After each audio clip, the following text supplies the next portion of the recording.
এবং সব ব্লক না, কয়েকজন জেলা শাসক এবং কিছু বিডিও যারা এনুমারেটর, তাদেরকে বলে দিচ্ছেন যে এই যে বিদ্যুৎ আছে কিনা, কপি বাতি ব্যবহার করে কিনা, এগুলোর কলাম আছে, সবটাই যেন যে কপি বাটি থাকলে না দেখানো হয়, খাটা পায়খানা থাকলে বা এরকম না থাকলে দেখানো হয়। এবং এতে কিছু কিছু এনুমারেটর সেন্সাস করতে গেছেন, যেটা রিপোর্ট পেয়েছেন তাই দিয়েছেন, এটাকে আবার পাল্টে দিতে বাধ্য হয়েছে। আমার বক্তব্য হলো এখানে এই জায়গাতে সব অফিসার না, কোনো দেশের বা রাজ্যের জনগণনা হোক বা যে কোনো ধরনের পরিসংখ্যান তৈরি করা, এটা খুবই গুরুত্বপূর্ণ আমাদের পরিকল্পনার জন্য, আগামী দিনের জন্য আমরা কিভাবে আমাদের লক্ষ্য পূরণ করব। এখন যদি এরকম এক্সাজারেটেড তথ্য আসে, সঠিক তথ্য যদি প্রতিফলিত না হয়, এটা যারা সরকারে থাকবেন, যে দলেই থাকুন, যে আগামী দিন এই প্ল্যানিং এর ক্ষেত্রেতে এটা মানে ভুল তথ্য বিবৃত হবে, এটা মোটেই হওয়া উচিত না। এটা সেন্সাস ডাইরেক্টরেট থেকে করা হচ্ছে কথা বলছি না, সেন্সাস ডাইরেক্টরেটের বিরুদ্ধে আমার কোনো অভিযোগ না। অভিযোগটা হলো কতিপয় এরকম অফিসার নিজের জেলাটাকে ভালো দেখানোর জন্য, নিজের ব্লক ভালো দেখানোর জন্য যদি এই ক্ষেত্রেতে একটু সেন্সিটাইজ করে দেওয়া হয়, যেন এটা যেন না হয়, প্রকৃত তথ্যে আসুক, আমার নজরে আসছে বলে আমি মাননীয় মুখ্যমন্ত্রী দৃষ্টি আকর্ষণ। ঠিক আছে, ধন্যবাদ।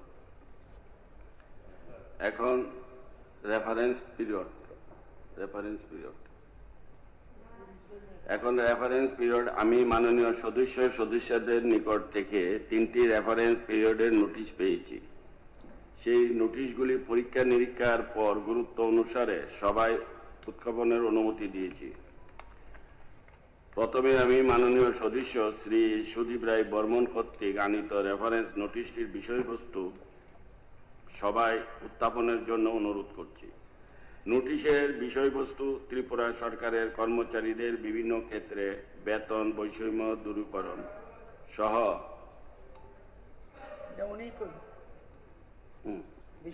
সংশোধিত বেতন কাঠামো। আচ্ছা, হ্যাঁ, মাননীয় সদস্য বলেন। মাননীয় ডেপুটি স্পিকার সাহেব, আমার বিষয়বস্তুটা হচ্ছে ত্রিপুরা সরকারের কর্মচারীদের বিভিন্ন ক্ষেত্রে বেতন বৈষম্য দূরীকরণ সহ সংশোধিত বেতন কাঠামো কার্যকর করার লক্ষ্যে অবিলম্বে 8ম বেতন কমিশন গঠন করার প্রয়োজনীয়তা সম্পর্কে।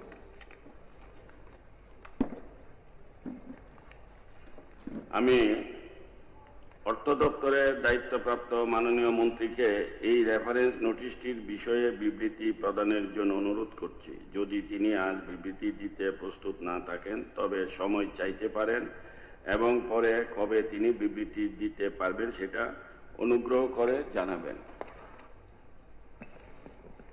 মাননীয় ডেপুটি স্পিকার মহোদয়, আমি এটার উত্তর এখনই দিয়ে দেব।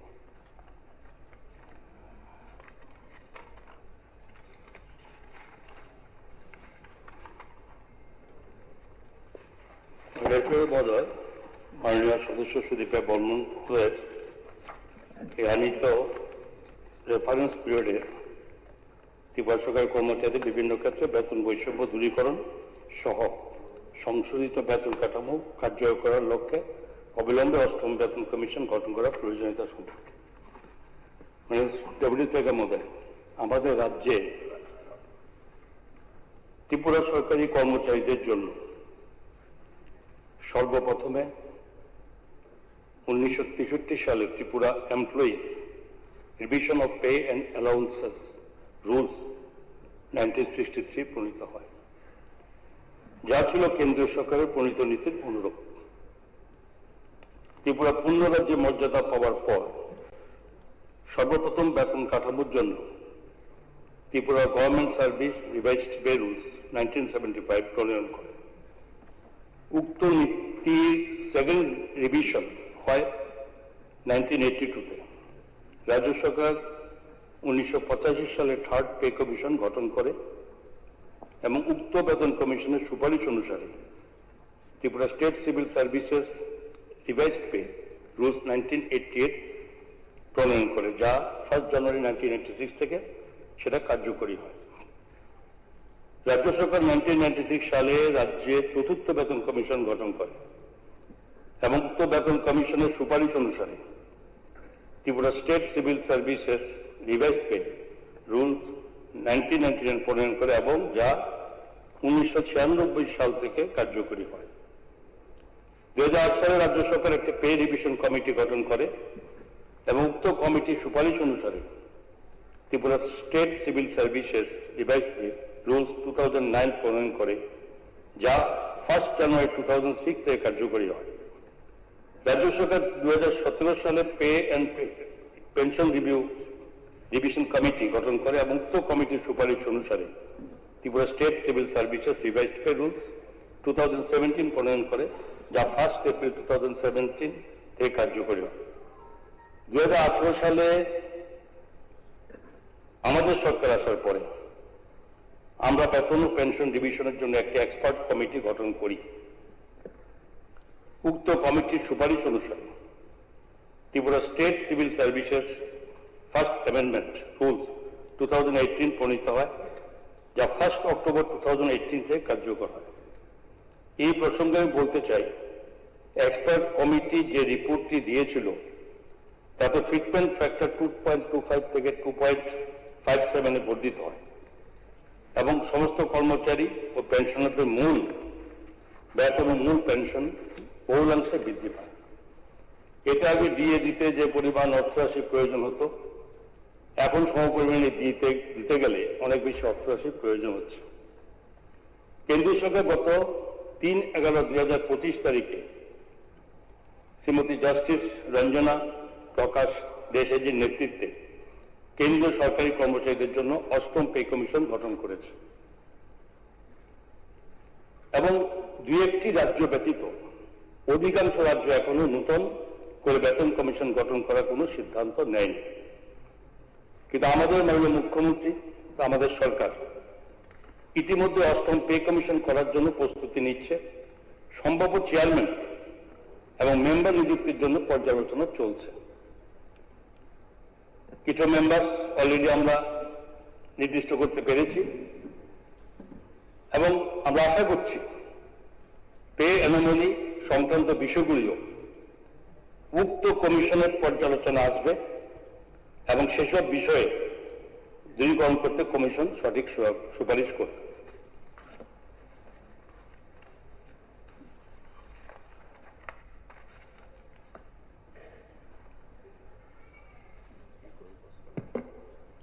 পয়েন্ট অফ ক্লারিফিকেশন, একটা জিনিস পরিষ্কার যে রাজ্যের সরকারি কর্মচারী এবং যারা পেনশনার্স রয়েছেন, 4th পে কমিশনের পর আর কোনো পে কমিশন এই রাজ্যে অন্তত গঠিত হয়নি। সেটা বাম আমলেও হয়নি, এখন বিজেপি সরকার আমলেও হয়নি। আপনি আজকে এখানে দাঁড়িয়ে আমাদেরকে কর্মচারী, শিক্ষক কর্মচারী, পেনশনারদের আশ্বস্ত করেছেন যে কোনো প্রশাসনিক কোনো কমিটি না হবে না,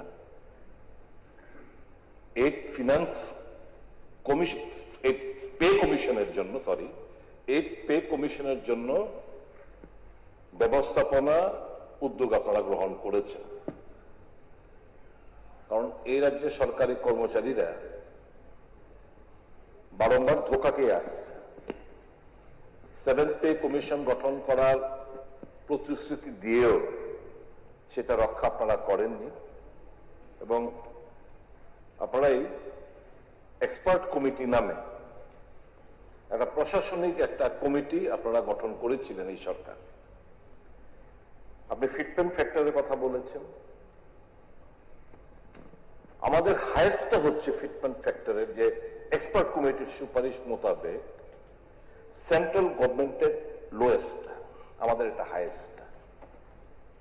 এতে দারুণভাবে আমাদের সরকারি পেনশনার, সরকারি কর্মচারীরা দারুণভাবে ক্ষতিগ্রস্ত হয়েছে। 2.57 central government, if I am not mistaken 2.83 probably fitment factor ধার্য করেছিল। আর ওই যারা গ্রুপ ডি এরা 2.57ও পায়নি, 2.23 সামথিং অফ দিস সর্ট ওরা পেয়েছে। তাহলে সেন্ট্রাল গভর্নমেন্টের লোয়েস্ট হচ্ছে আমাদের সরকারি কর্মচারীদের, এরা যে highest. Is it not a deprivation? আমাদের যে সেন্ট্রাল গভর্নমেন্ট এমপ্লয়িজরা রয়েছে, একই বাজার থেকে জিনিসপত্র কিনছে, আমাদের যে সরকারি কর্মচারী সেম পোস্টে রয়েছে, তারাও একই বাজার থেকে জিনিস কিনছে, they are getting a more handsome pay scale than that of our সরকারি কর্মচারী। Why this deprivation? একটা স্টেটের মধ্যে একই র্যাঙ্কের কর্মচারীদের এই বৈষম্যটা কেন হবে? এক। 2 নম্বর হচ্ছে রেগুলার যারা অস্থায়ী কর্মচারী, তারা তো কোনো লাভবান হচ্ছে না। এই যে আপনারা pay review committee, expert committee, এই যে জিনিসগুলো করছেন আপনারা, who will think of them? আমরা বারংবার আমরা এখানে বলছি, প্লিজ টেক ইনটু কনসিডারেশন জিনিসপত্রের দাম যে হারে হু হু করে বেড়ে যাচ্ছে, কিভাবে একটি জীবিকা অর্জন করে। এমন অ্যাসেম্বলির মধ্যে আমি কাজ করে 6,000-7,000 টাকা বেতন ভাতা পায়, বেতন পায় আউটসোর্সিং এর মাধ্যমে। কে সাস্টেন করতে পারবে? এবং প্রত্যেকটি অফিসে লোক নিয়োগের ক্ষেত্রে আউটসোর্সিং হাতে দিয়ে সরকার তো দিচ্ছে এদেরকে, if I am not mistaken in some cases 16,000-17,000-18,000 টাকা করে দিচ্ছে, কিন্তু কর্মচারীটা কত পাচ্ছে? 7,000-8,000। বাকিটা সার্ভিস চার্জ হিসেবে ওই এজেন্সিটা কেটে নিচ্ছে। তো you are the government, you are depriving your own citizen, your own people, those who voted for you in power. এটা কিরকম? আমি কেন এই আউটসোর্সিং এজেন্সি পেটুয়াদের আমি পেট ভরাচ্ছি? কেন কাঠ পানি খাওয়ার একটা সুযোগ করে দিচ্ছি? এই জিনিসগুলো অস্থায়ী কর্মচারীদের, মাননীয় finance minister, you are also one of the ministers when I shared, যখন এই যে 10 বছর পর যে রেগুলার করার যে সার্কুলারটা উইথড্র হয়ে গেছিল, এই বলে যে ফার্দার পুনরায় এদেরকে রেগুলারাইজ করার একটা ভালো একটা কিছু নিয়ে আসবেন, we are waiting for that. আজ অপেক্ষায় এই সরকার আসার পর একজন কর্মচারী রেগুলার হলো না, একজন কর্মচারীকে রেগুলার করতে বললেন না। ওয়াই? আপনারা তো বলেছিলেন, প্রাক্তন মুখ্যমন্ত্রী বলেছিলেন, আপনাদের ভিশন ডকুমেন্টে ছিল যে অস্থায়ী কোন শব্দ থাকবে না, এভরিবডি উইল বি রেগুলারাইজড। কোথায় সে প্রতিশ্রুতি? মাননীয় ফিনান্স মিনিস্টার, এই তিনটা ব্যাপার যে নাম্বার 1 ফিটমেন্ট ফ্যাক্টর, যেটা যে ডিপ্রাইভেশন আপনারা করেছেন, সেটা যেন এইট পে কমিশন সেন্ট্রালের যে ফিটমেন্ট ফ্যাক্টরটা ধার্য করবে, সেই ফিটমেন্ট ফ্যাক্টর অনুসারে আপনারা এক পার হয়ে তাদেরকে সেই স্ট্রাকচার, পে স্ট্রাকচার আপনারা দেবেন কিনা, এটা মাথা আপনারা রাখতে হবে। একটা দৃষ্টিভঙ্গি তো আপনাদের, পে কমিশন আপনারা করবেন আশ্বস্ত করেছেন, thank you very much for that. At least you have stated in the house that there will be no administrative committee. I thank you in this government for that. কিন্তু keep your promise. কিন্তু আপনার যে এই যে অর্থ commission আসে, অর্থ commission থেকে তো আমরা বিরোধী শাসক গোষ্ঠী, আমরা সবাই আমরা বলি যে আমাদেরকে আরো বেশি অর্থ দাও, প্ল্যান নন প্ল্যান খাতে কমিটি এক্সপেন্ডিচার সঠিকভাবে খরচা করে। আমরা আগেও বলেছি, আপনারা তো কমিটি করতে পারেন এক্সপেন্ডিচার কমিটি না করার প্রেক্ষিতে একটা ডিপ্রাইভেশন, কর্মচারীরা পেনশন দারুণভাবে ক্ষতিগ্রস্ত। কাজে আমার অনুরোধ থাকবে এই বিষয়বস্তুগুলো আপনারা নিয়ে আগামী দিন রাজ্য সরকারি কর্মচারীদের যে নানা দিক দিয়ে যে প্রবলেম গুলো আছে, ডিএ এত সংখ্যক ডিএ এখনো বোধ if I not wrong 19% DA outstanding, কবে মিটিগেট করবেন? প্রধানমন্ত্রী তো বলেছিলেন যে বড় পাত্র নিয়ে দিল্লি যাওয়ার জন্য, ছোট পাত্র মতলাও, বড় পাত্র নিয়ে আমার কাছে যাবে, ভরে দেব। তো কেন আসাম গভর্নমেন্ট কিভাবে দিতে পারছে? আপনারা তো ডাবল ইঞ্জিন সরকার আসামে, আসাম সরকার পারলে আমার ত্রিপুরা সরকার কেন পারবে না? বলুন না। তো এই পয়েন্ট অফ ক্লারিফিকেশন আমার এই কটাই বিষয়বস্তু। আর অনেস্টলি স্পিকিং মানে গুড মুভ বাই ইউ যে আজকে আপনি রিপ্লাইটা আজকে দিয়ে দিয়েছেন, it's a very good move for you. যাই এতটুকু আমি বললাম। ধন্যবাদ মাননীয় সদস্য।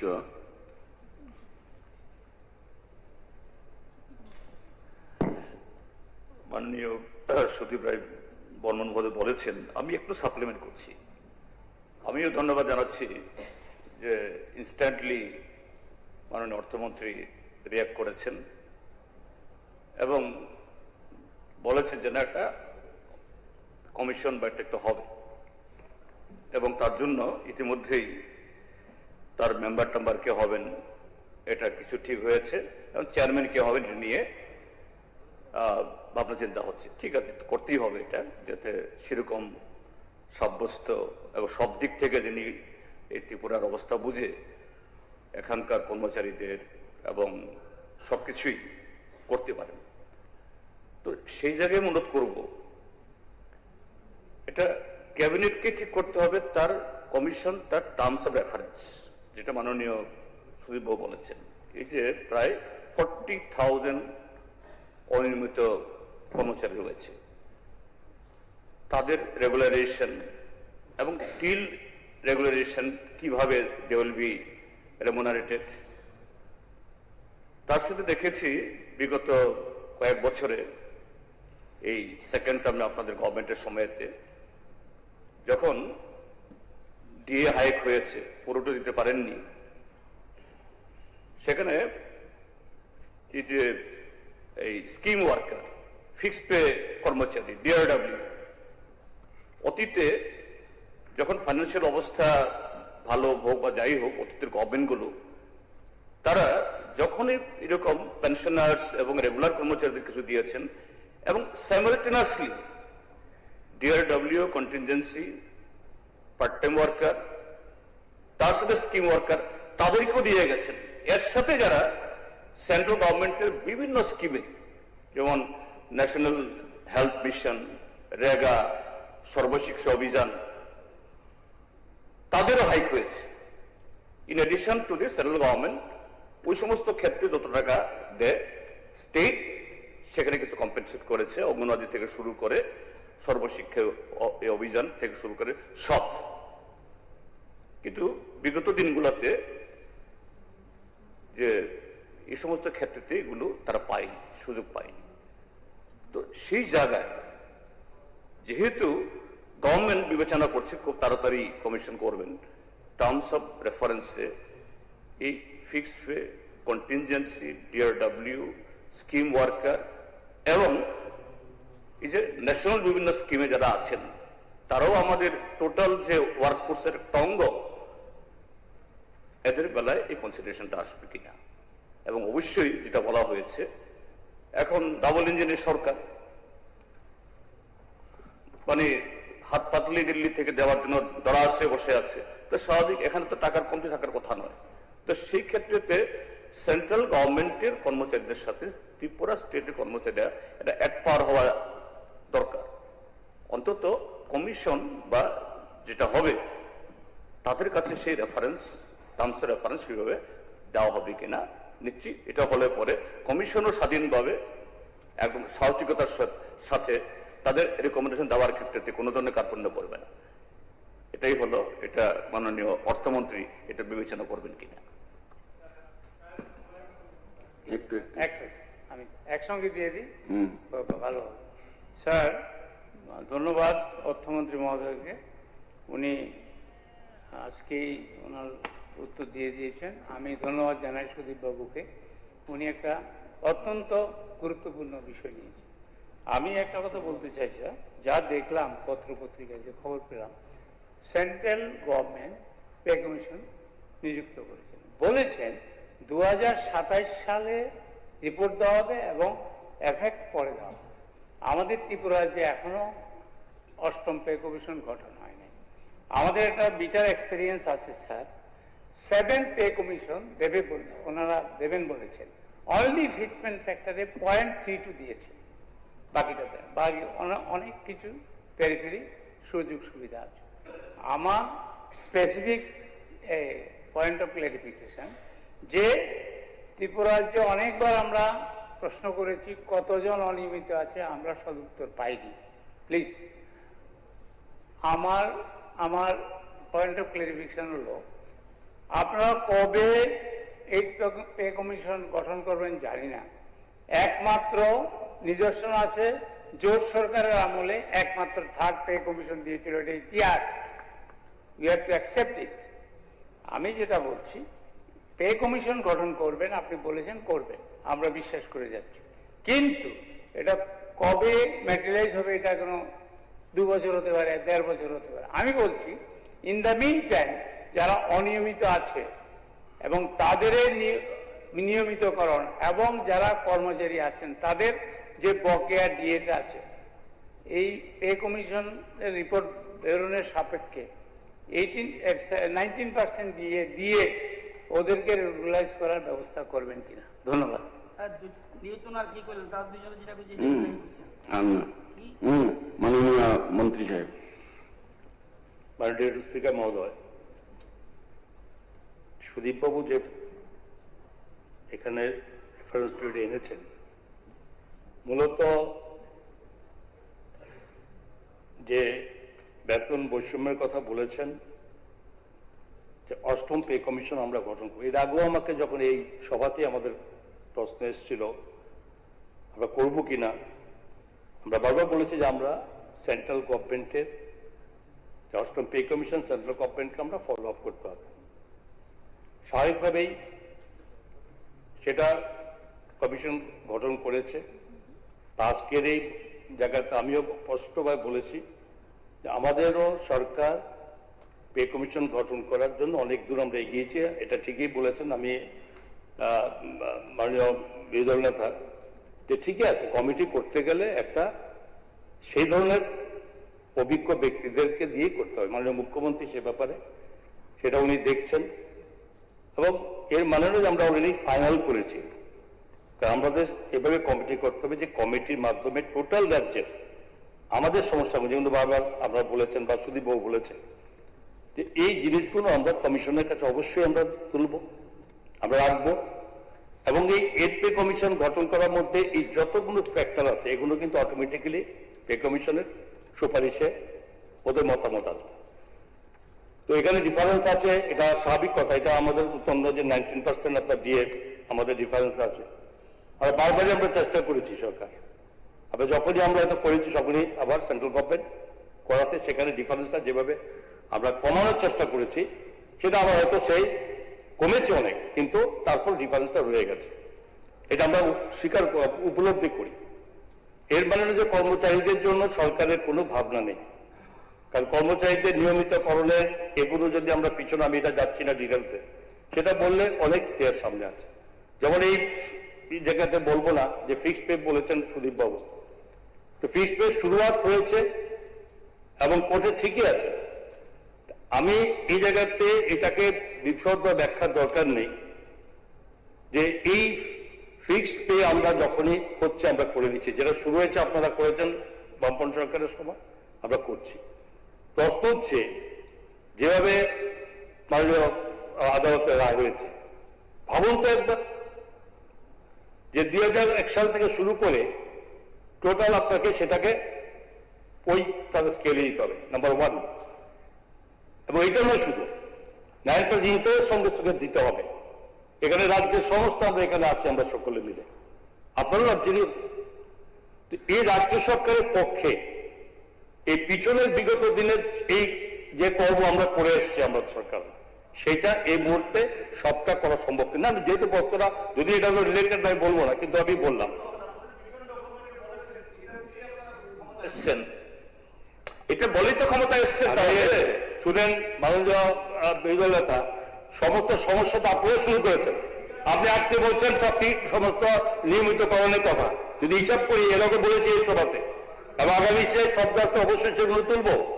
কিন্তু আজকে যা যা করণীয় পরিষ্কার যেটা আবেদন রেখেছেন এড পে কমিশন সম্পর্কে, আমি এড পে কমিশনকে আমাদের টোটাল সমস্ত রাজ্যে যে সমস্ত সমস্যা পে কমিশন আমরা সাবমিট করবো, এটা আপনারা যেগুলো বলছেন এগুলো কোথাও পাই না। আমাদের সরকার সরকারি কর্মচারীদের আমরা না দিয়ে চলার জন্য, আপনারা যতই বলেন না কেন আপনি বলুন, কিন্তু আমাদের চেষ্টা আমাদের আছে, এটা বললে হয়ে যাবে আর সেটা ওদের কাছে পৌঁছে যাবেন সেটা নয়। চেষ্টা করছে, আমরা বলছি যে আমরা কেন্দ্রীয় সরকারের এড পে কমিশনকে ফলো আপ করে আমরা করবো, এটা বারবার বলা হয়েছে এই সভাতে। এবং মাননীয় সদস্য গোপাল বাবু নিয়ে বারবার তুলেছেন, উত্তর দেওয়া হয়েছে, সেম প্রশ্ন আবার আসলো, আমরা করবো বলছি। হ্যাঁ, এবং নতুন যুক্ত হয়েছে যে কমিটি আমরা কি পর্যায়ে শুরু করি। কমিটি আমাদের মোটামুটি চলছে চূড়ান্ত পর্যায়ে, এবং সেই কমিটি অবশ্যই একজন উপযুক্ত, যেটা আমাদের মাননীয় মুখ্যমন্ত্রীর কাছে এটা আছে, এবং সে উপযুক্ত ব্যক্তিকে দিতে হবে, যে জানতে হবে সেখানে দেবো। আপনাদের সমস্যাগুলো আছে যেগুলো বলেছেন তুলেছেন, সেগুলো আমাদের মাথায় আছে, আমরাও সেগুলোতে কভার হয়, সেগুলো নিয়ে আমাদের এই ভাবনাতে চলছে। নমস্কার, ধন্যবাদ। সেটা হচ্ছে আমরা আশ্বস্ত হলাম মাননীয় মন্ত্রীর বক্তব্যে যে এই ফিনান্স কমিশনের বোধহয় আর 3-4 মাস রয়েছে তার রিপোর্ট পেশ করার জন্য, that the state government of Tripura will adopt all the recommendations of the Central Aid Pay Commission. ঠিক তো? কেন্দ্রীয় কর্মচারী বঞ্চিত করবেন আপনি বলছেন, সেন্ট্রাল এইড পে কমিশনের যা সুপারিশ সেটি রাজ্য সরকার গ্রহণ করে এইড পে কমিশন যেটা রাজ্য সরকার গঠন করবে রাজ্য সরকার কর্মচারীদের জন্য, সেগুলো অ্যাডপ্ট করার জন্য সরকারের দৃষ্টিভঙ্গি এটাই তো হবে, এটাই তো বলছেন আপনি। নানা এরম বলে তাহলে আপনি যে আমরা তাহলে কি দাঁড়ালো, কি বলেছি, তাহলে কি দাঁড়ালো এটা? আর কি বলেছি বলুন, আপনার প্রশ্ন উত্তর তো দিয়েছিলাম। প্রশ্ন হচ্ছে যে কমিশনের কাছে আমরা সাবমিট করবো সমস্ত যা যা ফ্যাক্টরস আছে এখন, তো কমিশন রিপোর্ট সুপারিশ করবে, কমিশন সেম কমিশন সুপারিশ তো aid pay commission, central aid pay commission সুপারিশ করবে সেন্ট্রাল গভর্নমেন্টের কাছে। হোয়াট উই ওয়ান্ট, যে whether the state government will adhere or adopt all the recommendations by the central aid pay commission. তাহলে তো আপনি এখন বলে আমরা করে থাকি, কমিশন দরকার কি আছে? কমিশন করো, কমিশন পরিষ্কার যা সিস্টেম না থাকে এটা করবো। এই মুহূর্তে আপনি যেভাবে চাইছেন সেভাবে উত্তরে সরকার দেবে না। ঠিক আছে, আমরা বারবার বলছি কমিশনের আমরা গঠন করছি, কমিশন রিপার্স হবে সেটা, এটাকে বললে তো হবে না যে এই মুহূর্তে আপনাকে দিয়ে দেবে। না না, ওটা হিসাবপত্রের ব্যাপার আছে, যেমন উনি বলেছেন অবশ্যই সবটা ফ্যাক্টর যা আছে আমরা দেবো। এটা নয় যে এক্ষুনি এই মুহূর্তে দাঁড়িয়ে আপনি বলে দিতে হবে যে আমি কমিশনের রিপোর্ট না দিয়ে এক্ষুনি তার পেমেন্ট করে দেবো, সেটা হতে পারে না। যেটা আছে সিস্টেম মতো ডেপুটি স্পিকার মহোদয় যেটা বলার কথা বলেছি, এবং ওনাদের বক্তব্য ওনারা এরপরে নতুন করে কিছু বলতে পারে সেটা এখানে কোনো বক্তব্য। ঠিক আছে মাননীয় মন্ত্রী, ঠিক আছে মাননীয় সদস্য, দ্বিতীয় রেফারেন্স নোটিশটি এনেছেন মাননীয় সদস্য শ্রী রঞ্জিত দেববর্মা। এখন আমি ওনাকে রেফারেন্স নোটিশের বিষয়বস্তু সভায় উত্থাপনের জন্য অনুরোধ করছি। মাননীয় স্পিকার স্যার, আপনাকে অনেক ধন্যবাদ।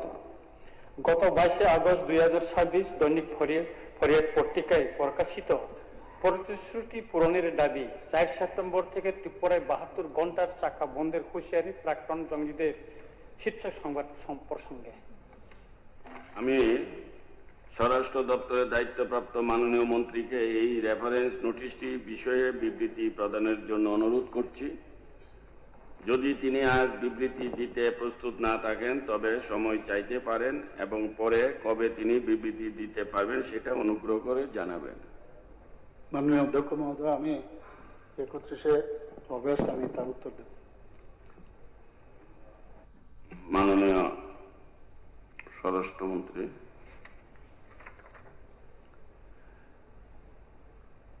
তৃতীয় রেফারেন্স নোটিশটি এনেছেন মাননীয় সদস্য শ্রীমতী অন্তরা সরকার দেব। এখন আমি ওনাকে রেফারেন্স নোটিশের বিষয়বস্তু সভায় উত্থাপনের জন্য অনুরোধ করছি।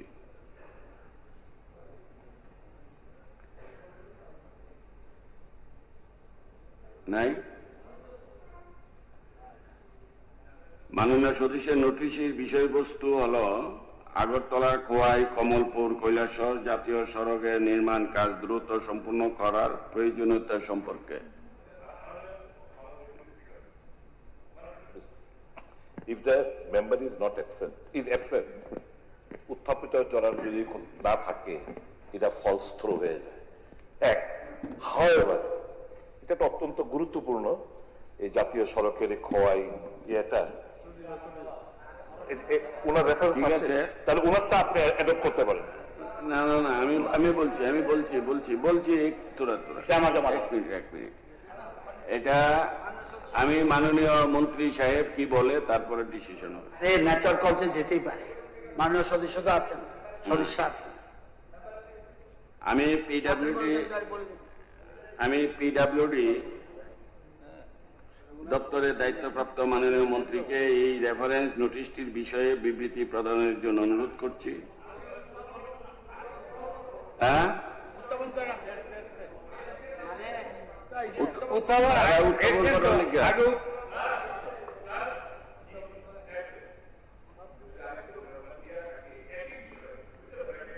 বলছেন না। কেউ কি দেবে? একই জিনিস, কোনো একই জিনিস। ঠিক আছে, তাহলে এটা হ্যাঁ আরে মাননীয় অধ্যক্ষ মহোদয় এটাকে অ্যাকসেপ্ট করেছেন। যদি সেম ম্যাটার হয়, আমি জানি না, কিন্তু সেম ম্যাটার যদি হয় আমরা ব্র্যাকেট করতে পারি।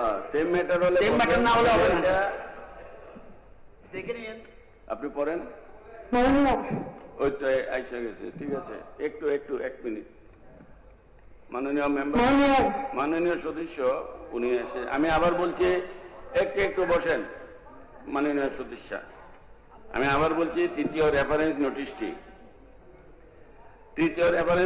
এনেছেন মাননীয় সদস্য শ্রীমতী অন্তরা সরকার দেব। এখন আমি ওনাকে রেফারেন্স নোটিশের বিষয়বস্তু সভায় উত্থাপনের জন্য অনুরোধ করছি। হ্যাঁ, বলেন। মাননীয় অধ্যক্ষ মহোদয়, আগরতলা খোয়াই কমলপুর কৈলাসহর জাতীয় সড়ক নির্মাণের কাজ দ্রুত সম্পন্ন করার প্রয়োজনীয়তা সম্পর্কে আমি পিডব্লিউডি দপ্তরের দায়িত্ব বলেন আপনারটা বলেন। ঠিক আছে, এক করে গেলাম, বলেন না। আমার বিষয়টা হচ্ছে, আমি যেটা জমা দিয়েছি আমি বলছি। এক হইলে বলেন। 14 জুলাই 2026 স্যান্দন পত্রিকার প্রথম পাতায় প্রকাশিত জল কাদায় একাকার জাতীয় সড়ক খোয়াই আগরতলা পথে চরম ভোগান্তি শীর্ষক সংবাদ সম্পর্কে। ঠিক আছে, একই। আমি পিডব্লিউডি দপ্তরের স্পেসিফিক ওইটা না, আপনি কোন রাস্তার কথা বলছেন? একটা রেফারেন্স তো ওইটা যদি আরেকটা হয়, তাহলে মাননীয় মন্ত্রী দুইটাই কালেকশন করতে পারিব।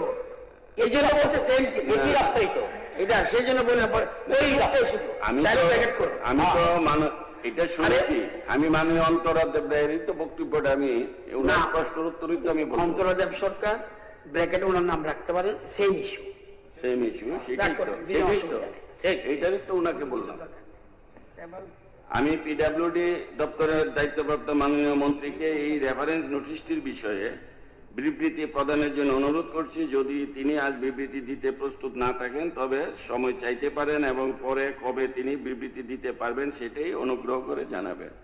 মাননীয় অধ্যক্ষ মহোদয়, আমি রেফারেন্স মানে আমরা এখানে বসে এরকম না, ডিক্টেটরশিপ না, রেফারেন্স আসেনি, আপনি আপনারটা আমি কি করে তুলবো? আরে এটাকে কথা যদি দাঁড়াতে হয় তাহলে মুশকিল রে ভাই। একটু প্লিজ মাননীয় সদস্য সিনিয়র এই কথাটা এক্সপ্যান্ড করুন। না, আপনাকে প্রেশার দিচ্ছেন না। আমি পার্লামেন্টারি বলেছি। না, আপনি এটা এক্সপ্যান্ড করুন স্যার। এই আনপার্লামেন্টারি বলছে, রেকর্ড হয়েছে না, উনি বলেছেন আমি আনপার্লামেন্টারি। এখন দৃষ্টি আকর্ষণীয় নোটিশ আমি মাননীয় সদস্যদের নিকট থেকে ডিক্লেয়ার বলতে পারেন? তিনটি কেন এসব করে? আকর্ষণীয় নোটিশ পেয়েছি। আপনি তো সবসময় স্পিকারদেরকেই আঙুল তুলে কথা বলেন, আমরা তো এগুলি নিয়ে কথা বলি না। আপনি সবসময় নিজে ইয়ে করান। আপনাকে আমি রিকোয়েস্ট করতেছি বসেন, আপনি বসেন না, ঠিক আছে ঠিক আছে বসেন প্লিজ। ধন্যবাদ। দৃষ্টি আকর্ষণীয় নোটিশটি পেয়েছি। নোটিশগুলির গুরুত্ব অনুধাবন করে উত্থাপনের সম্মতি দিয়েছি। প্রথম নোটিশটি যুগ্মভাবে দিয়েছেন মাননীয় সদস্য শ্রী শৈলেন্দ্র চন্দ্র নাথ ও শ্রী রামু দাস। নোটিশটির বিষয়বস্তু হল গ্রাম পাহাড়ের সর্বত্র পরিশ্রুত পানীয় জল পরিষেবা সুনিশ্চিত করা সম্পর্কে। উনার আনিত দৃষ্টি আকর্ষণীয় নোটিশটি সবাই উত্থাপনের সম্মতি দিয়েছি। এখন আমি পিডব্লিউডি দপ্তরের দায়িত্বপ্রাপ্ত মাননীয় মন্ত্রীকে দৃষ্টি আকর্ষণীয় নোটিশটির উপর বিবৃতি প্রদানের জন্য অনুরোধ করছি। যদি তিনি আজ বিবৃতি দিতে অপারগ হন, তাহলে তিনি আমায় পরবর্তী একটি তারিখ জানাবেন যেদিন তিনি এই বিষয়ে বিবৃতি দিতে পারবেন। মাননীয় অধ্যক্ষ মহোদয়, আমি আগামী 31শে আগস্ট আমি তার বিবৃতি দেব। ধন্যবাদ মাননীয় মুখ্যমন্ত্রী। দ্বিতীয় নোটিশটি দিয়েছেন মাননীয় সদস্য শ্রী রঞ্জিত দাস। নোটিশটির বিষয়বস্তুটি হল অমরপুর নগর পঞ্চায়েত ও তৎসংলগ্ন বিভিন্ন পঞ্চায়েতের এলাকায় বাড়ি বাড়ি পরিশ্রুত পানীয় জল সরবরাহ নিশ্চিত করার লক্ষ্যে একটি আধুনিক পৃষ্ঠস্থ জল শোধনাগার স্থাপন সম্পর্কে আমি মাননীয় সদস্য কর্তৃক আনিত দৃষ্টি আকর্ষণীয় নোটিশটি সভায় উত্থাপনের সম্মতি দিয়েছি। এখন আমি পিডব্লিউডি দপ্তরের দায়িত্বপ্রাপ্ত মাননীয় মন্ত্রীকে এই দৃষ্টি আকর্ষণীয় নোটিশটির উপর বিবৃতি প্রদানের জন্য অনুরোধ করছি। যদি তিনি আজ বিবৃতি দিতে অপারগ হন, তাহলে তিনি আমায় পরবর্তী একটি তারিখ জানাবেন যেদিন তিনি এই বিষয়ে বিবৃতি দিতে পারবেন। মাননীয় অধ্যক্ষ মহোদয়, আমি 31শে আগস্ট তার উত্তরটা দেব। তৃতীয় নোটিশটি দিয়েছেন মাননীয় সদস্য শ্রীমতী স্বপ্না দেববর্মা মহোদয়া। নোটিশটির বিষয়বস্তুটি হল নন্দনগর এলাকার সংলগ্ন ডন বস্কো স্কুলের সামনে বাজার উচ্ছেদ করা সম্পর্কে আমি মাননীয় সদস্য কর্তৃক আনিত দৃষ্টি আকর্ষণীয় নোটিশটি সভায় উত্থাপনের সম্মতি দিয়েছি। এখন আমি নগর উন্নয়ন দপ্তরের দায়িত্বপ্রাপ্ত মাননীয় মন্ত্রীকে এই দৃষ্টি আকর্ষণীয় নোটিশটির উপর বিবৃতি প্রদানের জন্য অনুরোধ করছি। যদি তিনি আজ বিবৃতি দিতে অপারগ হন, তাহলে তিনি আমায় পরবর্তী একটি তারিখ জানাবেন যেদিন তিনি এই বিষয়ে বিবৃতি দিতে পারবেন। মাননীয় অধ্যক্ষ মহোদয়, আমি আগামীকাল অর্থাৎ 28শে আগস্ট আমি তার উত্তর দেব। Laying of papers on the tables of the house.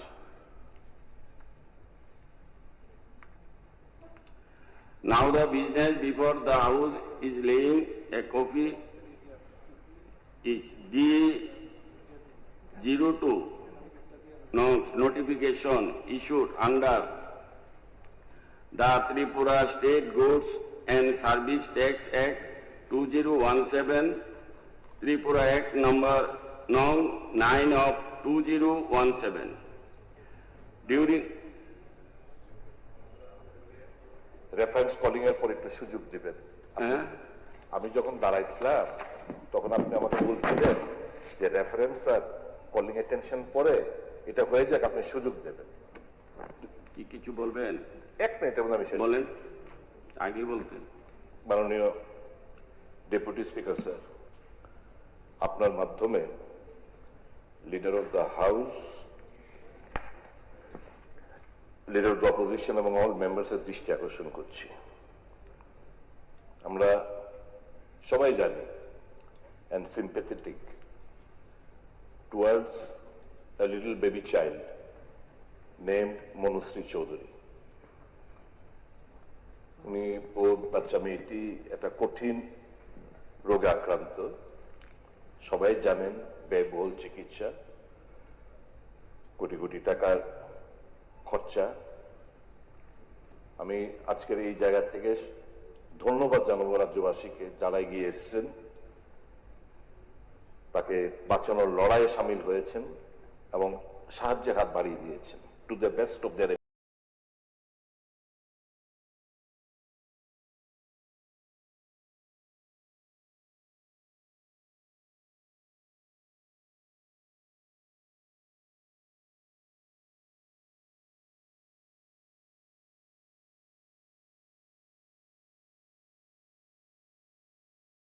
To the best of their ability. আমাদের এখানে হাউসের মধ্যে এরকম সভ্যবৃন্দরা রয়েছেন যারা গিয়েছেন, আপনি আমার চেয়ারে যিনি আজকে এখানে বসে আছেন আপনি সাহায্য করেছেন, 3 জন মন্ত্রী সাহায্য করেছেন, মোট আমাদের জনপ্রতিনিধি মন্ত্রী সহ প্রায় 12 জন যথাসাধ্য সাহায্য করেছে। এবং কালকে আমার নামটা বলতেই হয়, একজন মাননীয় সদস্য পিনাকি দাস চৌধুরী, সে তো নিজের তরফ থেকে দিয়েছেই, তারপর কালকে কল্যাণপুর বাজারে ক্রাউড ফান্ডিং প্রায় 9 লক্ষ টাকার মতো সে কালেকশন করে দিয়েছে। এছাড়াও মাননীয় মন্ত্রী রতন বাবু, সুশান্ত বাবু, সুশান্ত দেব থেকে শুরু করে নানা অনেকজন এখানে দিয়েছেন। এলওপিও খানিকটা দিয়েছেন, আমিও যতটুকু সাধ্য পেরেছি, কিন্তু আমাদের মধ্যে অনেক রয়েছেন যারা এখন অব্দি রেসপন্স করেন নাই। আমরা আশ্বস্ত হয়েছিলাম, একটু ঢিলে পড়ে গেছিল এই জিনিসটা যখন মাননীয় মুখ্যমন্ত্রী টেক আপ করেছিলেন, member of parliament take up করেছিলেন। আমরা আশ্বস্ত হয়েছিলেন যে সেন্ট্রাল গভর্নমেন্ট এবং মেম্বার অফ পার্লামেন্টের ছবিও দেখেছি, মাননীয় মুখ্যমন্ত্রীর নিউজ বড় বড় খবরের কাগজে দেখেছি উনি টেক আপ করেছেন।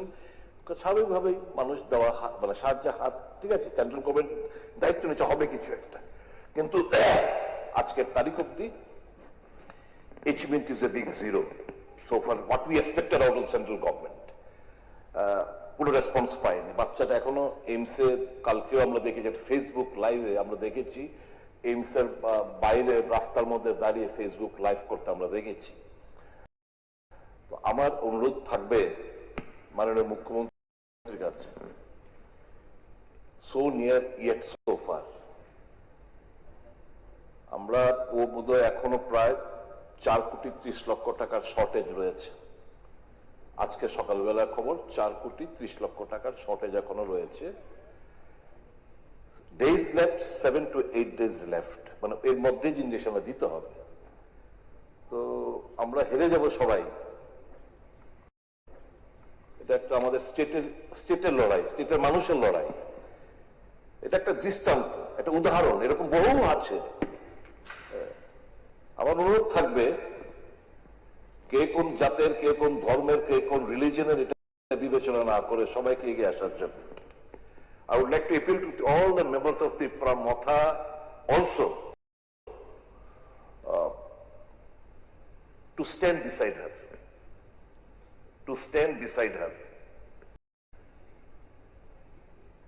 আমাদের ত্রিপুরা মথার সুপ্রিয় বলেছিলেন, আশ্বস্ত করেছিলেন, বাস ওয়ার্ডের মধ্যে সীমাবদ্ধ রয়েছে, এখন অব্দি সেটা উনি করেন, হয়তো সময় পান নাই, হয়তো বা করবেন। তো আমার এপিল থাকবে once and for all the members of the house. আমার কাছে নাম আছে, আমি নামটা বললাম না, কে কত দিয়েছেন। জেনারেস হিসেবে অনেকেই দিয়েছেন, মাননীয় মন্ত্রী সুশান্ত বাবু, রতন বাবু, শুধু উনি নিজস্ব দেনই নেই, ওনার এগ্রিকালচার ডিপার্টমেন্টের যে সংগঠন আছে এখান থেকে একটা বড় অ্যামাউন্ট উনি কালেকশন করে, thank you very much for that. সুধাংশুবাবু দিয়েছেন, মাননীয় মন্ত্রী উনি দিয়েছেন। তো আমি অনুরোধ করবো বাকিদের সকলকে এগিয়ে আসার জন্য, লড়াই যেন আমরা হেরে না যাই। আর হাতেও খুব একটা সময় নেই, বন্ড ফন্ড সই করছে, এগ্রিমেন্ট সই করতে হয়, ওগুলো হচ্ছে, কিন্তু টাকা না দিলে তো নিউজিল্যান্ড থেকে ইঞ্জেকশনটা আনতে হবে। তো I appeal to the leader of the house, আপনি চেষ্টা করেছেন, গভর্নমেন্টের সঙ্গে টেক আপ করেছেন, এটা আমরা জানি, কিন্তু হয়তো গভর্নমেন্ট অফ ইন্ডিয়া সেরকম রেসপন্ড করে না। I don't blame you for that, but can't my government of Tripura 4.4 crores and 30 lakhs of rupees or something of this, a shortage, can we mitigate that shortfall? আমার মনে হয় সরকারিভাবে মাননীয় মুখ্যমন্ত্রী একটু বিবেচনার মধ্যে আনবেন। আমরা যারা লেজিসলেচাররা আছি, জনপ্রতিনিধিরা আছে, আরো কিভাবে কি করা যায়, যারা দেননি কিভাবে কি করা যায়, রতনবাবু দিয়েছেন, সরি আপনার নামটা আমি বলতে ভুলে গেছি, তো আরো কিভাবে কি করা যায় সেটা আপনি করবেন। ভগবান দাস সাহেবও দিয়েছেন, তো I will appeal to all of you, যারা দেননি তারা যেন দেয়। আর মাননীয় মুখ্যমন্ত্রী ইফ নিডেড আমাদের বেতন আমরা দিয়েছি, কে কত দিয়েছি জানে এগেন উইল দরকার বলে দেবো। আমার বেতন থেকে দরকার বলে যারা যারা দেননি তাদের কেটে নেওয়া, যদি গিয়ে একটা সরকার আপনাকে দিলাম অ্যাসেম্বলি তরফ থেকে আপনার হাতে দিল,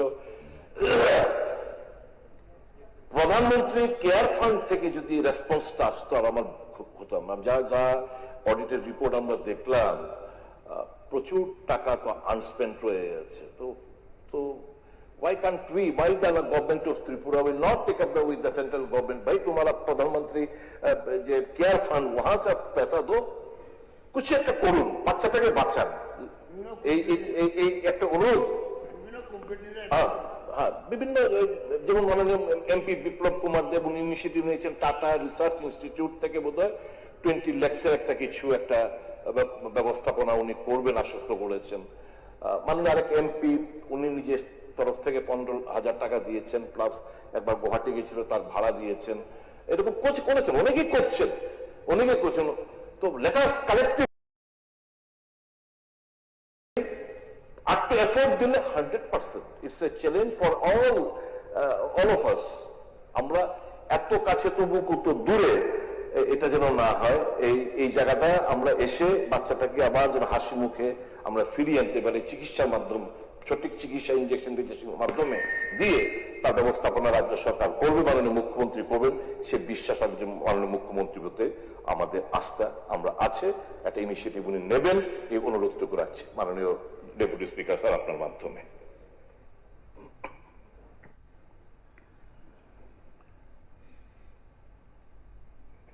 During the period from 22/2026 to 31/07/2026 on the table of the House. Staff রাখলাম, মাননীয় মুখ্যমন্ত্রীকে বলতে দিন। না একটু বলুক না, আমি যে তখন বললাম অনেক বিষয়ে তো বলেন, এই ব্যাপারটা চুপ করে থাকতে তো হবে না, একটু বলুক না এই ব্যাপারটাকে। মাননীয় মুখ্যমন্ত্রী কিছু বলবেন ওনার মাননীয় সদস্যের বিষয়ে? মাননীয় অধ্যক্ষ মহোদয়, বিষয়টা আমরা সবাই জানি, সোশ্যাল মিডিয়া থেকে আরম্ভ করে সব জায়গায় আমাদের কেউ না কেউ ডাইরেক্টলি ইনডাইরেক্টলি সবাই কিন্তু হেল্প করেছে, দিচ্ছে, কিন্তু অ্যামাউন্টটা এত বেশি যে কারণে আমি কেন্দ্রীয় সরকারের গোচরে এনেছি। আমি বারবার বহু জায়গায় এবং ওদের ফ্যামিলি যারা আছে আমার সাথে কয়েকবার এসে দেখা করেছেন, ওরা যা চাইছিল সেইভাবে কিন্তু আমি চিঠিও দিয়েছি। আমি ইউনিয়ন হেলথ মিনিস্টারকে দিয়েছি, তাছাড়া যেমন টাটা কোম্পানি, টাটা ট্রাস্টের তাদেরকেও উনি বলেছেন যে সিএসআর ফান্ড থেকে ওনারা দেবেন, বলছে আপনি যদি লিখে দিন তাহলেই হবে, সেটাও আমি পাঠিয়েছি। তো আমার মনে হয় তো যে অ্যামাউন্টটা এখন বাকি রয়েছে, তো আমরা কথা বলবো বসে, আমরা দেখি এটাকে কিভাবে কাভার করা যায়। এবং এই ধরনের যে পেশেন্ট, যখন দিল্লিতে আমি কথা বললাম, সারা ভারতবর্ষে প্রচুর, মানে এইরকম কিন্তু আজকে আমাদের ত্রিপুরাতে একজন, ত্রিপুরার মধ্যেও একজনের পরেও আপনি দেখবেন আরো অনেকজন অন্যান্য এরকম দুরারোগ্য রোগে তারা কিন্তু আসছে। অলরেডি আমি এখানে এই বিষয়ে আমি কথাও বলেছি, এই ধরনের পেশেন্টে, কারণ কম পয়সার না কিন্তু এটা বড় মাত্রা, কিভাবে এটা করা যায়। অলরেডি আমি কয়েকজনের সাথে কথা বলেছি, যেহেতু বিষয়টা এখানে আজকে বিধানসভার ফ্লোরে উঠেছে, তো আমরা আশা করি এটা মানবিকতার বিষয়টা সবাই মিলে দেখে আমরা কথা বলবো বসে, out of the house also we can sit down, we can speak.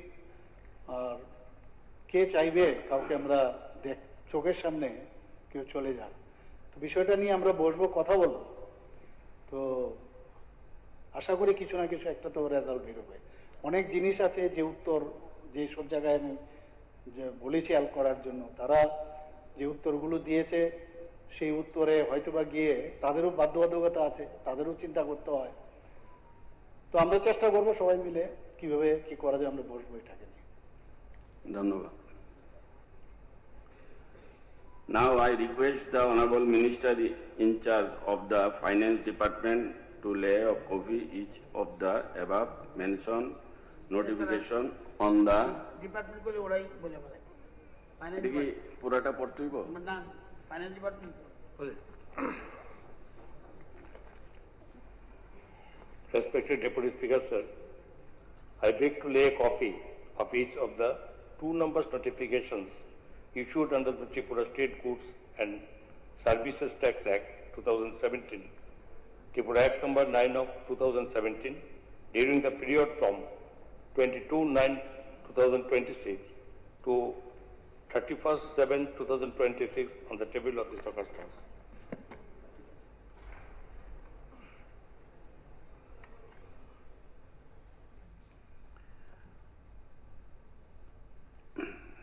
Honorable member are requested kindly to collect the copy each of the notification from the notice office, the Tripura Legislative Assembly. বাকিটি এগুলি কি পড়তে হইব? না না না আপনি শুধু ডিপার্টমেন্টের নাম বলে দিন, তাহলে দাঁড়িয়ে বলে দেবেন, পরে একসাথে কালেক্ট করার কথা বলে দেবেন। আচ্ছা আচ্ছা।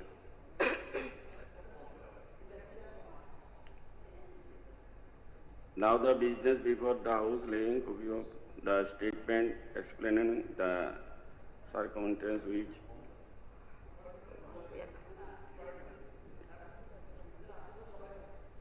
ইন্ডাস্ট্রিজ এন্ড কমার্স ডিপার্টমেন্ট আপনি এই করুন না। ডিপার্টমেন্ট অনুযায়ী বললেই তো এই যায়। হ্যাঁ ডিপার্টমেন্ট বললা দেন সব ডিপার্টমেন্ট যার যার কাছে আছে। না, এটার পরে ডিপার্টমেন্ট করেন।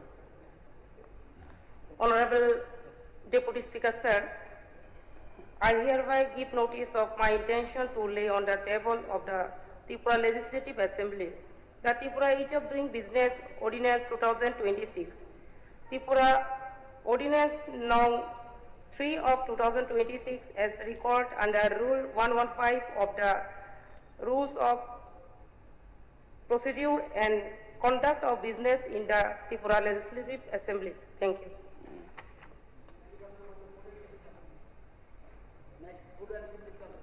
Civil Supplies and Consumer Affairs Department. Honorable Deputy Speaker, sir, I hereby give notice of my intention to lay on the table of Tripura Legislative Assembly the Tripura Legal Metrology Enforcement Third Amendment Rules 2026 as required under subsection 5 of section 53 of the Legal Metrology Act 2009.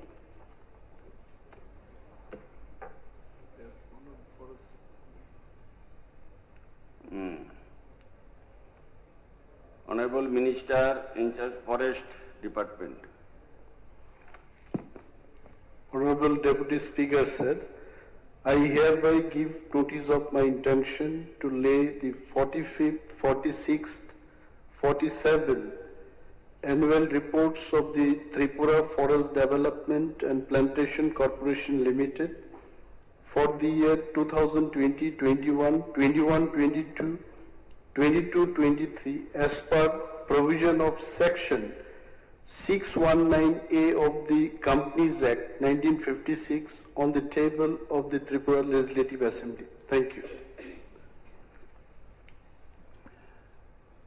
মাননীয় সদস্যগণ, এখন সরকারি বিল উত্থাপন। সবার পরবর্তী কার্যসূচি হলো the Tripura state goods and service tax 10th Amendment Bill 2026, উত্থাপন। the Tripura Bill number 12 of 2026 উত্থাপন।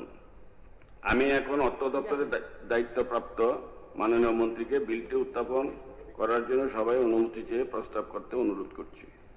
Respected Deputy Speaker, sir, I beg to move for leave to introduce the Tripura State Goods and Services Tax 10th Amendment Bill 2026, the Tripura Bill number 12 of 2026 on the table of this August.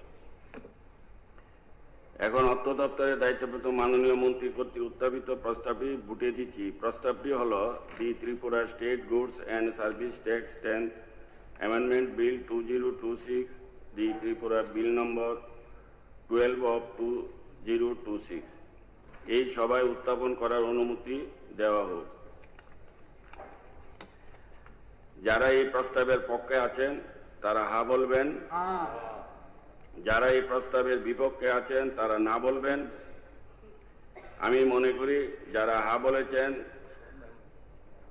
তারাই সংখ্যাগরিষ্ঠ এবং সর্বসম্মতিক্রমে গৃহীত হলো।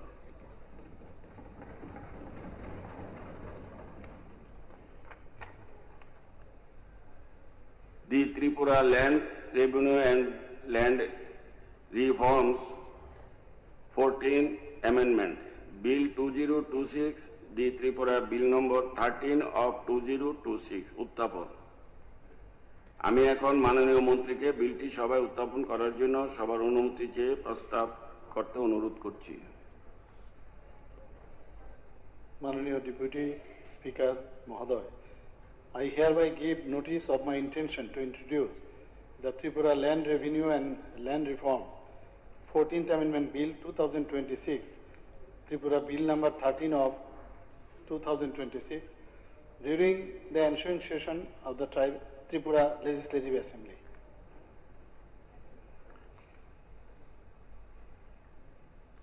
এখন মাননীয় মুখ্যমন্ত্রী কর্তৃক উত্থাপিত প্রস্তাবটি ভোটে দিচ্ছি।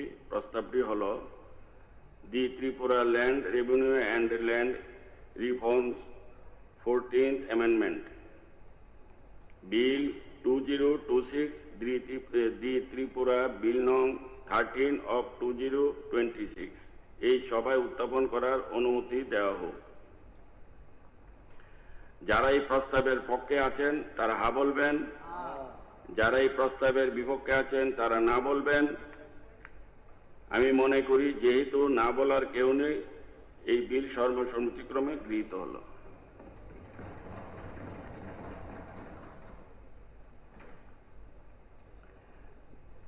The Board of Open Schooling and Examination Tripura Bill 2026, the Tripura Bill No. 14 of 2026 উত্থাপন। আমি এখন মাননীয় মন্ত্রীকে বিলটি সভায় উত্থাপন করার জন্য সবার অনুমতি চেয়ে প্রস্তাব করতে অনুরোধ করছি। Honorable Deputy Speaker Mahoday, I hereby give notice of my intention to introduce the Board of Open Schooling and Examination Tripura Bill 2026, Tripura Bill number 14 of 2026, during the ensuing session of the Tripura Legislative Assembly. এখন মাননীয় মুখ্যমন্ত্রী কর্তৃক উত্থাপিত প্রস্তাবটি ভোটে দিচ্ছি। প্রস্তাবটি হলো The Board of Open Schooling and Examination Tripura Bill 2026, the Tripura Bill No. 14 of 2026 এই সভায় উত্থাপন করার অনুমতি দেওয়া হোক। যারা এই প্রস্তাবের পক্ষে আছেন তারা হা বলবেন, যারা এই প্রস্তাবের বিপক্ষে আছেন তারা না বলবেন। আমি মনে করি যারা হা বলেছেন তারাই সংখ্যাগরিষ্ঠ।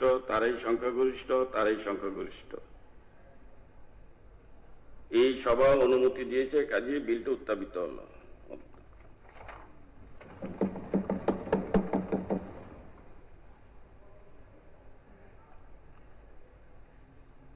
নেক্সট কার্যসূচি, presentation of the report of the Select Committee.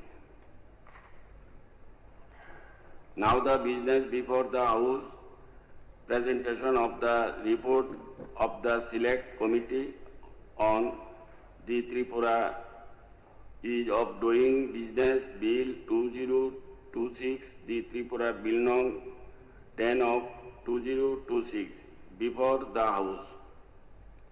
Now I request the Honorable Minister, Industry and Commerce Department, Chairman of the Select Committee, to present the report of the committee before the House.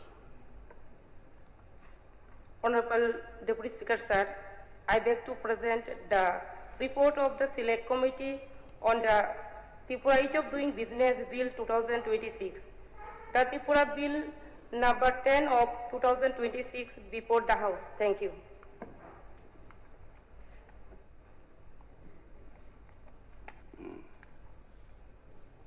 Now I request the Secretary of Tripura Legislative Assembly to arrange for circulating the copy of the report of the select committee among the honorable member in the House.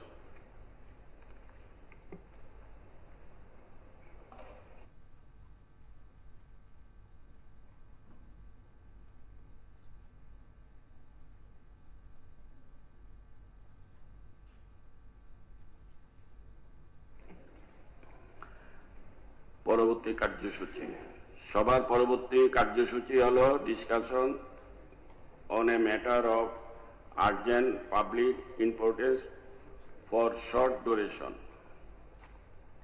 আজকের কার্যসূচিতে 3টি short discussion notice আছে। প্রথম নোটিশটি দিয়েছেন মাননীয় সদস্য শ্রী সুদীপ রায় বর্মন। নোটিশটির বিষয়বস্তু হলো the growing legislative action on anger of electricity consumer in the state of Tripura because of the illogical and sudden spot in their electricity bills. আমি এখন মাননীয় সদস্য শ্রী সুদীপ রায় বর্মনকে অনুরোধ করছি নোটিশটির উপর আলোচনা শুরু করার জন্য। মাননীয় উপাধ্যক্ষ মহাশয়, আপনারা সবাই জানেন রাজ্যের মানুষের মধ্যে প্রচন্ড এবং চূড়ান্ত একটি ক্ষোভ বিরাজমান, এবং সেটা হচ্ছে দিনকে দিন আমরা দেখতে পাচ্ছি বিদ্যুৎ মাশুল বৃদ্ধি কিংবা নানাহ চার্জ বসিয়ে মানুষকে হয়রানি করা হচ্ছে এবং এক্সটর্শন অফ মানি নিদর্শন আমরা দেখতে পাচ্ছি এই বিদ্যুৎ বিল পরিশোধ করতে গিয়ে। এটা একটা জরুরি পরিষেবা,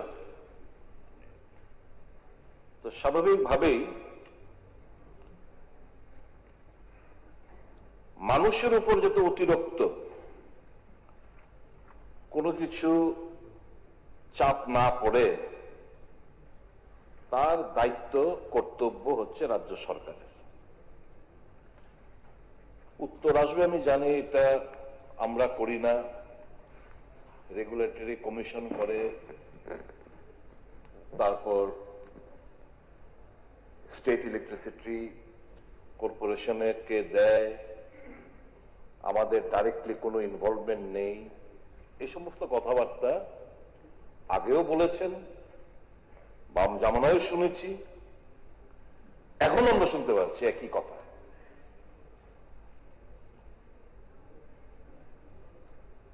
আমার বক্তব্য হচ্ছে, আমি খুব স্পেসিফিক, আমি বেশি লম্বা চড়া বক্তব্য করব না, মন্ত্রী আছেন এখানে, টেকনিক্যাল অ্যাসপেক্ট গুলো হেল্প করার জন্য দপ্তরের ইঞ্জিনিয়ার অফিসাররা রয়েছেন। আমার এই দুটো বই থেকে যেটুকু আমি সংগ্রহ করতে পেরেছি, আমি দেখলাম যে ফিক্সড চার্জের নামে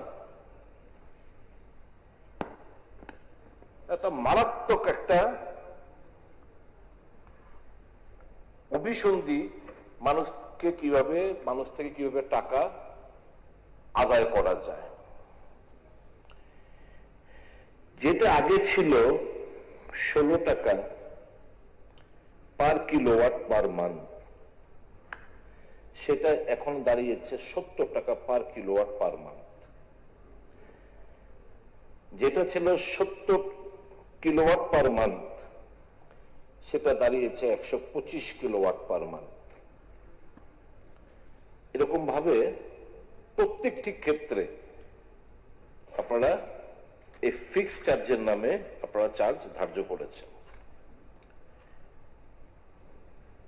এর আগে কিন্তু এরকমটা ছিল না। আচ্ছা, এবার বলুন তো,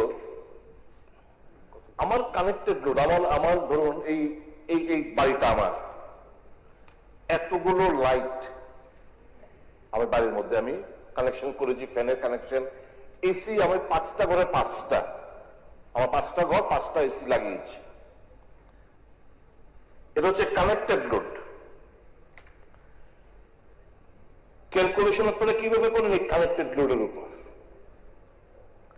কেননা এটা maximum demand. Why should it be not calculated on maximum demand? যেটা নাকি সমস্ত মিটার, পুরনো নতুন স্মার্ট মিটার সমস্ত মিটারের মধ্যে ম্যাক্সিমাম ডিমান্ডটা সেখানে বের করে আনা যায়। তাহলে এটা একটা মোস্ট টেকনিক্যালি একটা রং জিনিস আপনারা আপনার ডিপার্টমেন্ট করে বেড়াচ্ছে। That is, they are now calculating a connected load এর উপর, not on the basis of maximum demand, and these are available in all the meters. এটা হচ্ছে ফিক্সড চার্জ। আর কি আছে? FPPCA, এটা ফুয়েল পারচেজিং এন্ড কস্ট একটা analysis কিছু একটা। এই টাকাটা আমরা দেবো কেন? এটা তো গল্পটা এরকম হয়ে গেছে।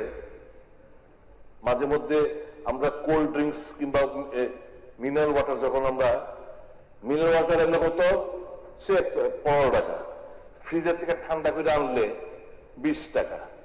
কোল্ড ড্রিঙ্কস এমনি কত, ফ্রিজে ঠান্ডা আছে ফ্রিজে ঢোকাইছি, আরে নামটাই কোল্ড ড্রিঙ্কস, তুমি আমাকে কোল্ড ড্রিঙ্কস দেবে, তো ফ্রিজে যেহেতু ঠান্ডা করেছো এটারও চার্জ ধার্য করা হচ্ছে। আপনারা আমাদেরকে fuel purchasing and cost analysis এই যে 0.74 পয়সা করে আপনারা নিচ্ছেন, 74 পয়সা করে পার ইউনিট বোধ নিচ্ছেন, সেটা কেন আমরা দেব? আরেকটা হচ্ছে ডিউটি চার্জ।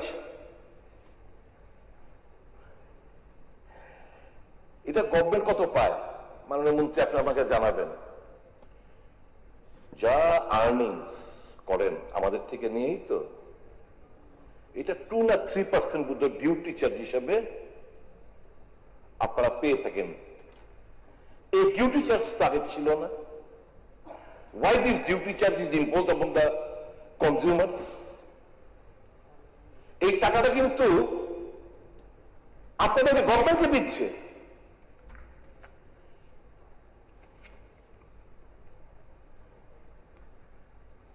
আপনারা এই হচ্ছে আমার যে মানুষের যে পকেট কাটার যে ফন্দিগুলো আমি শুধু আপনার দৃষ্টি আকর্ষণ করছি, যেটা থেকে মানুষকে আপনি মুক্তি দিতে পারেন। আরেকটা হচ্ছে এবার সোলার। সোলার নিয়ে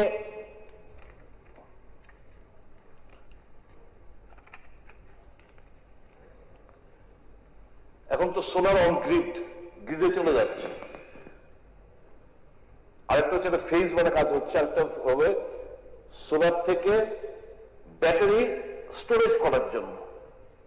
এটা বোধহয় PM সূর্যা ঘর ফেজ 2 তে হবে।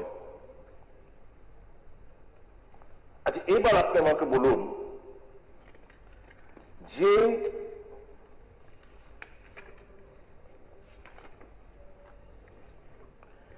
যে পয়সায় আপনারা সোলারটা, মানুষ যে সোলারটা বাড়ির থেকে আপনাদের এখানে দিচ্ছে, বিক্রি করছে, এটা কত টাকা দিয়ে আপনারা দিচ্ছেন? আপনারা ইয়ে করছেন, আমাদেরকে দিচ্ছেন, গ্রাহকদের দিচ্ছেন। আমাদেরকে তো আপনারা দিচ্ছেন টাকা, যারা সোলার ইউজ করে, বাকিটা যারা বিক্রি করছে কর্পোরেশনকে কত টাকা করে? আমার ধারণা হচ্ছে 2.73 something of this sort, 2.6 probably. আর আমি যখন পার ইউনিট বিদ্যুৎ ক্রয় করি, কত টাকা দিয়ে আমার ইউনিট কিনতে হচ্ছে? আমি বিক্রি করব কম দামে টু কর্পোরেশন, TSCCL কে। আর আমি যখন বিদ্যুৎটা কিনবো রাত্রিবেলা, এখন তো মিটার নেই, আপনি দিনের বেলা আমার সূর্য থেকে আমি আমার বাড়ি ঘরে লাইট ফ্যান সবকিছু চালালাম, এক্সেসটা বিক্রি করলাম। এবার রাত্রিবেলাতে যেহেতু আমার স্টোরেজ হবে, রাত্রিবেলা আমার কারেন্টের মাধ্যমে চালাতে হবে। এখন এইবারে যে আমি আপনার থেকে নিচ্ছি, এটার রেটটা তো পার ইউনিট অনেক মারাত্মক। ওয়াই, কেন এই জিনিসটা হবে? মাননীয় মন্ত্রী, এগুলোর উত্তর কি? তাহলে এই যে ইকুইভ্যালেন্ট না ট্যারিফটা, তাহলে স্ল্যাব অনুযায়ী কনজিউমারদেরকে দাও ইকুইভ্যালেন্ট রেটে। মাননীয়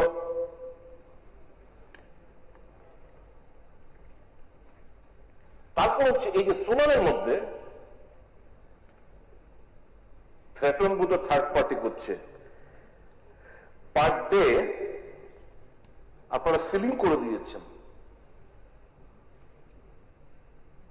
3.8 ইউনিট। আমি যদি বেশিও ইয়ে করি, এটা 3.8 ইউনিটের বেশি আপনারা আমাদের টাকা দিচ্ছেন না। অথচ দেখা যাচ্ছে প্র্যাকটিক্যালি আমরা 5 to 6 ইউনিট আমরা বিদ্যুৎ যারা সোলার ইয়ে করছে আপনাদেরকে আমরা দিচ্ছি, আর আপনারা আমাদের কি দেখাচ্ছেন 3.8 ইউনিট দিচ্ছি, কত 5 to 6 ইউনিট।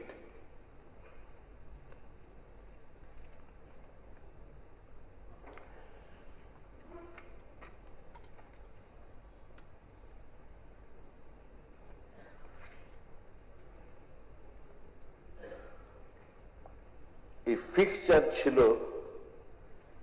আপনাদের সরকার আসার আগে 25 টাকা কিলোওয়াট, ডিউটি চার্জ এখন হচ্ছে 75 টাকা পার কিলোওয়াট ফর ডোমেস্টিক। এটা তো এক একটা রেটে। মিটার রেন্ট, আচ্ছা এবার মিটার রেন্ট আমি দিয়ে যেতেছি, একটা মিটার আমার বাড়িতে লাগাইছে, এটার দাম ধরেন 2500 3000 যেটাই হোক, আমি প্রত্যেক মাসে 10 টাকা 10 টাকা 10 টাকা 10 টাকা করে দিয়ে যেতেছি আজীবন আমি দিয়ে যাবো মিটার রেন্ট। তাহলে মিটারটা আমার 3000 টাকা দাম মিটার কিনছি আমি ধরে নেই, তাহলে প্রত্যেক মাসের পর যেখানে আমার 3000 টাকাটা আমার শেষ হয়ে যাবো, আমি কি লিখে মিটার রেন্ট আবার দিতাম? কি কারণে মিটার রেন্ট দিতাম? এখন আপনাদের তো যুক্তি, আপনি উত্তর দিবেন না মিটার যদি নষ্ট হয় তাহলে তো আমরা আবার আপনাদের বিনা পয়সা লাগাই দিব, তখন নষ্ট হইলে আবার লাগাইলে পরে আবার আপনারা 10 টাকা করে কাটেন না। ওয়াই, এটা তো একটা মাসের পর মাস আপনারা যুগের পর যুগ ধরে আপনারা আমাদের থেকে এই মিটারের নীতিই আছে।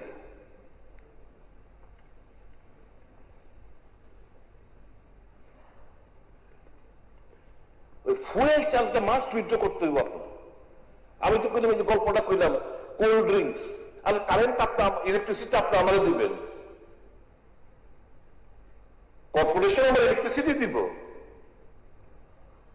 ওখানে কোথেকে কি করবে না করবে আমার দেখার ব্যাপার না।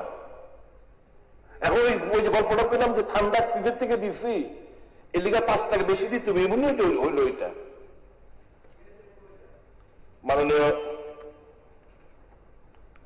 ট্রান্সমিশন লস, বিদ্যুৎ চুরি, কেন এই যে ট্রান্সমিশন লস হইতেছে, বিদ্যুৎ চুরি হইতেছে মানে গ্রামে গঞ্জে র্যান্ডম, কেন বৈধ ভোক্তারা এটা প্যারালাইজড হইব? কেন বলুন না, কেন ভোক্তাদের উপর আপনি চাপাবেন? আপনারা লস মিনিমাইজ করতে পারছেন না, ট্রান্সমিশন লস মিনিমাইজ করতে পারছেন না, বিদ্যুৎ চুরি বন্ধ করতে পারছেন না, অপচয় নষ্ট করতে পারছেন না, তারপর তো বলে লাভ নেই। যা যন্ত্রাংশ ক্রয় বাণিজ্য যা করেন, যা হচ্ছে, মাননীয় মন্ত্রী, আমি আপনি আমরা we are not technical men, but in the name of purchase of many things, many ghopla is going on. Why should the আমরা যারা consumers B penalised for this? এই টাকাটা যেটাই ট্রান্সমিশন লস, বিদ্যুৎ চুরি, করাপশন, কমিশন, সমস্ত কিছু minimise করা, যে লসে রান, এটা আমরা তো কেমন লসে রান করুন, কাজে এটা কই থেকে কোনো না কোনো ভাবে আমাদের থেকে একটু নিতে হইব। কারেক্ট? তো why we should pay the বৈধ ভোক্তারা for all these transmission laws, বিদ্যুৎ চুরি, করাপশনের জন্য বৈধ ভোক্তারা কেন তারা এই জিনিসগুলো হবে, তাদের পকেট কেন কাটা হবে? স্মার্ট মিটার পার্লামেন্টে পরিষ্কার ভাবে 1 মাস 2 মাস 5 মাস 6 মাস পরে হয়তো পেমেন্ট হয়, কিন্তু বাংলাদেশ থেকে তো যেটা বিদ্যুৎটা আমরা বিক্রি করি সেটা তো আনুমানিক, if I'm not wrong, correct me if I am wrong, প্রায় 10-12 কোটি টাকার উপরে প্রফিট আসে। আমরা ট্রেডিং করি, অনলাইন ট্রেডিং, বিশেষ করে সেপ্টেম্বর টু ফেব্রুয়ারি অবধি করি, ওখানেও প্রায় 7-8 কোটি টাকা প্রফিট হয়। তাহলে মানুষ বুঝে না যে আমাদেরকে অন্ধকারে রেখা, গ্রামে গঞ্জে অন্ধকারে রেখা যে আমরা বিদ্যুৎ বিক্রি কইরা যে আমরা ট্রেডিং করতেছি, এটা তো গ্রামে গঞ্জে মানুষ বুঝে না। এক একটা গ্রামে এরকমও আছে 4 দিন 5 দিন কারেন্ট আয় না, ইন্টেরিয়ার গুলোতে, এডিসি বেল্টে, গ্রামীণ এলাকায় পরিষেবা একদিকে নাই, আরেকদিকে ঠিক আমার এই সমস্ত বিদ্যুতের মাসুল, এই সমস্ত চার্জেস আমার ঠিক মাসে মাসে গুনতে হইতেছে, নাহলে বিদ্যুৎ কাটতে দিয়ে যাইতেছে।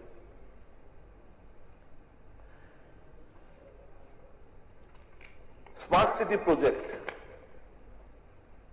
আন্ডারলাইন বোধহয় কেবেলে কিছু কাজ হয়েছে, আমি জানি না TSSL এর কনসাল্ট করে কাজগুলো হয়েছে কিনা।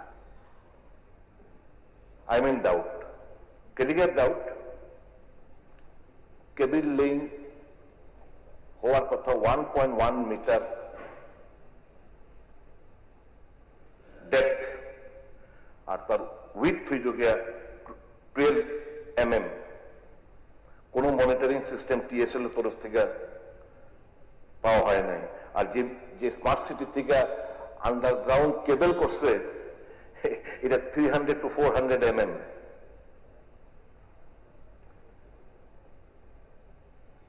যদিও ইতিমধ্যে TSECL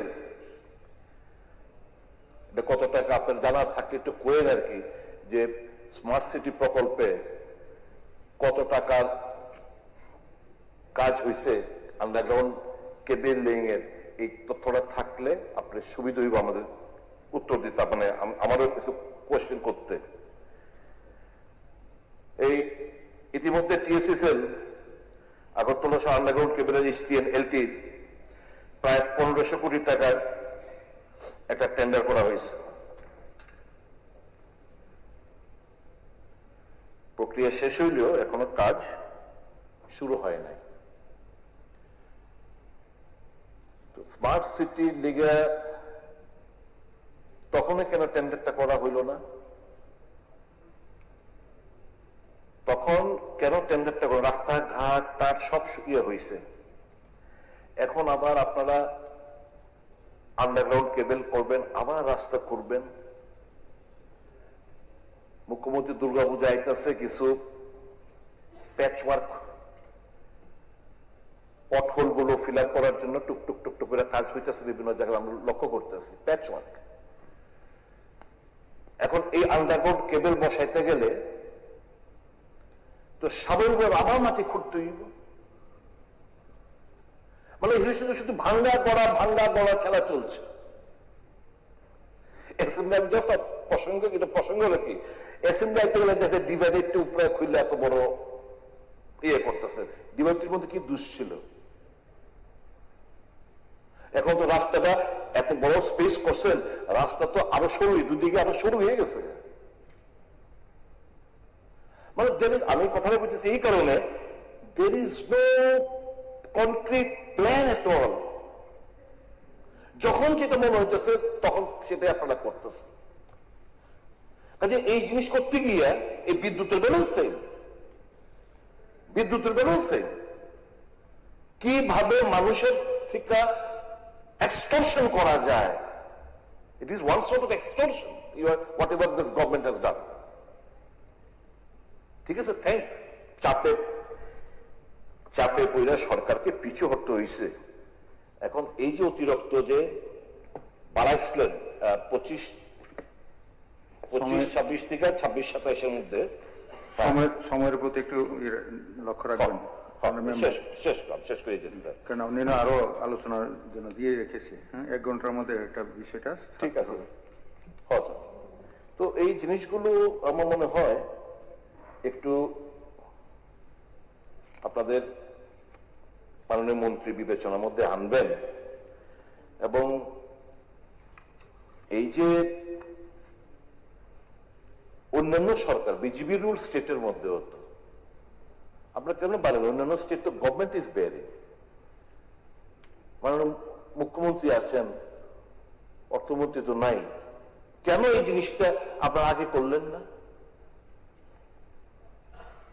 কেন এই যে জিনিসটা আপনারা অন্যান্য স্টেট গুলো তো বানায়নি, তো বের করছে তারা,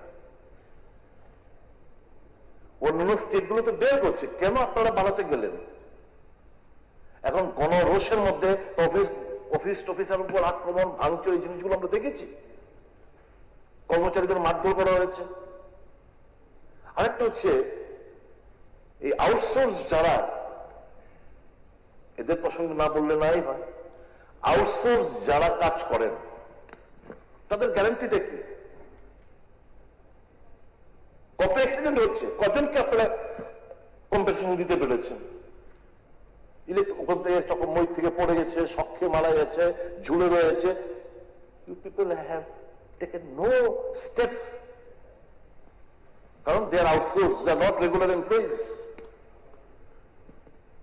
তো এই ব্যাপারগুলো আপনারা একটু দয়া করে মাননীয় মন্ত্রী দেখবেন, আর ভবিষ্যতে এই জিনিসগুলো যেগুলো প্রত্যাহার বিভিন্ন যে চার্জ বসিয়ে, ডিউটি চার্জ, এসপিপিসিএ, ফিক্সড চার্জ থেকে শুরু করে আরো যা যা চার্জ বসিয়েছেন, সেই সবগুলো বিবেচনা করে সেগুলো প্রত্যাহার করবেন। Metre rent, fuel charge, duty charge, এই সবগুলো ফিক্সড চার্জ, এগুলো প্রত্যাহার করবেন এবং মানুষকে রিলিফ দেবেন। একটা সত্যিকারের মানুষের সরকারের থেকে, মানুষ ওরিয়েন্টেড সরকারের থেকে মানুষ এটাই প্রত্যাশা রাখে। যাই হোক, ঠিক আছে, the officers are sitting, if I somewhere I have wrong, I stand to be corrected. I am not expertise in this line, but whatever, a bit after going through all this, whatever I have gathered, I have ventilated to you for the government to take appropriate steps in this regard. And I believe all this charge, whatever you have done is a bit. এর আগে এটা বাড়ানোর আগেই তো আমরা pocket কাট, অনেক যেটা পালেস্টিন নিজে উইথড্র করে রয়েছে, কিন্তু এর আগে থেকে তো আমাদের বক্তব্য এই যে মিটার চার্জ, এই যে ডিউটি চার্জ, অমুক চার্জ, বিভিন্ন চার্জ নামে যে আমাদের পকেট কাটতেছেন, এটাও প্রত্যাহার করবেন, এই প্রত্যাশা আপনার কাছ থেকে রাখি। ঠিক আছে, সকলকে ধন্যবাদ স্যার সময় দেওয়ার জন্য। এখন অনারেবল মেম্বার শ্যামল চক্রবর্তী।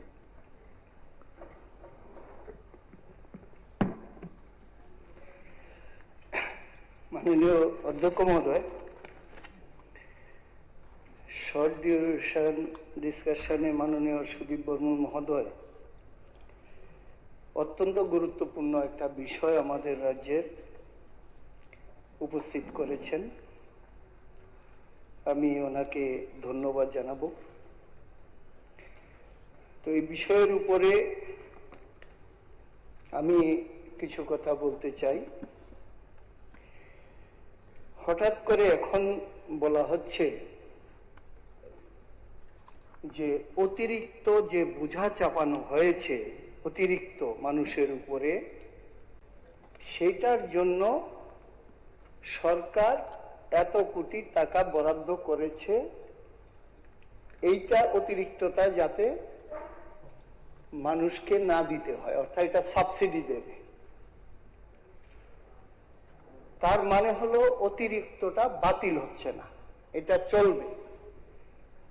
সরকার সাবসিডি দেবে, সাবসিডি অতিরিক্ত পড়েছে আমাদের উপরে, সাবসিডিও আমরা দেব, কারণ সরকার যে সাবসিডি দেবে সেই টাকা মানুষের থেকে ট্যাক্স নেওয়া টাকা, এটা সরকারের ঘরে যায়, সরকার সেই টাকায় জনকল্যাণে কাজ করে। রাস্তাঘাট, স্বাস্থ্য, সমস্ত কিছু। তার মানে অতিরিক্ত বোঝাটা আবার মানুষকেই বহন করতে হচ্ছে। এখন এই অতিরিক্ত বোঝা কেন? আমরা বলছি এটা বাতিল করো। স্যার, আপনি জানেন যে বিদ্যুৎ নিগম এই রাজ্যে তাদের যা পরিকাঠামো আছে, একটা বিদ্যুতের খুঁটি থেকে দালান পর্যন্ত, এই সমস্ত পরিকাঠামো হলো সরকারের। তারা কিছু করেনি, সব পরিকাঠামো সরকারের।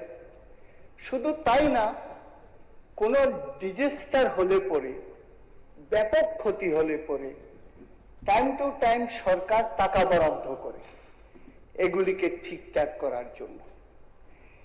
তার বাইরে আপনি দেখবেন স্যার, নির্বাচিত যে সংস্থাগুলি আছে গ্রামের মধ্যে, তাদের যে বাজেট হয়, সেখানেও তারা বিদ্যুতের খুঁটি এই সমস্ত ধরে।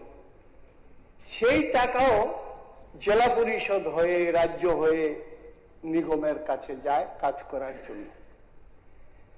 এবং আমরা যারা বিধানসভার সদস্য আছি, লোকসভার সদস্য আছে, ওনাদের কাছেও মানুষ বিভিন্ন রকম দাবি যায় না, এই লাইনটা করে দেওয়ার জন্য, একটা ট্রান্সফরমার দেওয়ার জন্য। তাতে বিধানসভার সদস্যরাও বা এমপিরা, ওনারাও কিন্তু সেখানে টাকা দেন এই কাজ করার জন্য। তার মানে হলো নিগম শুধু মনিটরিং করছে বিষয়টাকে। এই যে মনিটরিং করছে, করে এখন তারা বলছে 1700 কোটি টাকা তাদের ডেফিসিট আছে।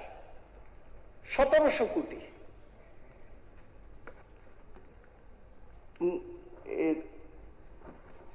যখন এই সরকার ক্ষমতা আসে, তখন নিগমের প্রায় 300 কোটি টাকা অ্যারাউন্ড ফিক্সড ডিপোজিট ছিল। এখন এসে বলছে 1700 কোটি টাকার ডেফিসিট তাদের। তার মানে হলো সরকারের দিক থেকে নিগমের উপরে মনিটরিংটা ছিল না। তো স্যার, আমি বলবো যে এই যে অতিরিক্ত চার্জ যেটা বলছিল, তার বাইরে আরো কিছু আছে, সানরি ফান্ডরি এই সমস্ত। এখন এটার মধ্যে একটা চার্জ আছে, এনার্জি চার্জ। মাননীয় Sudip babu fixed charge, duty charge, fuel charge, meter charge, sundry এ সমস্ত বলছিলেন। কিন্তু উপরে যেটা আছে সেটা হলো এনার্জি চার্জ। এনার্জি চার্জ ঠিক হয় কি করে? এটাই তো আসল, যে বিদ্যুতের যে দাম, এটা কি করে ঠিক হয়? যে কোনো ব্যবসা প্রতিষ্ঠানে মালের দাম কি করে ঠিক হয়? যে বিদ্যুৎ তারা কিনলো, সেই টাকা, তার সাথে তার পরিচালন যে খরচ আছে সে টাকা, এস্টাবলিশমেন্ট যা কষ্ট আছে সেটা, তার কর্মচারী, তারপরে তার লাভ, এই প্লাস করে ঠিক হয় একটা জিনিসের দাম। তো সেই করেই এনার্জি চার্জ ঠিক হয়েছে। তাহলে এনার্জি চার্জটা হলো মেইন আমাদের কাছে, আসল হলো এনার্জি চার্জ। এই এনার্জি চার্জের বাইরে এই চার্জগুলি সেখানে এসেছে। এখন আপনি দেখবেন স্যার, আমাদের রাজ্যের মধ্যে এখন যে এনার্জি চার্জ আছে, তাতে ডোমেস্টিক, বিজনেস, রেল, শিল্প সবটাকে যদি আমরা এভারেজ করি, তাহলে দেখা যাবে এনার্জি চার্জ অ্যারাউন্ড 60 টাকা 50 পয়সা পড়েছে। যদি সবটাকে এভারেজ করি, 60 টাকা 50 পয়সা। এই নিগম যে বিদ্যুৎ ক্রয় করছে, তার দাম কত? নিপকো থেকে আমাদের কি আছে? আমাদের ওন সোর্স আছে, ডুম্বুর জলাশয় আছে, রুকিয়া আছে, আমাদের বরমুরা আছে, এছাড়া আছে নিপকো ও ওটিপিসি। তাহলে এই নিপকো থেকে যে ওন নিজস্বটা বাদ দিল, নিপকো থেকে যে বিদ্যুৎ কিনছে, তাহলে যদি আমার এটা ঠিকঠাক থাকে, আমি যদ্দূর খবরাখবর, তাতে 4.70 থেকে 5.20 তার মধ্যে রেট ভেরিয়েশন করছে।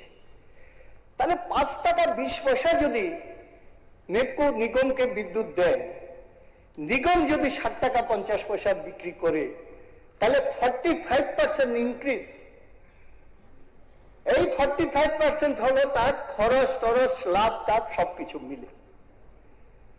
তাহলে এটা যদি হয়, তাহলে এখানে তো তার লাভ আছে। তাহলে কেন বাকি চার্জগুলি মানুষের উপর যুক্ত হবে? এইটাই হলো সবচেয়ে বড় প্রশ্ন।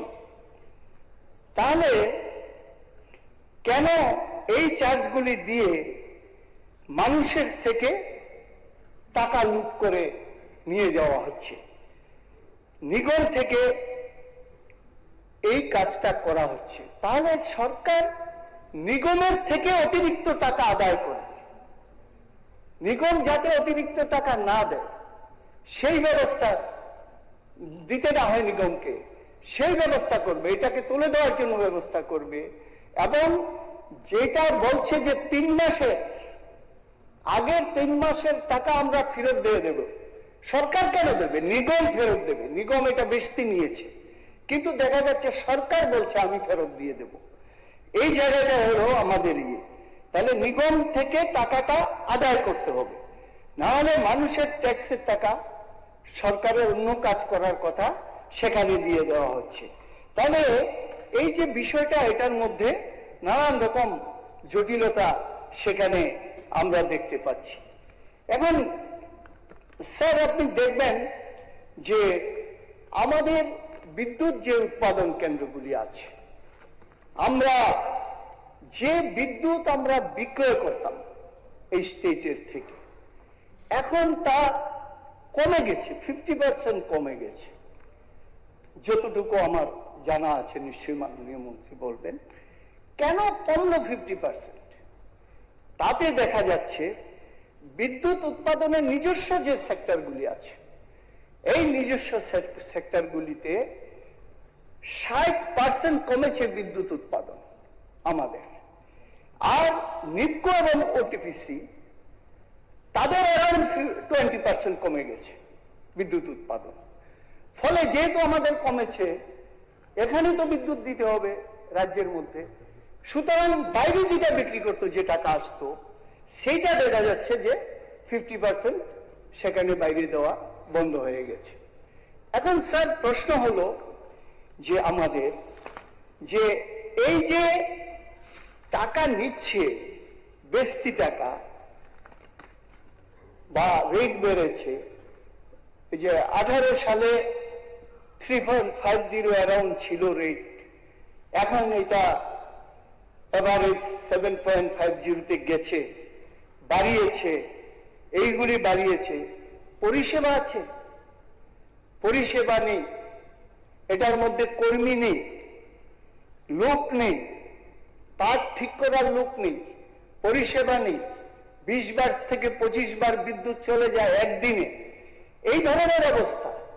তাহলে পরে পরিষ্কারভাবে দেখা যাচ্ছে যে এই টাকাটা অ্যাকচুয়ালি কোনো রকম পরিষেবা না দিয়ে সরকারকে মানে ফাঁকি দিয়ে জনগণ থেকে লুট করার একটা ব্যবস্থা গ্রহণ করা হয়েছে, সরকারের মনিটরিং না থাকার ফলে পরিষ্কারভাবে এটা বোঝা যায়। এখন এই জায়গাটাতে আমি একটা কথা বলতে চাই স্যার, যে এই যে মাননীয় সুদীপ বাবু বলছিলেন, আমি সেটার মধ্যে যাব না। মানুষের একটা প্রশ্ন, আমরা কোথায় যাব? আপনি শুনলে অবাক হবেন স্যার, একটা বিল নিয়ে যখন মানুষ যায় নিগমের লোকদের কাছে বিভিন্ন অফিসে, কেন আমি এটা হলো, কেন এরকম হচ্ছে, তারা কোনো জবাব দিতে পারে না। তারা বলে আপনারা উপর থেকে যোগাযোগ করুন। আমি একটা বিল দেখেছি যে সে সাধারণভাবে 1500 টাকা করে 1200 টাকা করে দেয়, তার 22,000 টাকা বিল এসেছে, কিন্তু তারাদের বলা হলো সার্ভার ঠিক ছিল না, এটা নয়ডা না কোথা থেকে চলে, এই সার্ভারের অবস্থা কাজে তোমার ব্যালেন্স একটা পড়ে গেছে 22,000 টাকা। ব্যালেন্স মানে তাহলে সবটা ব্যালেন্স কভার করে নিয়েছে, কিন্তু পরের মাসে যখন বিল আসলো তখন জায়গায় আবার 21,000 টাকা বিল এসেছে। তাহলে ওইটা যদি ঠিক থাকতো তাহলে পরে তার যদি ব্যালেন্স থাকতো, প্রথমটা দিয়ে তো ব্যালেন্স এসেছে, দ্বিতীয়টাতে আসার কোনো কারণ নেই। কিন্তু যখন নিগমের লোকদের কাছে যায়, অফিসের মধ্যে যায়, তারা বলছে আমরা এটার কোনো কিছু বলতে পারবো না, এটা উপর থেকে যা এসেছে তা। মানে কোনো সুরাহার রাস্তা নেই সেখানে, এই ধরনের অবস্থা। আর আরেকটা হলো, যখন আমি বিদ্যুৎ পারচেজ করি, আগে টাকা দিই, তারপর আমার ইউনিট পাই, তখন দেখা যাচ্ছে কোনো কোনো ক্ষেত্রে 1,000 টাকা দিলাম, আমার এসেছে 11 ইউনিট, 1,000 টাকা দিলাম, এসেছে 35 ইউনিট। কিন্তু ইউনিটের রেটের সাথে আমি যে টাকা দিচ্ছি সেটা কোনো মিলছে না, কিন্তু যখন জিজ্ঞাসা করা হয় তখন কোনো উত্তর নেই। কাজেই এইটা জনগণের উপরে এক্সট্রা বোঝা, এবং এটা নিগম লুটতরাজ করছে। কাজেই এটা সরকার থেকে, সরকারের কোষাগার থেকে টাকা দেওয়ার বিষয় নেই, নিগম থেকে সেই টাকা আদায় করে মানুষকে দেওয়ার প্রশ্ন। কাজে সেদিক থেকে যে অতিরিক্ত চার্জগুলি বসিয়েছে এটা বাতিল করা হবে কিনা, সেটাই হলো আজকে সবচেয়ে বড় প্রশ্ন। ধন্যবাদ আপনাকে। এখন অনারেবল মেম্বার দীপক সেনজি, সময়টা কিন্তু খুব করবে, আমাদের শেষ করতে হবে। তিনটা কিন্তু আজ আপনি মেইন কথা কি আমি জানি না, তাহলে কিন্তু আমাকে সেরকম ভাবে টাইম দিতে হবে, প্রশ্নগুলি সবগুলো উত্তর দিতে হবে। তো একটা আমরা তিনটা কিন্তু শর্ট ডিউরেশন, আপনি কিন্তু এই প্রথম আমি দেখলাম খুব সুন্দর করে শর্ট ডিউরেশন অ্যাকসেপ্ট করেছেন। সিপিএম পার্টি পেয়েছে, কংগ্রেস পেয়েছে, ত্রিপুরা আমাদের এলাই পার্টি। আপনি তাহলে কটা পর্যন্ত হাউস করবেন? ঠিক আছে, 5 মিনিট। আমার তো মনে হয়, আমি যতটুকু বুঝি, ঘুরিয়ে ফিরে কত নতুন কি আসবে আমি জানি না, ঘটনা এগুলির মধ্যে থাকবে। আমি জানি না কি কেন অ্যালাউ করছেন, তাহলে তো রঞ্জিত বাবু বলবে, অনেকে বলবে। মাননীয় স্পিকার স্যার, এর উপরে বিস্তৃত আলোচনা হয়েছে। আমি খুব বেশি বলবো না, খুব সংক্ষেপে কয়েকটা কথা আমি সেখানের মধ্যে বলতে চাই। প্রথমত 2018 সালে 300 কোটি টাকা এই নিগমের লাভ ছিল। এখন এমন কি ঘটনা হলো যে 300 কোটি টাকা তো নাই, প্লাস 1700 কোটি টাকা লোকসানে নিগম সেখানের মধ্যে চলছে, এমন কি ঘটনা সেখানের মধ্যে সংগঠিত হয়েছে। এখানে দেখানো হয়েছে 1700 কোটি লস, সেখানে দেখানো হয়েছে 17/3/2026। আমাদের এখানে এই বিধানসভাতেই প্রশ্নোত্তর পর্বে সেখানের মধ্যে আমি প্রশ্ন সেখানের মধ্যে উত্থাপন করেছিলাম, সেই প্রশ্ন সেখানে আছে যে আমাদের রাজ্যে নিগম 79টা বিদ্যুৎ বিল আদায় কেন্দ্র সেখানের মধ্যে আছে। আমরা দেখছি এর আগেও মাননীয় মন্ত্রী মহোদয় বলেছেন বিদ্যুৎ বিলটা ঠিকভাবে সংগ্রহ হয় না। তো আমার রাজ্যের ভেতরে এতগুলো পরিবার, এত গ্রাহক আমাদের, সেই জায়গায় মাত্র 79টা যদি সেখানে বিদ্যুৎ বিল সংগ্রহ কেন্দ্র সেখানে হয়, তাহলে পরে সে বিদ্যুৎ বিল কি করে হবে? মানুষের বাড়িতে ঠিকভাবে বিলিং না হলে পরে মানুষ কি করে সেখানের মধ্যে বিল দেবে? তো যার চাপটা অন্যদের কাছে সেখানের মধ্যে বহন করতে হচ্ছে। উনি যে তথ্য সেখানের মধ্যে সেখানে দিয়েছিলেন, সেখানে দেখা গেছে মোট ভোক্তা হচ্ছে 9,19,000 ভোক্তা, ওনার দেওয়া স্টেটমেন্ট সেখানের মধ্যে আছে। নিয়মিত বিদ্যুৎ প্রদান করে ভোক্তা হচ্ছে 4,02,000, এবং অনিয়মিত যারা বিদ্যুৎ পে করে সে তথ্য হচ্ছে 3,20,000, এবং সেখানে দেখা গেছে 1,96,000 মানুষ আছে যারা কোনো বিলই কোনোদিন সেখানে দেয় না, এবং সেই বিলটা সেখানের মধ্যে তারা দিচ্ছে না। এই ধরনের একটা অবস্থান সেখানের মধ্যে আছে। আমরা এটা দেখেছি যে উনি বলবেন আজকে যে স্মার্ট মিটার আপনাদের বামফ্রন্ট সরকার সময় তো সেখানের মধ্যে লাগিয়েছিলেন, হ্যাঁ, অস্বীকার করার মতো কোনো অবস্থা সেখানের মধ্যে নেই। আমাদের সরকার থাকাকালীন সময়ে 1,376 কোটি টাকা সেখানে ওয়ার্ল্ড ব্যাংক থেকে আমাদের বিদ্যুতের উন্নয়নের জন্য সেখানে গভর্নমেন্ট চেয়েছিল, যে টাকাটার মূলে এই টাকাটা এসছে অনেক শেষে, এবং সেই মূলেই এখন গভর্নমেন্ট সেখানের মধ্যে বিভিন্ন জায়গায় সাবস্টেশন বিদ্যুতের উন্নয়ন সেখানের মধ্যে করছে।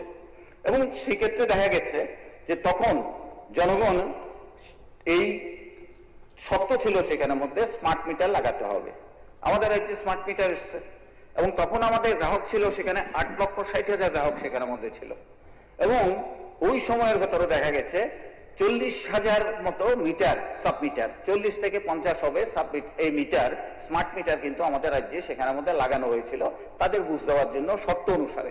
তার বাইরে কিন্তু আর কোনো স্মার্ট মিটার তখনও লাগানো হয়নি। কিন্তু আমার প্রশ্ন হচ্ছে, বামফ্রন্ট সরকারের সময় যদি 40 থেকে 50,000 স্মার্ট মিটার লাগিয়ে থাকে, কোনোদিন তো একদিনের জন্য কোনো চিৎকার মানুষের কাছ থেকে আমরা শুনিনি।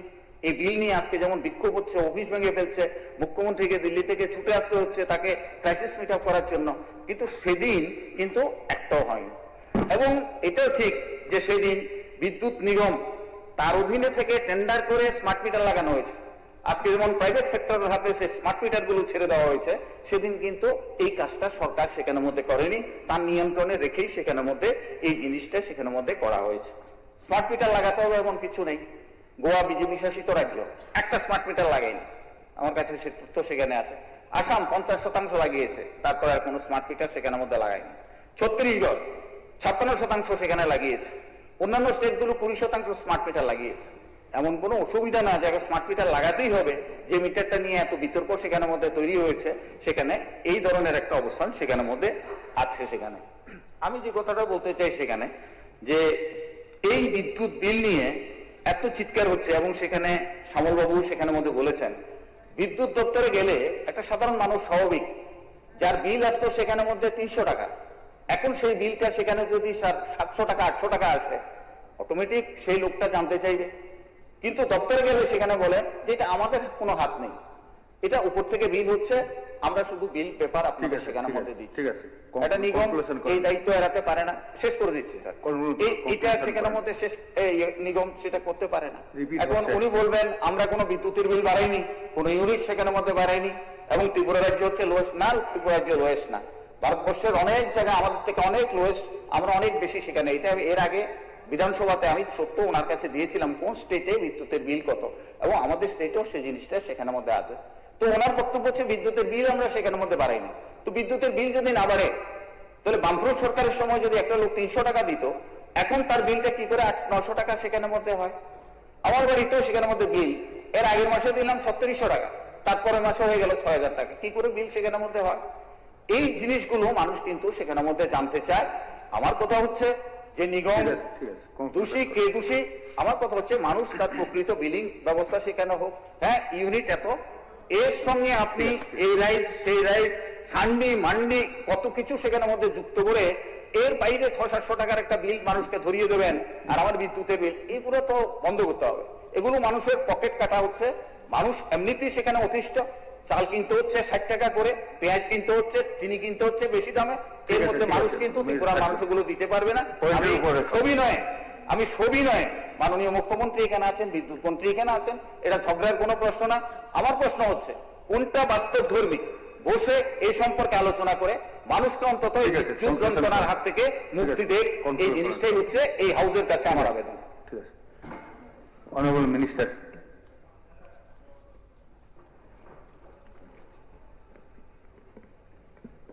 মাননীয় অধ্যক্ষ মহোদয়, যদিও ট্রেজারি মন্ত্রী একজন কথা বলার ছিল, আমি বলছি যে যেহেতু টাইম কম সেজন্য ওনাকে বলছি বলার দরকার নেই। শুরুতে আমি এই সবার মাননীয় সদস্য শ্রী সুদীপ রায় বর্মন মহাশয়কে ধন্যবাদ জানাতে চাই। তিনি বিদ্যুৎ বিল এবং টেরিফ নিয়ে রাজ্যের মানুষের ক্ষোভ ও উদ্বেগের প্রসঙ্গে এই সবাই তুলে ধরেছেন। অন্যরাও এতে অংশগ্রহণ করেছেন, যারা আলোচনা করেছেন তাদেরকে ধন্যবাদ।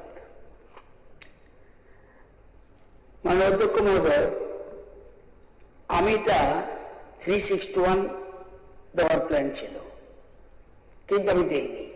যখন শুনেছি একজন সদস্য শর্ট ডিভিশন নিয়েছেন, তাহলে আমি বলতেই পারবো স্কোপ ইজ দেয়ার, সেই জন্য আমি এখানে আর আমি আমি নিজে না উঠালেও আমি উঠাতাম।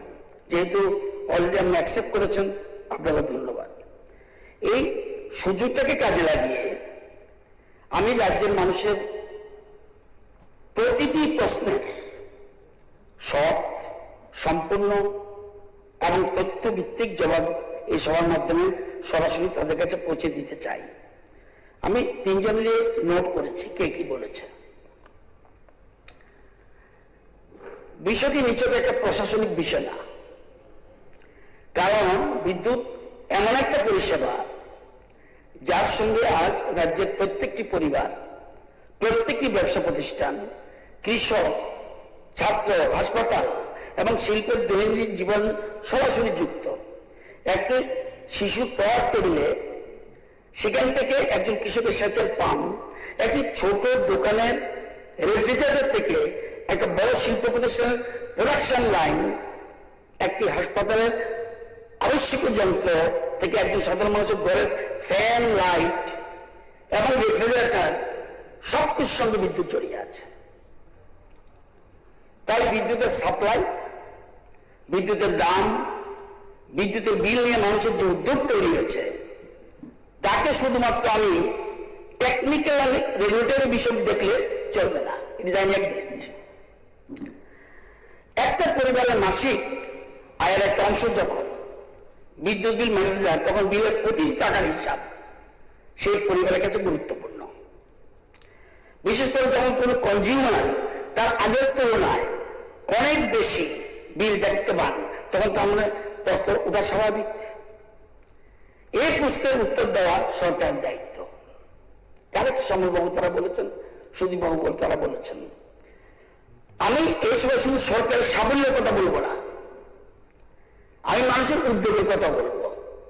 আপনারা যেগুলি বলেছেন, মানুষের প্রশ্নের কথা বলবো, টেরিফ নিয়ে বলবো, পাওয়ার পারচেজ নিয়ে বলবো, নিজেদের জেনারেশন টাকা সত্ত্বেও কেন বাইরে থেকে বিদ্যুৎ কিনতে হচ্ছে সেটিও বলবো। সবচেয়ে গুরুত্বপূর্ণ বিষয়, মানুষের উপর তৈরি হওয়া আর্থিক চাপ কমাতে সরকার ইতিমধ্যে কি সিদ্ধান্ত নিয়েছে সেটিও সবাই স্পষ্ট জানাবো। বিষয়ের শুরুতে পরিষ্কার করে দিতে চাই, সমস্ত প্রশ্নের উত্তর আমি আবেগ দিয়ে দেব না, দেব তথ্য দিয়ে, নথি দিয়ে, আইন দিয়ে। রাজনীতি রাজনীতির জায়গায়, প্রশাসন প্রশাসনের জায়গায়। আমরা হিংসামুক্ত রাজনীতিতে বিশ্বাস করি, প্রতিহিংসা মুক্ত রাজনীতি বিশ্বাস করি, স্বচ্ছ প্রশাসনে বিশ্বাস করি, জবাবদিহিমূলক সরকারের বিশ্বাস করি। আমরা বিশ্বাস করি প্রতিপক্ষের কাজ সরকারকে প্রশ্ন করা, আর সরকারের কাজ সেই প্রশ্নের উত্তর দেওয়া। আমার প্রতিপক্ষের মাননীয় বিধায়কদের কাছে আমার একটি প্রশ্ন রাখতে চাই, আপনারা কোন পক্ষে? তথ্যের পক্ষে, নথির পক্ষে, না যুক্তির পক্ষে? আপনারা কিছু পজিটিভ বলেছেন, নিশ্চয়ই বলছেন, আমি এটা মধ্যে সবটা নেগেটিভ বলেছেন আমি বলবো না। নাকি রাজনৈতিক সুবিধার জন্য এমন একটি বিষয়কে এমনভাবে উপস্থাপনা করতে করার পক্ষে যাতে সাধারণ মানুষের মধ্যে কনফিউশন তৈরি হয়। আজকের সময় এটা মনে রাখা দরকার, তথ্য প্রযুক্তির যুগ। আজ এই অ্যাসেম্বলিতে বলা একটি কথা কয়েক মিনিটের মধ্যে হাজার হাজার মানুষের কাছে পৌঁছে যাবে। পুরনো এগ্রিমেন্ট খুঁজে পাওয়া যাবে, পুরনো গভর্নমেন্ট অর্ডার খুঁজে পাওয়া যায়, পুরনো নিউজ পেপার রিপোর্ট খুঁজে পাওয়া যায়। কে কখন সিদ্ধান্ত নিয়েছিল সেটাও মানুষ যাচাই করতে পারবে। তাই আজকের দিনে অসত্য বলে পারবো আগের মতো সোজা নয়। তাই আমি বলবো, রাজনীতি চলুক রাজনীতির মতো করে, প্রশাসন চলুক প্রশাসন নিয়মে, দুটিকে গুলিয়ে ফেললে শেষ পর্যন্ত কিন্তু ক্ষতি হবে সাধারণ মানুষের। আইন কোন দলের নয়। ইলেকট্রিসিটি অ্যাক্ট 2003-এর কথা বলা হচ্ছে। আমি একটা বিষয় অত্যন্ত পরিষ্কার করে বলতে চাই, ইলেকট্রিসিটি অ্যাক্ট 2003 এটি ভারতের আইন, সংসদে প্রণীত আইন। এই আইন অবশ্যই মানতে হবে। এটা কংগ্রেস, বিজেপি, সিপিএম, তীব্রমতা আইন নয়। শুধু বিরোধিতার জন্য বিরোধিতা নয়, বিরোধিতা করতে হলে যুক্তি দিয়ে করুন, তথ্য দিয়ে করুন। আমি প্রথমেই স্যার,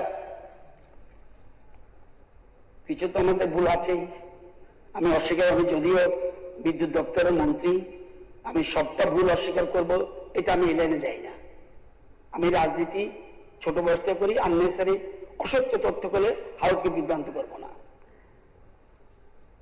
গত 8 বছরে এই রাজ্যের বিদ্যুৎ দপ্তরের কি কাজ করে গেছে এবং কি ব্যবস্থা নিয়েছে একটা তথ্য দিয়ে রাখা দরকার। রাজ্যে 132 কেবি সাবস্টেশন কটা ছিল? 12টা। বর্তমানে আছে কটা? 21টা। আরো 2টার কাজ চলছে। 33 কেবি সাবস্টেশন কটা ছিল? 44। এখন আছে কটা? 75টা। আরো কটা কাজ চলছে? 18টা। 3টি স্থানে সংশ্লিষ্ট ট্রান্সমিশন লাইন নির্মাণ করে উত্তর পূর্ব সীমান্ত railway Kumarghat, Udaipur, Teliamura traction substation সংযোগ স্থাপন করা হয়েছে। এর মধ্যে 272 কিলোমিটার রেল ঝড় বৃষ্টিতে বিদ্যুৎ সরবরাহ ঠিক রাখার জন্য 408 কিলোমিটার আন্ডারগ্রাউন্ড কেবল বসানো হয়েছে। এটা আমি যেটা নতুন নিউ প্রজেক্ট মাননীয় সিএফএফ যেটা আমাদের ড্রিম প্রজেক্ট সেটার কথা বলছি না। আগে ছিল কত? 95 কিলোমিটার।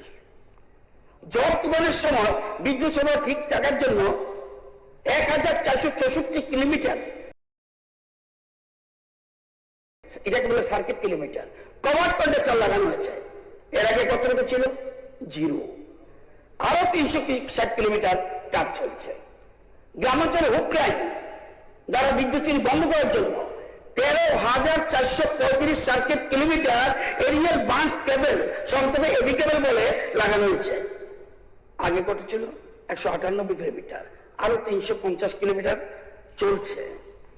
132 কেবি লাইন আগে ছিল 485 সার্কিট কিলোমিটার, এখন 986 চলছে। আরো 102। 33 কেবি লাইন আগে ছিল 896 কিলোমিটার। আমি আপনাদের পাশে আসবো, কিন্তু আমার সরকার কি করেছে? বসে বসে কি আমি ঘোড়ার ঘাস পেয়েছি? এটা দেখতে হবে। 1434 সেন্টিমিটার কাজ চলছে, 212 কিলোমিটার। 11 কেবি এসটি লাইন, ইঞ্জিনিয়ার যারা ব্যাকগ্রাউন্ড তারা বুঝবে। 15,748 সেন্টিমিটার ছিল, এখন হচ্ছে 19,972 সেন্টিমিটার। এলটি লাইন আগে ছিল 22,000, এখন হচ্ছে 34,000। ডিস্ট্রিবিউশন সাবস্টেশন আগে ছিল 15,000, এখন হচ্ছে 21,000। লাইফ লাইন মেনটেন্যান্স সবাই বুঝবে না, ইঞ্জিনিয়ার যারা বসে আছে বা সুবিদিবাবু বলবে। পরিবহন লাইনের মেরামতির সময় যদি পরিবহন লাইনের মেরামতির সময় বিদ্যুৎ বন্ধ না করে করতে হয়, সেজন্য already life line maintenance tactical প্রকল্প আমরা অলরেডি ওয়ার্ক করা হয়ে গেছে। ড্রোন প্রযুক্তি, টাওয়ার লাইনের পর্যবেক্ষণ চিহ্নিতকরণে ড্রোনের ব্যবহার ওয়ার্ক করা হয়েছে। মোবাইল সাবস্টেশন চালু পরিকল্পনা, যে কোনো বিভ্রাট হলে তৎক্ষণিক বিকল্প ব্যবস্থা টেন্ডার প্রক্রিয়া চলছে। টাওয়ার লাইনের বিপর্যয় রোধে ইমার্জেন্সি রেস্টোরেশন সিস্টেম, এটা টেকনোলজির পরিকল্পনা ওয়ার্ক অর্ডার করা হয়েছে।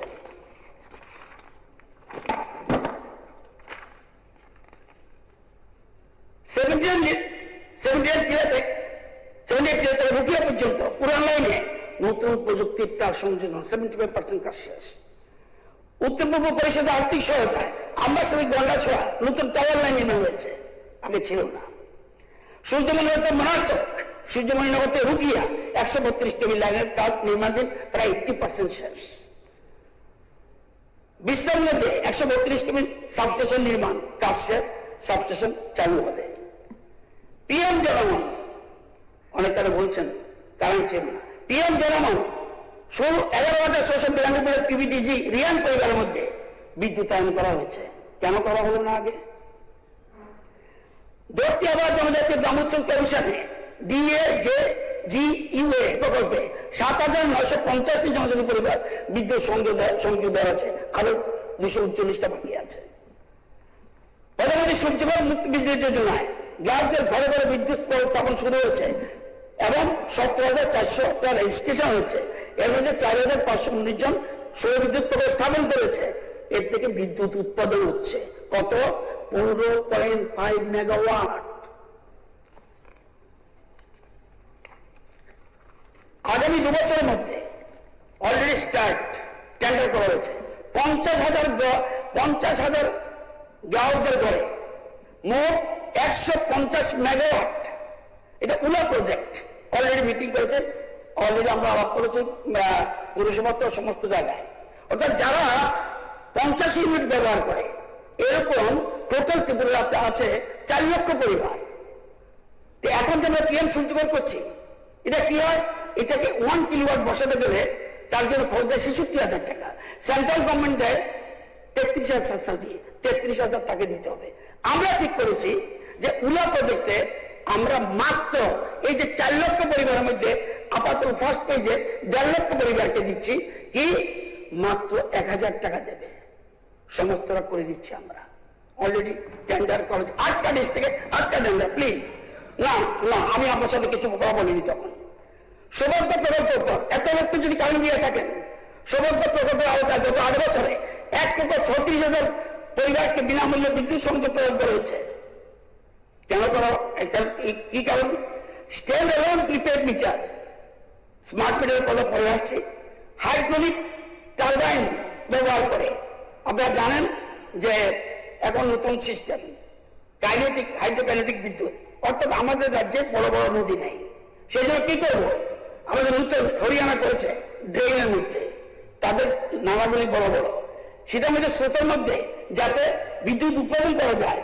আমরা অলরেডি 124টি স্থানে পরীক্ষা করা হয়েছে, এর মধ্যে 20টি স্থান স্থির করা হয়েছে। ম্যাকআপ কোম্পানিকে কাজের দায়িত্ব দেওয়া হয়েছে। প্রথমে 50 মেগাওয়াট, ধীরে ধীরে 200 মেগাওয়াট হবে।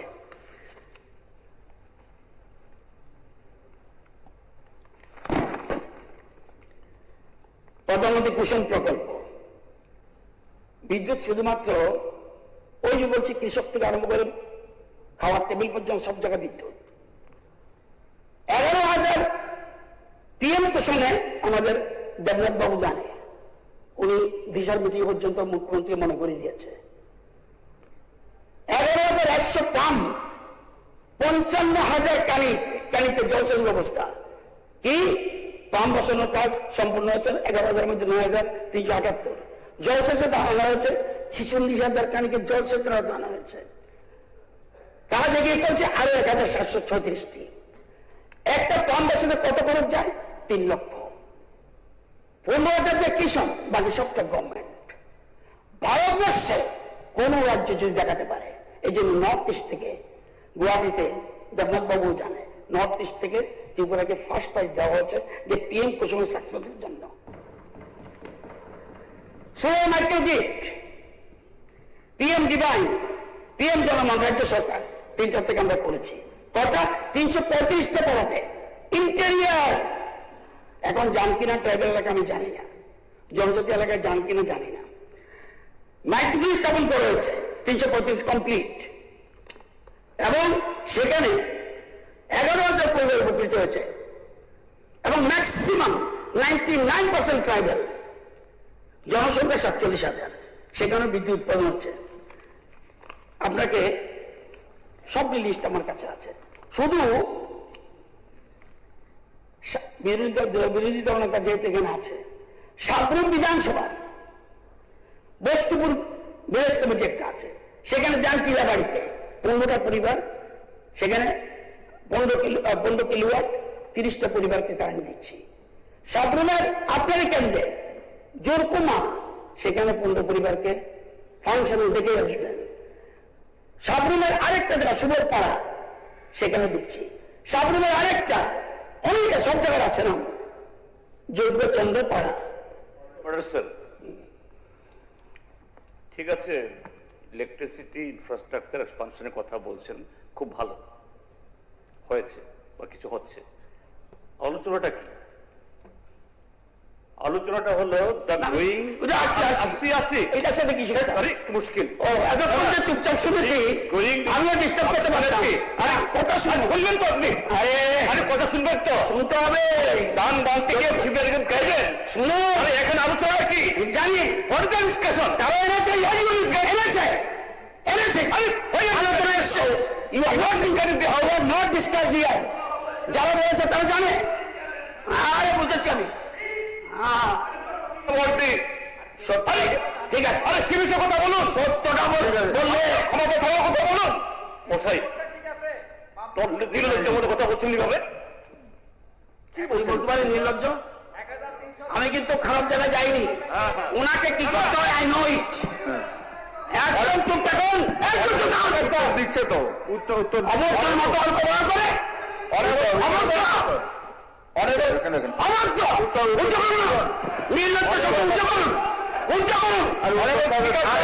আসছি তোমার কোমরে পেটি বাঁধবো,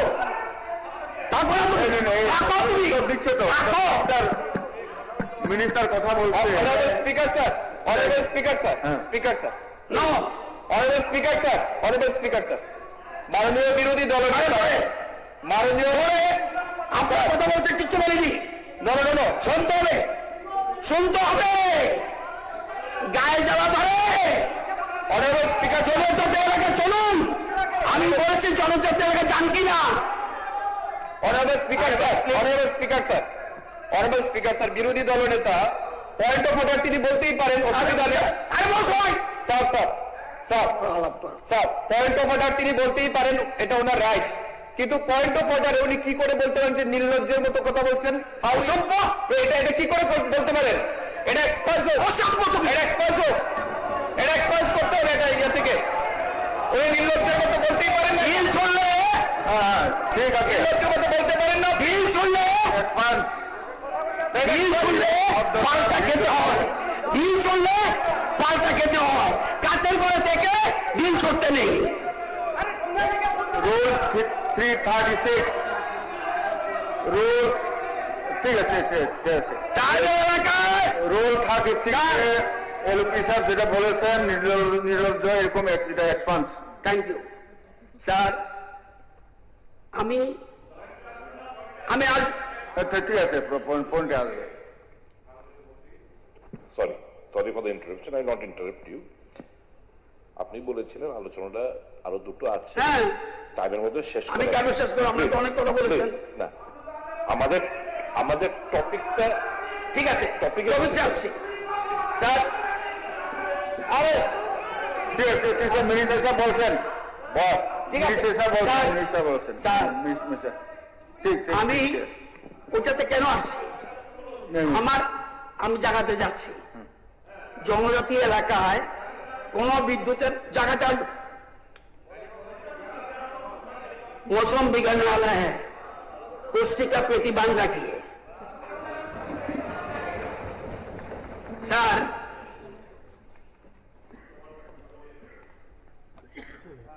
এগুলি ওনারা আলোচনা করেছে, কি বারবার সামনে আসছে, ত্রিপুরার নিজের জেনারেশন আছে, তাহলে বাড়ি থেকে বিদ্যুৎ কিনতে হচ্ছে কেন? প্রশ্ন স্বাভাবিক, কিন্তু উত্তরটা বুঝতে হলে প্রথমেই একটা বেসিক ডিফারেন্স বুঝতে হবে। ইনস্টল ক্যাপাসিটি আর অ্যাভেলেবল জেনারেশন এক জিনিস না। যদি বাড়িতে কিনতে না হয় তাহলে ওনাদের সময় কাঁঠালগুড়ি, দয়ান, বঙ্গাইগাঁও, পারে এদের সাথে আগের সরকার বিদ্যুৎ ক্রয় নিয়ে বেশি রেট দিয়ে দীর্ঘকালীন চুক্তি করলো কেন? আরে দেখছেন অবস্থা? আমি এই তো সহ্য করতে হবে, বলতে দিন, দেখুন তুমি তো দিয়েছ চুক্তি বুক্তি বলেছেন। আর প্লিজ স্যার, আমি আপনার সাথে চাই। মন্ত্রী মন্ত্রী বলছেন স্যার, সামনেও তাদের মন্ত্রী বলছে তো, মন্ত্রী বলছে তো, ওই দেখেন, ওই দেখেন, ওই দেখেন, ঠিক আছে। আপনি বলছেন বিদ্যুতের দামের সাথে কিনার সাথে, আপনি বলছেন কিনার সাথে এই ট্যারিফের সম্পর্ক। আপনি তো বলছেন ভাই এখন তো সহ্য করতে হইব, ভাই জবাব দিচ্ছে, এখন তো সহ্য করতে হইব। প্লিজ প্লিজ, বহুত কিছু আছে, একটু ওয়েট করুন শুধু। আরে ভাই স্যার, আচ্ছা আপনি করুন, শুধু আপনি না শুনলে না বলেন। তো এমন কি করেছে জানেন সুদীপ বাবু? 25 বছরের সাথে চুক্তি করে ফেলেছে, মানে কি বেশি রেটে। প্লিজ ওই দেখেন, আরে বলতে দিন না, কথা শুনতে হবে, উঠিয়েছেন কথা। কিছুদিন আগে বিরোধী দলের একটা বক্তব্য শুনছিলাম, সেখানে বলা হচ্ছিল বর্তমানে রাজ্যের বিদ্যুৎ উৎপাদনের ক্ষমতা কমে গেছে। আমি পরিষ্কার করে বলতে চাই, বাস্তব ছবিটা তা না। রাজ্যে স্থাপিত প্ল্যানগুলির গ্যাসের পর্যাপ্ত সরবরাহ না থাকায় সেই ক্ষমতা অনুযায়ী বিদ্যুৎ উৎপাদন করা যাচ্ছে না। আসুন ডাইরেক্ট সেন্ট্রাল সেক্টর পালাটা রামচন্দ্রনগর, কত ক্যাপাসিটি? 134 মেগাওয়াট ক্যাপাসিটি ছিল। 2017 সালে আপনারা যখন ছিলেন কত চলে আসলো? 76 মেগাওয়াট। এখন কত? 20 মেগাওয়াট সেন্ট্রাল সেক্টর, রাজ্যের না। ত্রিপুরা এলোকেশন কত? 17 মেগাওয়াট দেওয়ার কথা আমাদেরকে, ওরা এখন দিচ্ছে কত? 3 মেগাওয়াট। রেট কি? High rate. আসুন পালাডানা, ওটিপিসি পালাডানা, ইস্যুর ক্যাপাসিটি কত? 726 মেগাওয়াট। 17 সালে কত? কমে গেল, একসাথে 200 হয়ে গেল, 520 মেগাওয়াট। কেন কমলো? কেন কমলো? প্লিজ, বর্তমান জেনারেশন কত? 430 মেগাওয়াট। ত্রিপুরা এলোকেশন কত? 26%। কত দাম? খুব কম দাম, 3 টাকা 56। কত কিনলাম আমরা শেয়ার ত্রিপুরা গভর্নমেন্ট? 26.97, মানে 27%। এটা সবচেয়ে কম দাম, সবচেয়ে কম দাম। আসাম নিয়ে গেল 50%, আপনি নিলেন 27%। ওয়াই? যদি ওই সময় কম দামে পেতাম, একটা বিদ্যুতের দাম বাড়াতে হয় না। কোন জায়গায় বসবেন? যে কোনো জায়গায় রেডি টু সিট। যখন উঠাবেন, আপনাকে যে তথ্য দিয়েছে অর্ধ সত্য। আসুন মরচক, কত মেগাওয়াট ছিল? 101 মেগাওয়াট ইনস্টল ক্যাপাসিটি। 17 সালে কত? কমে গেল 90, এখন কত? 48। আরে গ্যাস নেই। শুনুন ভাই, শুনুন, কেমন ঘোড়াটা? আমার তো মনে হয় ঘোড়া আসে যে এরকম আসা হচ্ছে এখানে। স্যার, রাজ্য থেকে কেন্দ্র থেকে গ্যাস, প্রথম হলো গ্যাস নেই। গ্যাস থাকলে প্রায়োরিটি কোনটা? আগের মতো সিস্টেম না। গ্যাস ভিত্তিক কেন্দ্রগুলি কোথাও বর্তমানে তাদের পূর্ণ ক্ষমতা অনুযায়ী বিদ্যুৎ পাচ্ছে না। মূল কারণে পর্যাপ্ত গ্যাসের সরবরাহ না থাকা। এখানে আরো একটি কাঠামোগত বাস্তবতা এই সময় জানার প্রয়োজন। ভারত সরকার যে প্রাকৃতিক গ্যাস বরাদ্দ নীতিতে সবচেয়ে প্রায়োরিটি দিয়েছে বাড়ি বাড়ি ঘরে গ্যাস। নাম্বার 1 পিএনজি, ফার্স্ট গৃহস্থালী ডোমেস্টিক হাউসহোল্ড পিএনজি, সেকেন্ড কৃষি, থার্ড ফার্টিলাইজার, ফোর্থ বিদ্যুৎ। পৃথিবী অনেক যুগে চলে গেছে, সেই সত্য যুগ নাই এখন।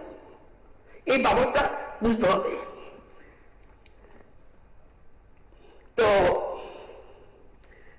আজকে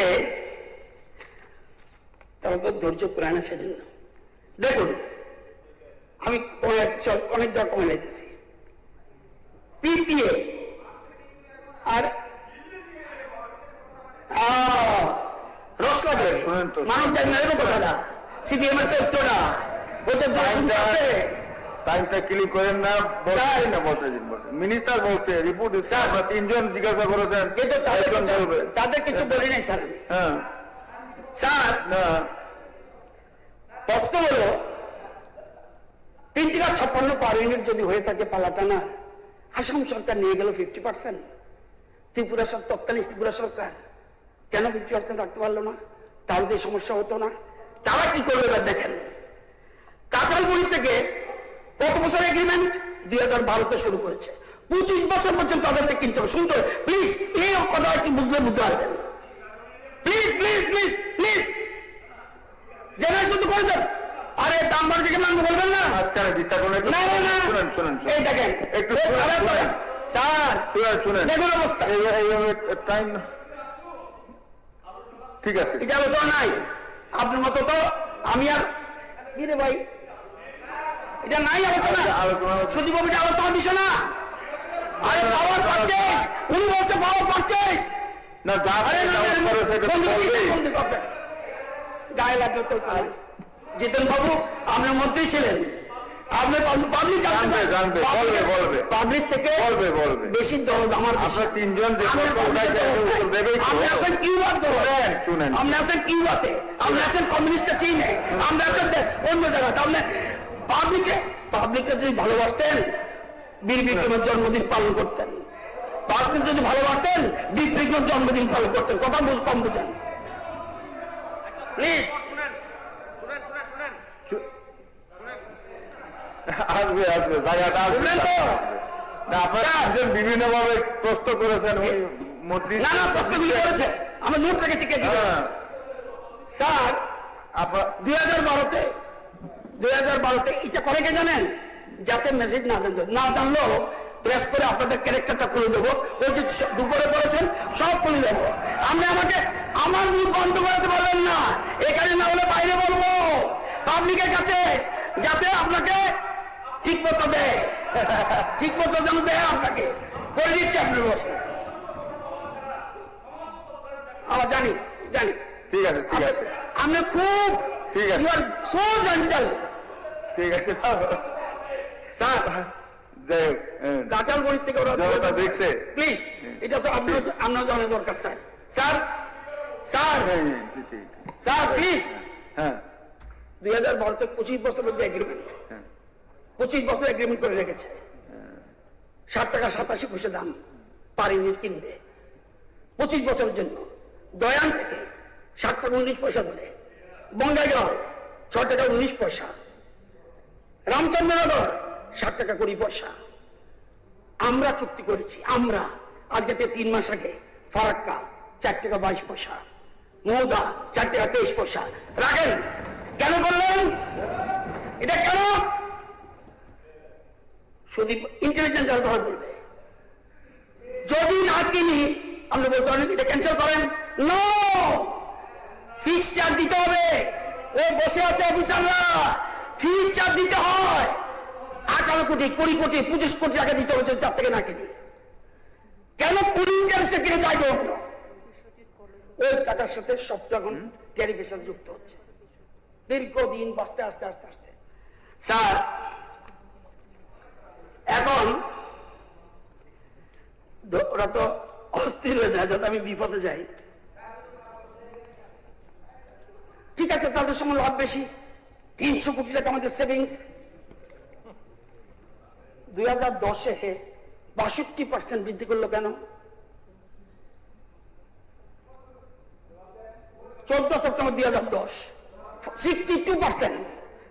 রাখেন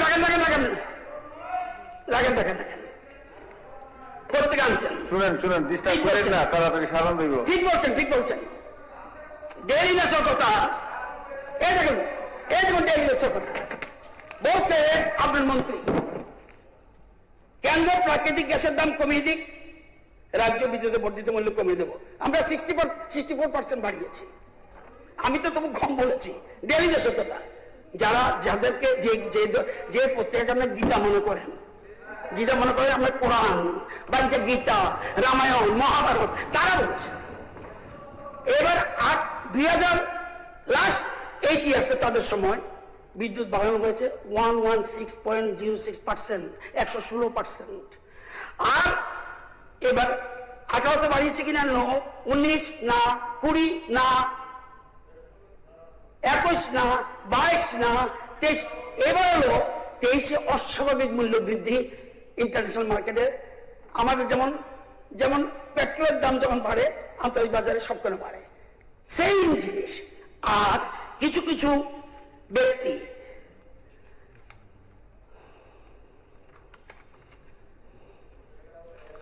আপনাদের মনে রাখবে, আন্তর্জাতিক গ্যাসের দাম বাড়ে 2010 সালে ট্যারিফ বৃদ্ধি করেছিল 62%, 2013 সালে 40%। তাদের শেষ 8 বছর বৃদ্ধি হচ্ছে 116%, আর আমাদের 8 বছর বৃদ্ধি হচ্ছে 40.42%। মানিকদের রেফারেন্স, ডেইলি দেশের কথা। এখন প্রশ্ন হলো, আন্তর্জাতিক বলছে, আবার ওসব বলছে দিল্লি কমিয়ে দিক, আমিও কমিয়ে দেবো। আন্তর্জাতিক বাসে ওনার দোষ নাই, উনি আজকে মন্ত্রী নেই বলে ওনার সবটা দোষ দিয়ে দেবো? নো। আন্তর্জাতিক বাজারে গ্যাসের দাম বাড়ায় 2010 সালে যেটা বলছি ট্যারিফ বৃদ্ধি হয়েছিল 62%। আন্তর্জাতিক বাজারে আমার সময় হলে বলি কেন বাড়লো? যে রেট আছে এইটাও আছে। 2010-11 কত বেড়েছিল? 179% আন্তর্জাতিক বাজারে। তারপর উনি 62% বাড়িয়ে দিল। এবার আসুন 22-23 কত বাড়িয়েছে আন্তর্জাতিক বাজারে? 196%। তারপরও কিন্তু বাড়ায়নি, কারণ বাড়ানি কমানি আমার হাতে না, কমিশন এটা করে। যাই হোক, এটা তো আমরা বলবেন যে হ্যাঁ বাড়ানোটা উচিত হয়নি। যেমন ফিক্সড চার্জের কথা বলছেন আমাদের সুদীপ বাবু, ফিক্সের জন্য 2026-এর একটা guideline, need for a national framework of rationalizing fixed charges and tariff regarding, সেখানে বলছে it is suggested that based on above report the matter may be taken up with the forum of regular for implementation purpose. আমি সেটা যাবো না, আমি এটা central government, বিদ্যুৎ মন্ত্রণালয়, এটা পরে বলে আমি দেখব, আমারটা একটু পরে দিন রে ভাই প্লিজ। এখন একটু আগে বলছেন আইনে কোথাও নাই, আইনটাকে অর্ধেক করলে হতো না। আমি কমিশনের পক্ষে না, commission I am not happy, commission যে বাড়িয়েছে আই এম নট হ্যাপি, কিন্তু কমিশন কোয়াজি জুডিশিয়াল, এখানে আমার কিছু করার নেই। গভর্নমেন্ট কি করতে পারে? কমিশনের কি ক্ষমতা? 1 বছর পর পর সেই রেট রিভিউ করতে পারে। নিগম কি করবে? নিগম ইমপ্লিমেন্টেশন করবে। সরকার তাহলে কি বসে থাকবে? না, সরকার যদি দেখে গ্রাহকদের উপর চাপ বেড়েছে, সাথে সাথে সরকার টেক আপ করে। এই যে একটা কথা বললো, উইথড্র তো হলো না, সরকার উইথড্র করতে পারবে? আপনাদের সামনে কি কমিশন আপনারা চালিয়েছেন? উইথড্র সরকার করতে পারে না। উইথড্র সরকার গ্রাহকদের পাশে দাঁড়াতে পারে। আপনি বারবার বলছেন ভুল, আপনি অর্ধসত্য বলছেন। সরকার প্লিজ মাথা, আমি আপনার মতো আমি বসেছিলাম, কিছু বলিনি। এতবার উঠুন না এখানে, আমি দেখছি এত চুলকানি লাগে কেন, আমি অর্থ বুঝলাম না। কেন এসব করেন? কেন এসব করেন ভাই? এই যে আইনটা একটু শুনুন, একটু শুনুন। স্মার্ট মিটার রাখো ভাই প্লিজ। এই 2003 3টা পড়লে হবে না, 3-এর সাথে 21টা পড়তে হবে। আমি বারবার বলছি, 3-এ বলছে যে power of authority to make regulations, পাওয়ারকে অথরিটিকে সেন্ট্রাল, সেন্ট্রাল মানে central regulatory authority, okay power দিয়ে দিল, তুমি কিন্তু মিটার স্মার্ট মিটার বেলার কথা বলবে, আমি কিছু না, পাওয়ার দিয়ে দিলাম তোমাকে। এবার সেই পাওয়ারে কি বলছে? অথরিটিকে means the Central Electricity Authority referred in subsection 1 of section 70. No license shall be supplied electricity after the expiry of 2 years from the appointment date except for installation of correct meter in accordance with the meters regulation made in the authority. এখানে বলছে কি? বলছে পরিষ্কারভাবে যে in pursuance of the provision made in clause 4(1)(b) of the Central Electricity Act, all consumers other than agricultural consumers in areas with communication network shall be supplied electricity with smart meter working in prepaid mode in conforming to 11 IS within the time limits specified below. শুধু এটা না, আপনি বক্তব্য রাখতে গিয়ে বলছেন যে কেন্দ্রীয় বিদ্যুৎ মন্ত্রী বলেছে 12 আগস্ট 2026 বিদ্যুৎ মন্ত্রী কি বলছে? বিদ্যুৎ মন্ত্রক শ্রমশক্তি ভবন থেকে acceleration and continuation of smart meter rollout across the state and union territories, বাধ্যতামূলক। এই ক্ষেত্রে আপনাদের প্রবলেম হতো, বাধ্যতামূলক মানে আমি বলছি শুনুন। আচ্ছা, ওই তো মাঝখানে বলে দিল, কি বলে দিল? আমি তো দেখেছি কোন রাজ্যে তো তাদের কাছে কোন থেকে আনছে আমাদের ওই যে বিলুনিয়া ভদ্রলোক, দেখেন আমার স্টেট বলবো না, এবার নন বিজেপি স্টেটস হিমাচল প্রদেশ কার গভর্নমেন্ট 43% অলরেডি কমপ্লিটেড, কতই কমিটমেন্ট এটাও লেখা আছে। Jammu Kashmir 73%, not our government. Jharkhand 26%, অর্থাৎ প্রায় 13 লক্ষ লাগিয়ে ফেলেছে। আমরা কত লাগিয়েছি? 4 লক্ষের মতো। কেরালা 1.5 এখন কংগ্রেস হচ্ছে, দেখবেন স্পিড বাড়াবে, তারও লাগিয়েছে। পাঞ্জাব আগে ছিল কংগ্রেস, আগে ছিল আম আদমি, এখন আপনারা 23,81,000 নবা লাগা ফেলেছে। সিকিম 84%, তেলেঙ্গানা কম, কারো বাদ থাকবে না। হ্যাঁ, আপনারা যদি মনে করেন স্মার্ট মিটার বেআইনি, আমার মনে হচ্ছে সমাজচরণ ত্রিপুরা নেই, দর্শকবাবু নেই, যখন এসপিও নিয়ে প্রশ্ন উঠছিল তখন আমরা বলছিলাম না, উই আর নট হ্যাপি, আমরা দেখতে হবে কোথায় এরকম আছে। তখন কেশববাবুর নেতৃত্বে আমাদের আগের মাননীয় মুখ্যমন্ত্রী একটা কমিটি করে দিয়েছেন, আপনারা ঘুরে আসুন, নিজের চোখে দেখে আসুন, নিজের চোখে দেখে আসুন হোয়াট ইজ হোয়াট। আমরা যে বলি প্রযুক্তিকে দেখেন সুন্দর একটা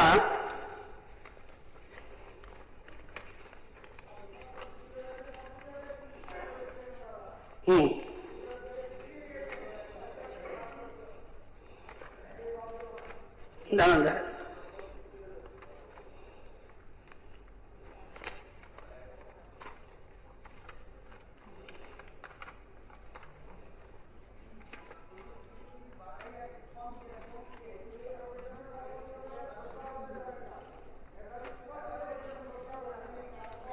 শুনেন,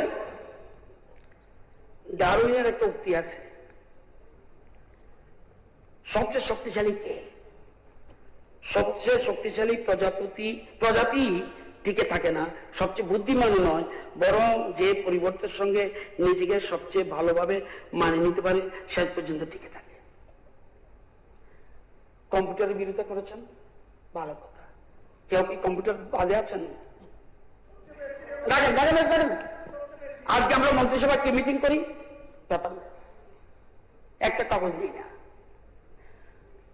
ডিজিটাল ওয়ার্ল্ড, প্লিজ ভাই, আমি কমিউনিস্ট পার্টির কোনো সাথে কথা বলি না, কথাই বলি না। আমার দেশের লোকই না এরা। রাখেন প্লিজ। ঠিক আছে, আজকে কিন্তু 7টা বাজবে না স্যার। আচ্ছা প্লিজ, না এখন কেন? আপনি এখনই রেফারেন্স লাগবে, রেফারেন্স লাগবে। আপনিও বলছিলেন সবজি দোকানে যদি গুগল পে থাকে, ফোন পে থাকে, মানুষ বেচতে পারবে না। আজকে গুগল পে এখানে আছে, আপনি কম্পিউটার বাধা দিয়ে পারেননি, অচল ব্যবহার করছেন। আপনি যতগুলি বাধা দিয়েছেন কমিউনিস্ট পার্টি, দেশের মানুষ গ্রহণ করেনি। কোন সরকার কমিউনিস্টের এই যে বিদেশি নীতি, এটাকে কেউ সমর্থন করবে না। শুধু শুধু রাজ্যকে কেন পিছিয়ে দিচ্ছেন? আপনাকে আমি বলছি, আমার মনে আছে, প্লিজ রে ভাই, স্মার্ট মিটার বিরোধিতা করবেন। স্মার্ট মিটার যদি বিরোধিতা করেন আমার আপত্তি নেই, প্লিজ প্লিজ। না, উদ্যোগ করতাম আরে অঞ্চিতে দেন না, উদ্যোগ করুন। রাখেন ভাই কথা বলতে, কারণ আপনাদের দায়বদ্ধতা নেই। স্মার্ট মিটার কোনটা আসার মধ্যে সব আসছে তো বলছেই, আপনারা দেখছেন স্যার তাদের অবস্থা। আচ্ছা সুদীপবাবু তো এনেছে, চেষ্টা করবেন না, সুদীপবাবু তো এনেছে, তাদের তো গায়ে লাগে কেন? একজন উঠিয়েছে, উনি এটা রিপ্লাই কি কাণ্ড তো দিবে। 3 জন একজন করে তো কিছু তো লাগবে স্যার। আমার 300 কোটি টাকা আপনি নিছেন চুরি করিয়া, আপনি তো বলছিলেন। আপনি সেই জন্য আমাকে নিয়ে আসছেন ওই জায়গায়, মানিক দে, টাইমস অফ ইন্ডিয়া। ইয়াস, উনি বলছে স্মার্ট মিটার লাগিয়েছেন, লাগাননি। আপনি বুঝবেন না, ইঞ্জিনিয়ার বুঝবে। স্মার্ট মিটার মধ্যে সফটওয়্যার আছে, হার্ডওয়্যার আছে। যতক্ষণ যে সফটওয়্যার না লাগানো আছে স্মার্ট মিটার হয় না। উনি আরো এনেছেন, বলেছে CAG implementation of smart grid project as well as gross financial irregularities on the part of the company not only resulted in expenditure 42 কোটি টাকা but also led to the extension of undue favor to the contractor. টাকা কে খেয়েছে বুঝছেন তো? Work order, হায় রে চোরের মায়ের ঘোরাঘুরি কথা বলা। স্যার আজকে উনি বলছে স্মার্ট মিটার তো লাগিয়েছিল, কোনো প্রশ্ন উঠেনি, অর্ধসত্য। স্মার্ট মিটার কিনেছে, 42 কোটি টাকা লস করেছে, বলছে এটা কেন কিনলো, এবং বলছে কোনো কন্ট্রাক্টরকে পাইয়ে দেওয়ার জন্য। আমার কথা নয়, কেন? স্মার্ট মিটার সম্বন্ধে কোনো প্রশ্ন নাই, আপনারা ওইসব জিনিসগুলি ঘুরিয়ে ফেলছেন। আমি বলছি আপনাদেরকে, যে কোনো একটা রাজ্য, যে আমাদের মাননীয় মুখ্যমন্ত্রী আছে, ডান দিকে ফাইন্যান্স মিনিস্টার আছে, যে কোনো রাজ্য বেছে নিন, পাঞ্জাব যান অথবা হিমাচল প্রদেশ যান, রাখেন, যান যান, আসাম যান, কাছে সিপিএম থেকে একজন যান, কংগ্রেস থেকে একজন যান, বসে আমাদের তীব্রমতাতে একজন যাবে, বিজেপি 2 জন যাবে, বড় টিম যান। যদি সাহস দেখে আসুন, কেউ স্মার্ট মিটারের বিরোধিতা করে কিনা, কেন রাজ্যের মানুষকে ক্ষতি করছেন, গরিবদের ধোঁকা দিচ্ছেন কেন? আরে যখন এরকম ট্যারিফ বাড়ালো প্লিজ, তখন আমরা সিদ্ধান্ত করলাম কি, যখন সিদ্ধান্ত নিলাম যে এরকম যখন হয়ে গেল, ফিক্সড চার্জ অস্বাভাবিক বাড়িয়ে দিয়েছে, এটা বোধহয় কোনো মন্ত্রী বলে দিয়েছে বোধ হয়, তখন যদি মন্ত্রী বলে আমি জানি না, কোনো সিস্টেম নাই। মন্ত্রীর কাছে, কমিশনের কাছে চিঠি দেয় নিগম, নিগম দেওয়ার পর হিয়ারিং করে, বোথ সাইড হিয়ারিং এর পর উনি ধার্য করেন, এবং নিগম যা চেয়েছে দেয়নি, উনি ওনার মতো করে একটা স্টেজ। এখানে আমি দেখলাম সিরিয়াস, অন্তত বার্ডেন হয়ে যাবে। আমি তো ওনারটা তো বেআইনি বলতে পারবো না, ওনারটা যদি বেআইনি হয় তাহলে আমার যেতে হবে সেন্ট্রাল ইলেকট্রিসিটি অথরিটির কাছে।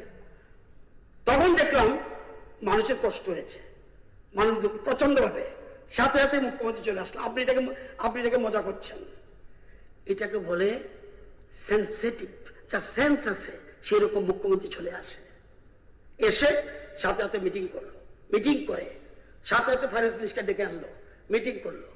হ্যাঁ, এটা তো মারাত্মক বোঝা হয়ে গেছে, তাহলে কি টোটাল যে অতিরিক্ত যেটা যা উঠেছে 117 কোটির মতো, সবটা বোঝা গভর্নমেন্ট নিজে কাঁধে নিল। সামলাবো কি বলছে, তাহলে তো প্রত্যাহার আমার সরকারের বাবার ক্ষমতা নাই। আপনার আমলে আছেন কিনা আমি জানি না, কমিশন অর্ডার দিয়েছে, ইমপ্লিমেন্ট করবে নিগম। সরকার কি করবে? সরকার করবে গ্রাহকদের পাশে দাঁড়াবে, সাথে সাথে গ্রাহকের পাশে দাঁড়ালো। ঠিক করলো কি, অতিরিক্ত যা আছে 100% অতিরিক্তটা সরকার নিজের কাঁধে নিয়েছে। এই টাকা কোথায় দেবে? নিগমকে দেবে। নিগম মানুষ থেকে নেবে? নো। এবার যারা দিয়ে ফেলেছে কি করবে? যারা দিয়ে ফেলেছে তাদেরকে এই যে অগাস্ট মাসের যে ট্যারিফটা, সেপ্টেম্বরে আরম্ভ হবে। সেপ্টেম্বরে ওই যে মে মাস থেকে শুরু হচ্ছে, এপ্রিল না, কিন্তু 3 মাসে, সেপ্টেম্বর, অক্টোবর, নভেম্বর, এই 3 মাসে যারা 3 মাসে দিয়েছে, মে, জুন, জুলাই, তাদের 3 মাসে অ্যাডজাস্ট করে দেবে। অ্যাডজাস্ট, তাদের টাকা দিতে হবে না। এখন বিলের মধ্যে কি লেখা থাকে? পুরানো বিল, ভর্তুকি, সাবসিডি একটা শব্দ আছে সিরিয়াল নম্বর 12-তে। বেড়েছে কোনটা? যেটা বেড়েছে। এবার এখন কি যাবে? এই বিল যাবে এরকম ভাবে, কি থাকবে? সাবসিডি। আরেকটা কি থাকবে? Additional subsidy. আরেকটা কি থাকবে? Recovery subsidy.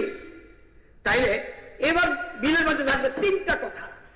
সাবসিডি একটা দিদি, যদিও আপনাদের থেকে অনেক বেশি সাবসিডি দেয় গভর্নমেন্ট, আপনাদের 40 CR, আমরা দিচ্ছি 72 CR পার ইয়ার, কারণ গ্রাহক বেড়েছে, 72 CR দিচ্ছি। এখন কি থাকবে? এই যে 3 মাসে অ্যাডজাস্ট করে দেবে। এরপরে তাও বলে দিই, সুবিধার জন্য বলছি, ধরুন এপ্রিল মাসে কারো বিল এসেছিল 2529, জুলাইতে তার বিল এসছে ওই যে নতুন চার্জে 4013। এবার সেপ্টেম্বর যে বিল আসবে দেখবেন হয়ে যাবে শুধুমাত্র এনার্জি যদি বেশি কম পড়ে এটা আলাদা কথা, এটা চলে আসবে 2217 সেপ্টেম্বর মাসে। মেইনটা তো কমে যাবে কেন? ওই যে সাবসিডি অতিরিক্ত দিচ্ছে, we have subsidy, additional subsidy and recovery subsidy, no area subsidy। কোন সরকার 100% সাবসিডি দিয়েছে? এরকম মুখ্যমন্ত্রী এরকম অর্থমন্ত্রী পেয়েছে বলেই আমার মাঝে মধ্যে অর্থমন্ত্রীর রাগ উঠে যায়, কিন্তু তারপরেও বলছে না ইট ইজ সিরিয়াস। আমাদের দলের সভাপতি এখানে বসে আছে, বলছে নো সিরিয়াস, গ্রাহকদের পাশে থাকতে হবে। কোন গভর্নমেন্ট দিয়েছে? 62% যখন বৃদ্ধি হয়েছিল সাবসিডি দিয়েছে মাত্র 20%। আর এই এখন কত বাড়ছে? এবার 16% সাবসিডি 100%। বলো না কত আছে কিনা, আমি জানি না, তারা দেখাতে পারে আমার কথা নেই। হ্যাঁ, সুদীপ বাবুর একটা ইম্পর্টেন্ট, শুনুন, সুদীপ বাবুকে সবচেয়ে বেশি রাগ উঠে আমার, কারণ কথা কথা উনি ইরিটেট করে দেয়, মুশকিল। তারপরে বলছি ওনার কথাটা কিছু আছে যে অন্যান্য জায়গাতে দেয়, এটি আছে কিছু যে জায়গায় তারা ক্ষমতা আছে তারা দেয়, এটা আলাদা কথা, যে অনেক সময় অতিরিক্ত বোঝা হলে গভর্নমেন্ট নিয়ে নেয়। কিন্তু ওনার আছে একদম তথ্য ছাড়া।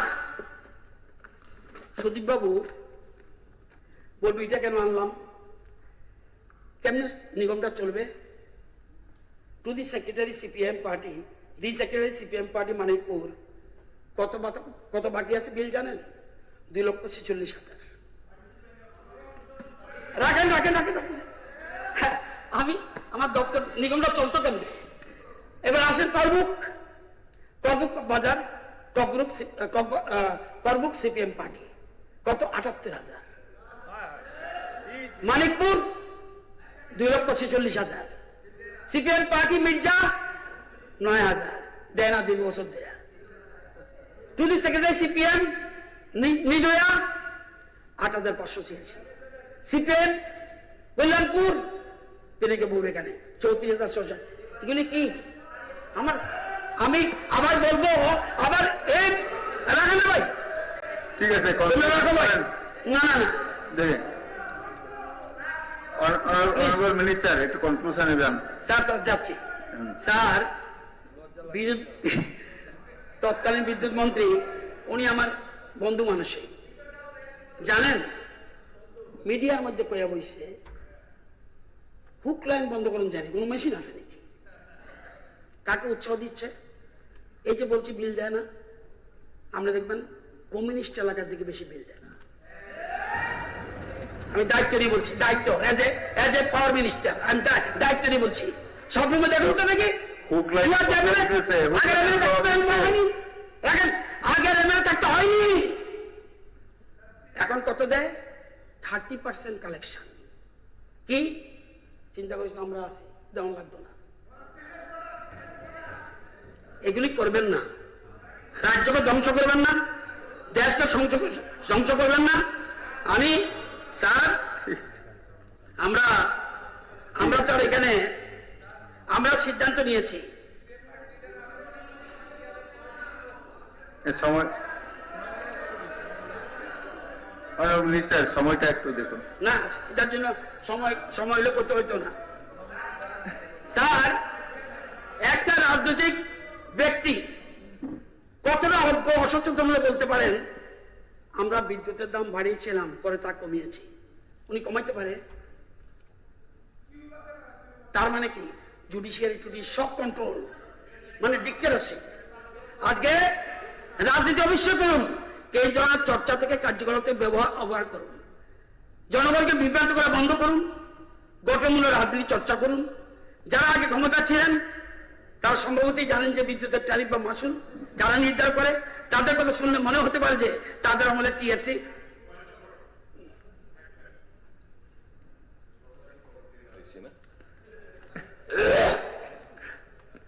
কিন্তু আজকে 8টা বাজবে।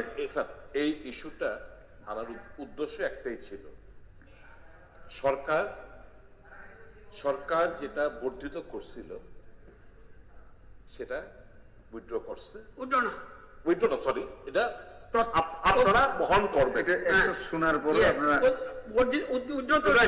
মানে আমাদের গাড়ির থেকে উইথড্র করছে না, কনজিউমারের গাড়ির থেকে উইথড্র করছে।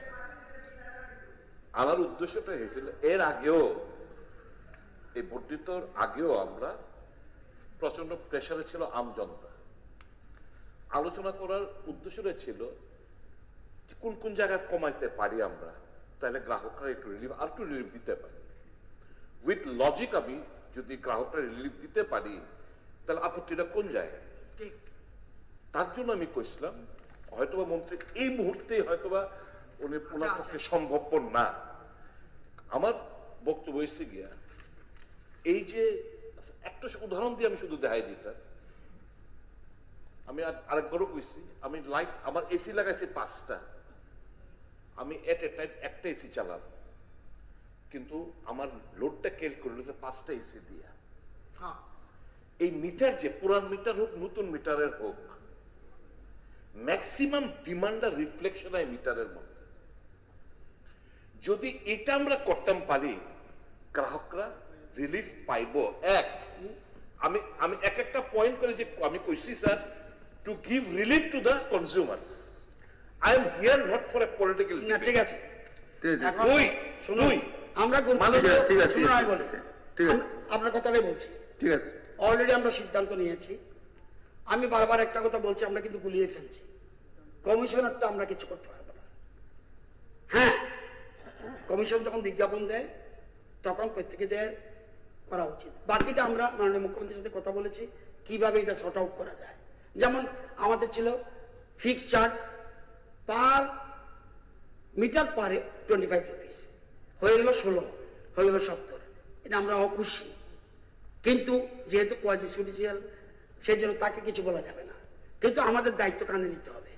হ্যাঁ, সেটা আমরা দেখবো। আপনি যেটা স্পষ্ট বলছেন যে চার্জগুলি, কোনো চার্জের ব্যাপারে অলরেডি যেমন আপনি বলছেন ট্যাক্স একটা, সেটার ব্যাপারে ডিউটি চার্জ দেখছি ডিউটি চার্জ, এগুলি বলছি। আমার বক্তব্য আপনারা কোয়ার সময় যখন সবটা করবেন, আমার পক্ষে তো কথা বলা উচিত, গ্রাহক তো আমার কথা শুনতে চায়। ধরুন আপনারা বলে ফেলেছেন, আপনাদের কিন্তু গ্রাহক শুনে ফেলেছে, তো গ্রাহক আমার থেকে আশ্বস্তি না পেলে আপনার থেকে আশ্বস্ত হলে চলবে না? এটা ক্লিয়ার করে আশ্বস্ত না, মাননীয় মন্ত্রী যদি বলে বিরোধীরা বলছে, গ্রাহক যদি মন্ত্রী না বললে গ্রাহক অস্বস্তি পাবে। গ্রাহক কি শুনলো না? আমার জাস্ট আপনাদের এগুলি নোট করেছি, আমরা এগুলি আলোচনা করব। এর মধ্যে কিছু কিছু কথা আমি যদি বলেছি, লজিক কনক্লুশন করেন, কনভিন্স করতে পারি, কনভিন্স করতে পারি, here are the ways out. যদি আমরা এই মধ্যে নজর দেই, গ্রাহকটার উপরে প্রেসারটা কমবে। That is for what we are over here, not to settle a political score over here. না ঠিক আছে, এখন আমার শেষ কথা হলো স্যার, আমরা মূল কথা কি গুরুত্ব দিচ্ছি? আমরা গুরুত্ব দিচ্ছি পাওয়ার পারচেজের উপরে সবচেয়ে গুরুত্ব। ত্রিপুরাতে এই সমস্ত টেরিটরি যা উনি বলছে, আমরা 4 টাকা কিনি, মনে হচ্ছে আপনি কদ্দুর দেয়, আপনার আইডিয়া আছে কত বিদ্যুৎ লাগে? পিক আওয়ারে 350 মেগাওয়াট, ওরা আমরা দিচ্ছে 20। আর মনে হচ্ছে করে উদাহরণ দিলেন। আর যখন পড়বেন ভালো করে পড়েন ভাই। আমরা চাইছি পাওয়ার পারচেজের সাথে সম্পর্ক রাখতে। আবার যারা এগ্রিমেন্ট করে গেছে তাদেরকে বাদ দিতে পারছি না, কারণ তাদের থেকে না কিনলে তাকে ফিক্স চার্জ দিতে হবে, এটাও কোটি কোটি টাকা। সেই জন্য আমরা সোলার দিকে যাচ্ছি। সোলার না শুধু, আমরা সোলার ব্যাটারি করতে যাচ্ছি, হাইড্রোজেন। আমাদের শুধু বলবো কমটা আমাদের কত, যতক্ষণ পাওয়ার আমরা কম দামে না কিনতে পারছি ততক্ষণ সমস্যা থাকবে। এটি আমাদের মুশকিল। ওই এগ্রিমেন্টের কারণে বলে আমরা কি, তারা কি কিছু ভালো করেছে, যেমন 3 টাকা জমা করেছে, ভালো করেছে, কিন্তু এখানে আরেকটা ভুল করে গেছে, 50% করেনি। এখন আমাদের বক্তব্য হলো আমরা সোলারের উপরে গুরুত্ব দিচ্ছি, গ্যাস কবে পাবো ঠিক নেই। এবং এই যে রুকিয়াতে করছি কম্বাইন্ড সাইকেল 63 থেকে 120 হবে, এবং এডিবি বলছে ভারতবর্ষে এই লাস্ট আমরা কোনো গ্যাসের আর কিছুতে সাহায্য করব না। আমরা যেহেতু আমাদের একটা পুরানো বসে গেছে, সেই জন্য আমরা এটাকে বাঁচিয়ে রাখতে চাই। আর ডুবুরি এনেছি, এখানে কত তো 1976 ডম্বুর 10 মেগাওয়াট, ওনার সময় কত ছিল হয়ে গেছে 3। আমরা যখন ফ্লাড হলো তখন কত 1.5। ফ্লাডের শেষ কেরালা থেকে ডুবুরিয়ে দিচ্ছি রোবট দিয়ে, জলের নিচে এত সোজা না, এনআইটি পর্যন্ত দেখেছে, সার্ভে করেছে, রোবট দিয়ে দেখেছে আসলটা কি। এখন আমরা যেহেতু আমাদের ঐতিহ্য, এটা আমাদের ঐতিহ্য একটা আমাদের ডম্বুরটা, সেই জন্য ওটাকে আমরা 10 মেগাওয়াটে নিতে যাচ্ছি, প্ল্যান করে করছি। আর আন্ডারগ্রাউন্ড বলছেন কোন সরকার, মাননীয় মুখ্যমন্ত্রীর এবং আমাদের সরকারের ড্রিম প্রজেক্ট, টোটাল আগরতলা পুরসভা প্রচুর টাকা, শুধু আগরতলার জন্য 132 কেবি থাকবে একটা, এবং 33 কেবি থাকবে 3টা, 33 কেবি 3টা, শুধু আন্ডারগ্রাউন্ড, সমস্ত তার নিচে চলে যাবে। আমরা কি আমাদের রাজ্যটাকে সুন্দর দেখতে চাই না? আপনি বলছেন প্রভিশন রাখছে কিনা, ইয়েস, আমরা কাটবো না, হোল রেখেছে। আপনি এই যে কথাটা ইম্পর্টেন্ট বলেছেন আপনি, যে এরা যে স্মার্ট মিটি করতে গিয়ে গর্ত রেখেছে, হোল রেখেছি, আমরা নতুন করে করব না। আমরা এই এডিসি ভিলেজের ইলেকশনের মধ্যেই এক ফাঁকে যদি কোনো বার না থাকে, এটা আমরা ওয়ার্ক অর্ডার দিয়ে দিয়েছি, এবং ভালো সংস্থা দিয়ে অর্ডার দেওয়ার পরে সেখানে আমরা ওপেনিং করবো। পুরো আগরতলা কর্পোরেশন আন্ডারগ্রাউন্ড হয়ে যাবে, যেমন আমাদের এইটা আন্ডারগ্রাউন্ডে আছে। এই জন্য দেখবেন কারেন্ট যায় না, পার্কিং হয়, কারেন্ট যায় না। সারা আগরতলা কর্পোরেশন এরিয়া আন্ডারগ্রাউন্ড, এবং 1500 কোটি আমরা বাজেট রেখেছি। এবং এরপরে খুমলুং, এরপরে উদয়পুর, এরপরে ধর্মনগর, ধীরে ধীরে পয়সা কোথায়? যতটুকু আপনারা বলেন ডাবল ইঞ্জিন, পয়সা প্রচুর আছে, যতটুকু আছে আমরা চেষ্টা করব। আমি আশ্বস্ত করতে চাই, যে ভুল বুঝেছে, আমি বলি না আপনারা ভুল বুঝিয়েছেন, আছে কিছু মানুষ গ্রাহকদের ভুল বুঝিয়েছে, গ্রাহকদের দুঃখে আমরা দুঃখিত, রাজ্য সরকার ব্যতীত, নতুবা কোন রাজ্য সরকার 100%, আমার ডাউট ছিল 50% পর্যন্ত সাবসিডি দেবে। আমি বিদ্যুৎ নিগমকে বলে রেখেছিলাম, দেখুন 50% জন্য রেডি হন, এর বেশি পাবেন না।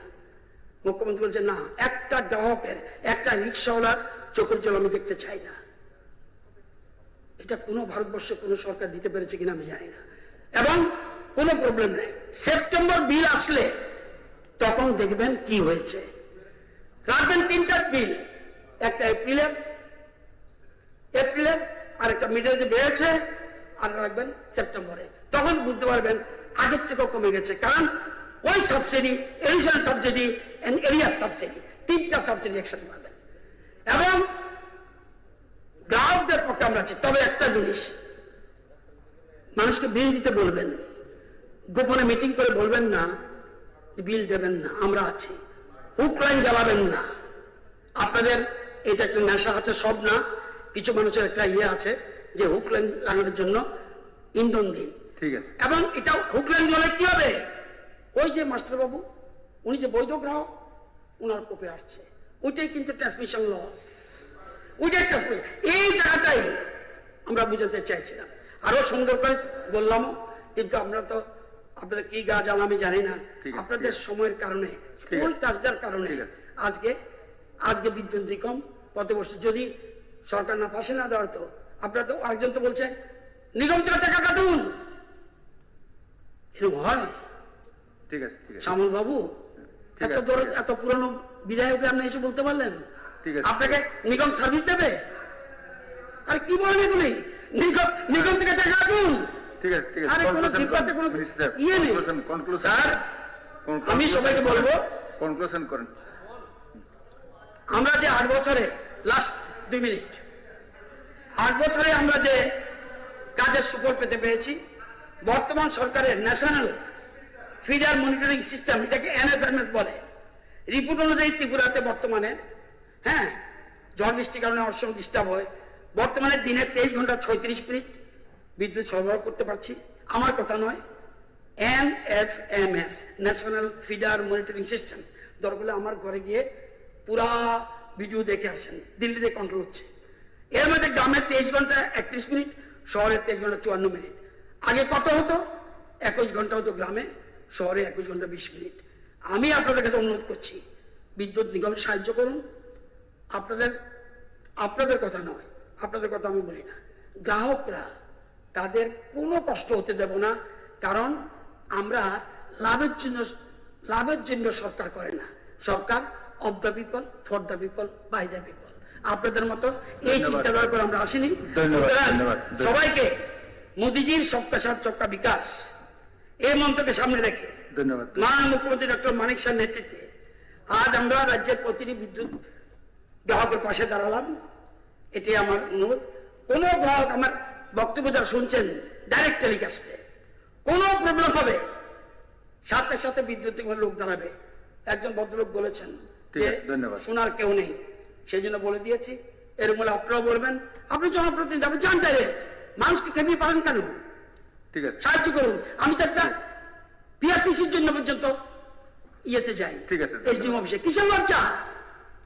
ঠিক আছে, ও ঠিক আছে, 35 বছর ক্ষমতা ছিলেন, ঠিক আছে, ঠিক আছে। এটার জন্য মাটির সাথে থাকুন, আকাশে উঠবেন না। সবাইকে বলবো, বিদ্যুৎ গ্রাহক, এই সরকার বিদ্যুৎ গ্রাহকদের পাশে রয়েছে। কোন গার্ডেন অসুবিধা হলে কোনো ভর্তি করতে হবে না, কোনো পথবরোধ করতে হবে না, আমরা সাথে সাথে ব্যবস্থা গ্রহণ করব। ধন্যবাদ, ধন্যবাদ, ধন্যবাদ। দ্বিতীয় নোটিশটি দিয়েছেন মাননীয় সদস্য তথা বিরোধী দল নেতা শ্রী জিতেন্দ্র চৌধুরী মহোদয়। নোটিশটির বিষয়বস্তু হল about the shortage of teachers in schools in the state of Tripura. এখন আমি মাননীয় বিরোধী দল নেতা শ্রী জিতেন্দ্র চৌধুরীকে অনুরোধ করছি নোটিশটির উপর আলোচনা শুরু করার জন্য। তবে সবাই সময়ের প্রতি একটু নজর রাখবেন, কারণ যাতে ঠিক আছে 5:30 টার্গেট ছিল, 6টা পর্যন্ত হোক, আরো এরপর আর একটা আছে। আর যদি আপনারা পারমিট করেন ঠিক আছে, সারা রাত্রে কোনো প্রবলেম নাই, আমি কিন্তু প্রাণায়াম করি, কোনো প্রবলেম নাই। ঠিক আছে। 28 তারিখের ভোর 2টা হইলে আমার কোনো প্রবলেম নাই। আচ্ছা আচ্ছা, ঠিক আছে স্যার। আমার বিষয়টা অত্যন্ত গুরুত্বপূর্ণ।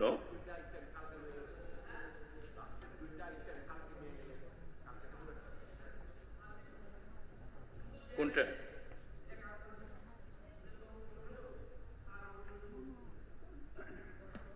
আর লাস্ট একটা ইয়েতে করবে না, কালকে আমার দরকার, আজকে শেষ করে দিই। আজকে কালকে কালকা। স্যার, বিষয়টা অত্যন্ত গুরুত্বপূর্ণ। নিশ্চয়ই নোটিশ পড়ে সবাই উপলব্ধি করতে পেরেছেন যে শিক্ষা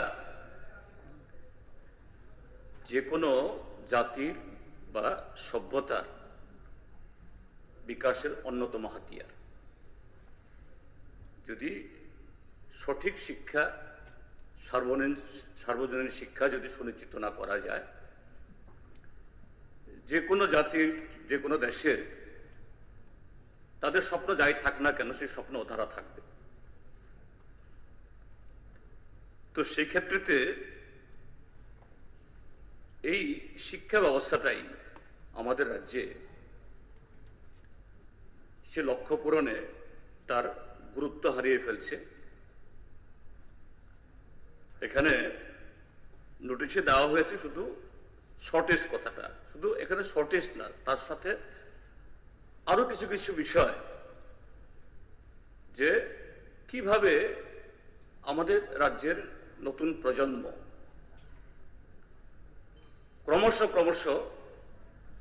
যে এই যে পুরা পৃথিবী এগিয়ে যাচ্ছে বিজ্ঞান প্রযুক্তির হাত ধরে, সেই ক্ষেত্রেতে আমাদের এখানে আমাদের নতুন প্রজন্ম একটা পিছিয়ে যাওয়ার একটা চরম হুমকির সামনে এসে দাঁড়িয়েছে। স্যার, প্রথমত আমি সংখ্যার দিক থেকে বলব, যেটা এই হাউসে দেওয়া তথ্য থেকেই, আমি অন্যতম তথ্য বলছি না। Sir, budget at a glance 2018-19 অনুসারে 1 জানুয়ারি 2018-এ এডুকেশন, এলিমেন্টারি এডুকেশন বা এবং সেকেন্ডারি এডুকেশন মিলে আমাদের এখানে তখন টোটাল টিচারের সংখ্যা ছিল 37,974। আর তার সাথে একটা স্কুলে বা স্কুল পরিচালনা করার জন্য ইন্সপেক্টরেট, তার ডিস্ট্রিক্ট অফিস, ডাইরেক্টরেট সবটা মিলে আরো যে অশিক্ষক কর্মচারীর প্রয়োজন, সেই সংখ্যা ছিল 10,390, altogether 48,364. That was on 1st January 2018. Budget at a glance 2026-27. হ্যাঁ, টিচার শর্টেজ কথা। বাজেট কেন আসলো? হ্যাঁ, টিচার আরে ভাই, যখন নিজে বলতে হয় আরেকজন কথা বলে, আমি যখন আমার সময় তো সাথে আসবে, সংখ্যা বলতে হবে না, শর্টেজ না। স্যার, সেখানে এই 1st January 2026 নিয়মিত সরকারি কর্মচারীর সংখ্যা অর্থাৎ টিচার নেমে এসছে 24,249। এটা জানুয়ারি, এখন হলো অগাস্টের আজকে 27 তারিখ, মাঝখানে আরো 8টা মাস চলে গেছে। আর অনিয়মিত এবং অন্যান্য এই কর্মচারীর সংখ্যা হয়ে গেছে 10,390 জায়গাতে 1,154। That means against 48,364। সেই জায়গায় এই মুহূর্তে মানে 1st January 2026 এটা এসে দাঁড়িয়েছে 25,403। তার মানে 22,961 জন জানুয়ারি 2018 থেকে কমে গেল শিক্ষা দপ্তরে। তার ফলশ্রুতি কি হয়েছে স্যার? এটাও আমার রিপোর্ট নয়, সবটা মিলে না না, সবটাই তো হবে সেখানে। হ্যাঁ, সবটা মিলে হবে। তো report on unified district information system for education plus, যেটাকে বলা হয় সংক্ষেপে ইউডাইস প্লাস, তার রিপোর্ট অনুসারে এই যে একদিকে নাম্বার কমলো, আরেক দিক থেকে যে এই শিক্ষা ব্যবস্থা এগুলার তদারকি করা এবং সেখানে শিক্ষার বাইরে আরো নানা ধরনের স্কিম চাপিয়ে দিয়ে যেগুলো প্রয়োজন নেই, এরকম কিছু ভর্তি পূজা স্কুলের টিচারদের উপরে, ছাত্রদের উপর চাপিয়ে দেওয়া। তার ফলশ্রুতি কি হয়েছে? উডাইস কি বলেছে? ফ্রম ক্লাস 3 to 5 সেখানে ড্রপ আউট এভরি ইয়ার হচ্ছে 1.8%, class 6 to 10 drop out 8.1%, class 9 and 10 8.9%, আর ক্লাস 11 and 12 দ্যাট ইজ যখন তারা স্কুল ছেড়ে কলেজে যাবে এই ক্ষেত্রেতে ড্রপ আউট হয়ে যাচ্ছে 12.1। এই রিপোর্টটা 2023-24 একটু 1 বছর পুরনো। তো স্যার, এটা তো অ্যালার্মিং, ভেরি অ্যালার্মিং। এবং আরো অ্যালার্মিং হলো এডিসি, হ্যাঁ, অপেক্ষাকৃত ভাবে এডিসি এলাকা অন্য এলাকা থেকে পশ্চাৎপদ, তার নানা কারণ আছে। সেই জায়গাতে আমাদের এডিসি এলাকার উন্নয়ন করতে গেলে, হ্যাঁ, রাস্তাঘাট, পানীয় জল নিয়ে বা বিদ্যুৎ নিয়ে তখন আলোচনা করলাম করতে হবে, কিন্তু সবার আগে সেখানে যেটা আমাদের জোর দেওয়া দরকার হলো শিক্ষা। সেখানকার স্কুল যেন ভালো চলে, বেস্ট অফ দ্য টিচার্স যেন সেখানে নিয়োগ হয় এবং আদার অ্যাসোসিয়েট ফ্যাসিলিটিস গুলো যেন সেই জায়গাতে অ্যাভেলেবেল হয়। কিন্তু সেই জায়গাতে প্রথম আঘাতটা হলো যে 372টা এডিসি এলাকার স্কুল সিঙ্গেল টিচারে রান করছে। সংখ্যাটা হয়তো এতদিনে, কারণ প্রত্যেক মাসে এই রিটায়ারমেন্টে যাচ্ছে, এটা হয়তো 72 জায়গাতে 82 হোক। তারপরে এডিসি এবং নন এডিসি সহ আরো more than 400 school running by only 2 teachers. তো একটা প্রাইমারি স্কুল হোক বা সিনিয়র স্কুল, কটা ক্লাস, ছাত্র সংখ্যা যতটাই হোক, 2 জনই হোক বা 200 জনই হোক বা 2000 জনই হোক, তাকে তো পড়াতে হবে সব সাবজেক্ট। তো সেই জায়গাতে যে জায়গা সবচেয়ে বেশি আমাদের প্রায়োরিটি দেওয়া দরকার এডিসি, সেখানে 372টা স্কুল অনলি সিঙ্গেল টিচার, আরো 400টা স্কুল, এটা শুধু এডিসি না তার বাইরেও আছে 2 জন টিচার। তো এই যে চেহারা, কিভাবে তাহলে এই শিক্ষা ব্যবস্থা চলবে? এই কারণে সেখানে ছাত্র ছাত্রীর সংখ্যাও কমছে। কোথায় যাচ্ছে? আমাদের দেশ রাজ্যের থেকে কি পপুলেশন কমছে? না, পপুলেশন হ্যাঁ ঠিক আছে, আগের মতো গ্রুপ নেই ঠিক, ডেকাডেল গ্রুপ, কিন্তু একটা ফ্যামিলি প্ল্যানিং ইত্যাদি কারণ হয়েছে, কিন্তু একটা ন্যাচারাল গ্রুপ তো হচ্ছে, সেন্সাসে বলবে এটা। তো সেই জায়গায় সেখানে বলছে, এই উদাইস বলছে যে এই 23-24 তাদের রিপোর্টে, যেখানে এই 18-19 এই থেকে এই 18-19 যেখানে ছাত্র ছিল 5,71,868, এটা হয়ে গেছে 5,08,036, 63,832, যেটা সেন্ট্রাল গভর্নমেন্টের এই government of India ministry of education তাদের রিপোর্ট ত্রিপুরা সম্পর্কে। হয়তো বাস্তব চেহারা আরো অ্যালার্মিং হবে। এই ঘটনাগুলো হয়েছে স্যার। এখন এই যে টিচার যে আজকে নিয়োগ নেই, এত লোক খালি, হ্যাঁ 10,323 সহই, ওই বিতর্ক আমি এখানে করছি না। 10,323 তো ছিল, ভ্যাকান্সি হয়েছে, সেই ভ্যাকান্সি সুবিধা হয়েছে আপনাদের ফিল আপ করার জন্য, সরকারের সুনাম হতো, খুশি হতো মানুষ। কিন্তু স্যার এই বিগত 8.5 বছরে বা প্রায় 9 বছরে সেই জায়গায় রিক্রুটমেন্টের চেহারা কি? স্যার 2022 ইংরাজিতে ট্যাট পরীক্ষা যার উত্তীর্ণ হয়েছিল মাত্র 247 জন, এদের নিয়োগ সম্পন্ন হয়েছে এসে 2025 সালে, অর্থাৎ 3 বছর লেগে গেছে মাত্র করার জন্য, মাঝখানে হয়তো বা আরো হয়েছে। এরপর 2025-এর যে ট্যাট 2 জিটি, ট্যাট 1 ইউজিটি, এ সমস্ত পরীক্ষায়ও যারা পাশ করেছেন,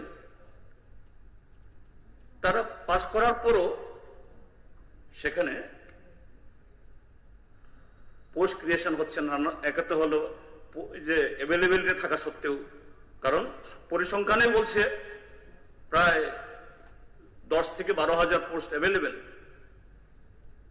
ওই 10,323 সহ, তাহলে তো পোস্টের তো কোনো ক্রাইসিস না। কিন্তু সেরকম ভাবে এই পোস্টগুলো ফিল আপ করার জন্য সেরকম ভাবে এই টেটের মাধ্যমে হোক বা এসটিজিটির মাধ্যমে হোক, এই রিক্রুটমেন্টে তাদেরকে কনসিডারেশন না আনার জন্য কি হচ্ছে, যে পাস করে বসে থাকার পরেও নিয়োগ হচ্ছে না। এবং এতে একদিকে হলো স্কুলগুলো সাফার করছে, আরেকদিকে অসংখ্য বেকার যুবক যারা কোয়ালিফাই করেছে, কখনো মাননীয় মুখ্যমন্ত্রী বাড়িতে, কখনো মহাকারণে, কখনো শিক্ষা দপ্তরে এসে তারা ধর্ণা দিচ্ছেন।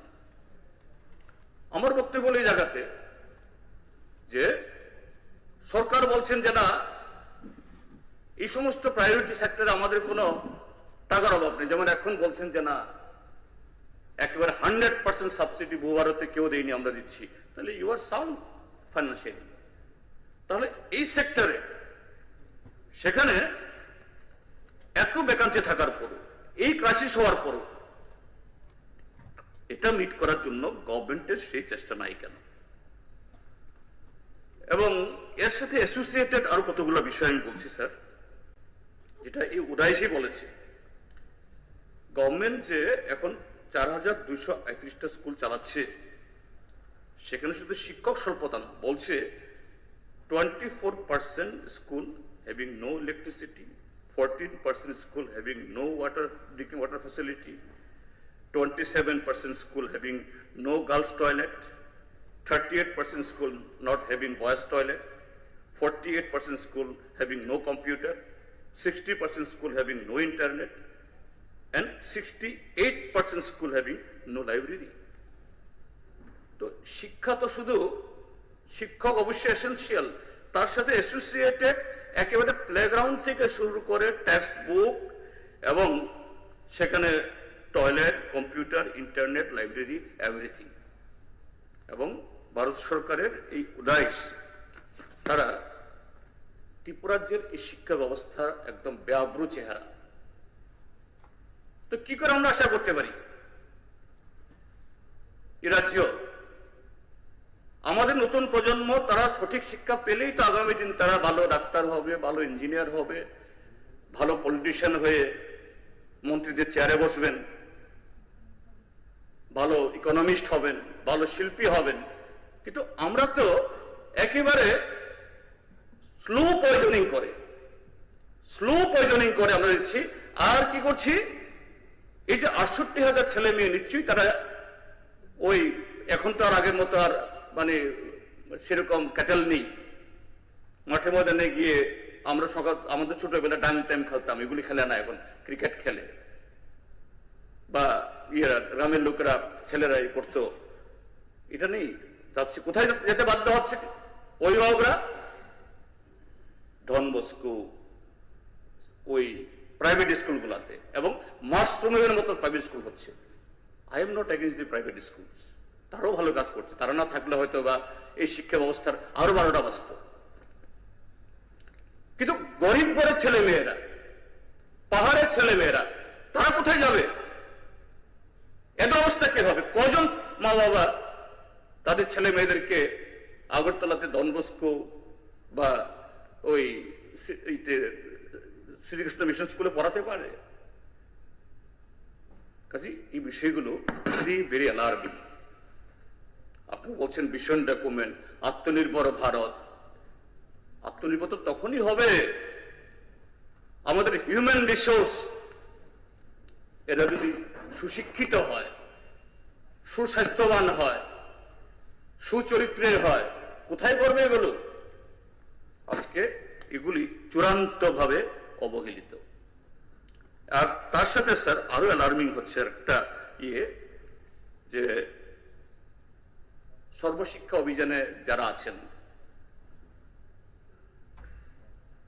রেগুলার টিচার না থাকার কারণে আমাদের বহু স্কুল সর্বশিক্ষা অভিযান বা সমগ্র শিক্ষা অভিযান আরো কিছু স্কিমের আওতায় থাকার ফলেই চলছে। তাদের বেলায় কি হচ্ছে? সকালে তখন আলোচনা হয়েছিল এই যে তাদের বেতন ভাতা দিয়ে রেগুলার পাচ্ছে না, অন্যদের বেতন বাড়লেও তাদের কপর্দকও বাড়ছে না।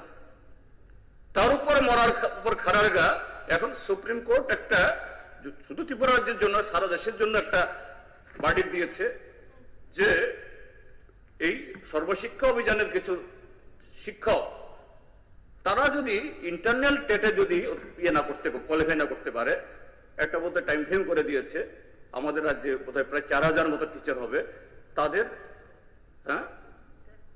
ইন্টারনাল টেট আর কি, এদের চাকরি চলে যাবে।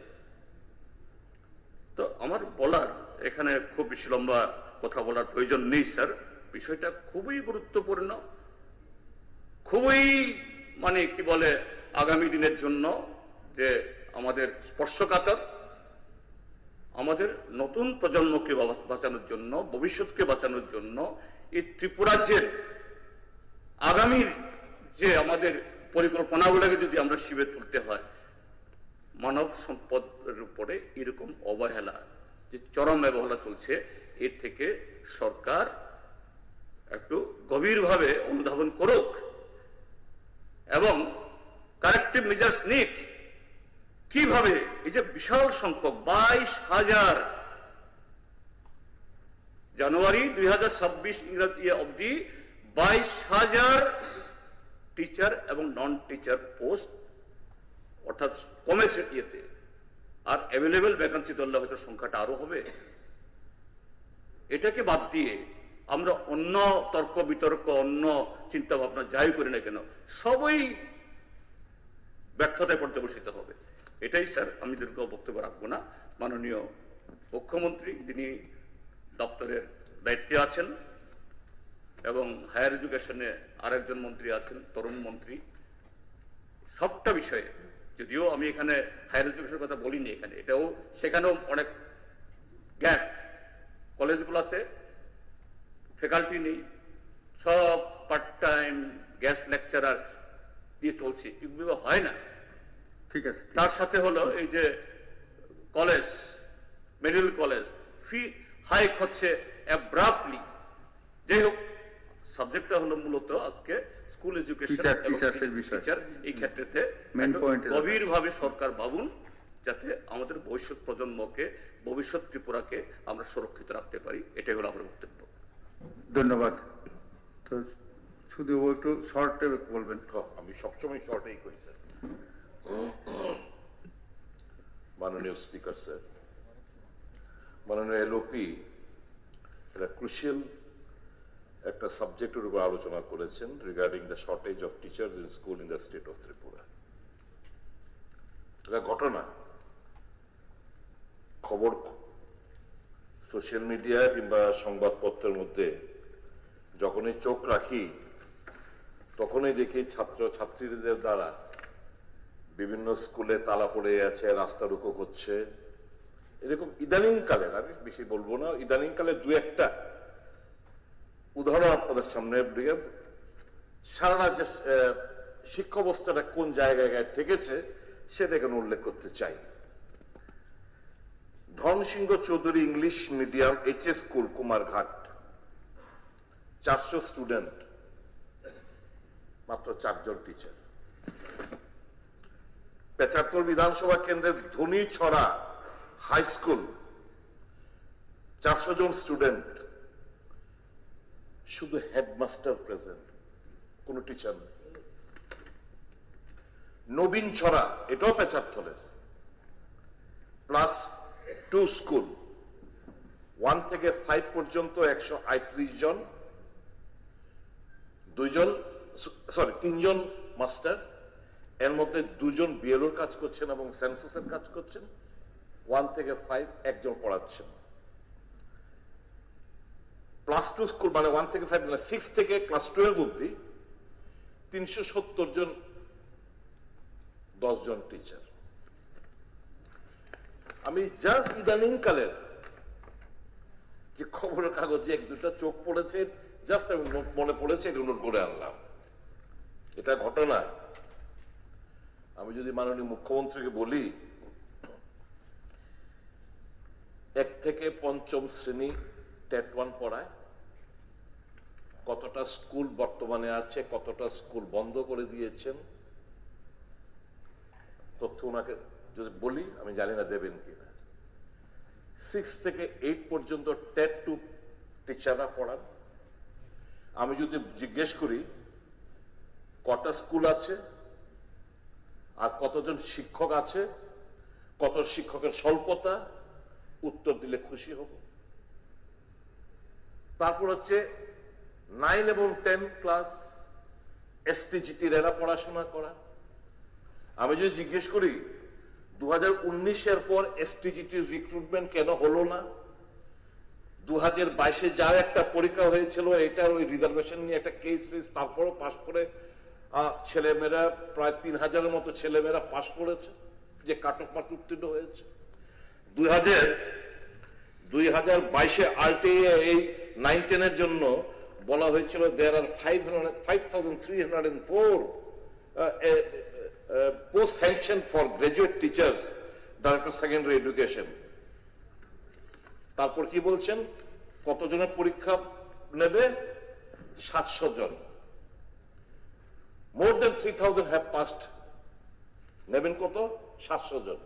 যদি এখানে উল্লেখ করা রয়েছে the number of vacant posts may increase or decrease following requisition of the concerned department, পড়াশোনা ছুটছে, 9-10 এ নেই, 1 থেকে 5 পর্যন্ত প্রাইমারি টিচার নেই, ক্লাস 6, 7, 8, 10, 2 টিচার স্বল্পতা, এসটি, পিজিটি কিছু নিয়েছে, তারপরে শর্টেজ। তো what product we are sending to the school? তারপর এখন কি? আজকে আবার একটা বিল আনছি। কি আনছি? সার্টিফিকেট দেওয়ার লিগা সব হোয়াটসঅ্যাপ ইউনিভার্সিটি স্টুডেন্টদের সার্টিফিকেট পড়ায়া দিয়া আজকে একটা বিল আনা হয়েছে এখানে, board of open schooling and examination Tripura bill number 26, the Tripura bill number 14 of 2026। Sir আমি বেশি লম্বা চড়া কথা কইতাম না, শিক্ষা লাটে উঠে গেছে আমাদের রাজ্যে। বর্তমানে সরকারি শিক্ষা ব্যবস্থা সংকোচন এবং বেসরকারীকরণ ব্যয়বহুল শিক্ষা ব্যবস্থা রমরমাসী বার্তা বহন করছে, যা দেশের ভবিষ্যতের জন্য বিপজ্জনক। পাহাড়ের শয়ে শয়ে স্কুল বন্ধ করে দিয়েছে, নিয়মিত শিক্ষক নিয়োগ বন্ধ করে শিক্ষাকে ত্রিপুরা সাধারণ মানুষের নাগালের বাইরে নিয়ে যাওয়া হচ্ছে। স্যার সম্প্রতি বের হওয়া নীতি আয়োগের একটা রিপোর্টের উল্লেখ করে আমি করতে চাই এখানে, বলছি এই রাজ্যে এখনো সেকেন্ডারি লেভেলে 12% ড্রপ আউট চলছে সেকেন্ডারি লেভেলে। এছাড়া এর আগে একটি কেন্দ্রীয় শিক্ষামন্ত্রীর রিপোর্ট বলা হয়েছে এই রাজ্যে প্রাথমিক ভর্তি হওয়া মানে ক্লাস 1 থেকে 5 এর স্কুলে ভর্তি হয়েছে 100 জন স্টুডেন্টের মধ্যে মাত্র 15 জন কলেজে পা রাখে। 100 জন স্টুডেন্ট যারা স্কুলে ভর্তি হয় তাদের মধ্যে মাত্র 15 জন কলেজে পা রাখে, বাকিরা নাই। কেউ 5 পাস, কেউ 8 পাস, কেউ 9 পাস, কেউ মাধ্যমিক ফেল, কেউ 11 পাস, কেউ 12 ফেল। এই হইতেছে গিয়া আমাদের শিক্ষার অবস্থা এই রাজ্যে। স্যার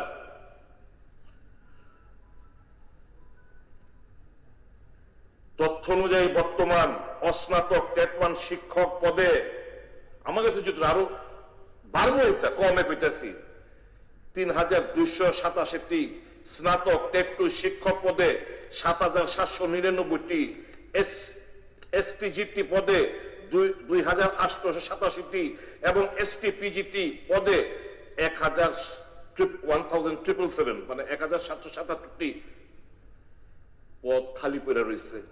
পাশাপাশি মাদ্রাসা এবং ককবরক মাধ্যমে মিলিয়ে আরো প্রায় 877টি শিক্ষক খালি রয়েছে।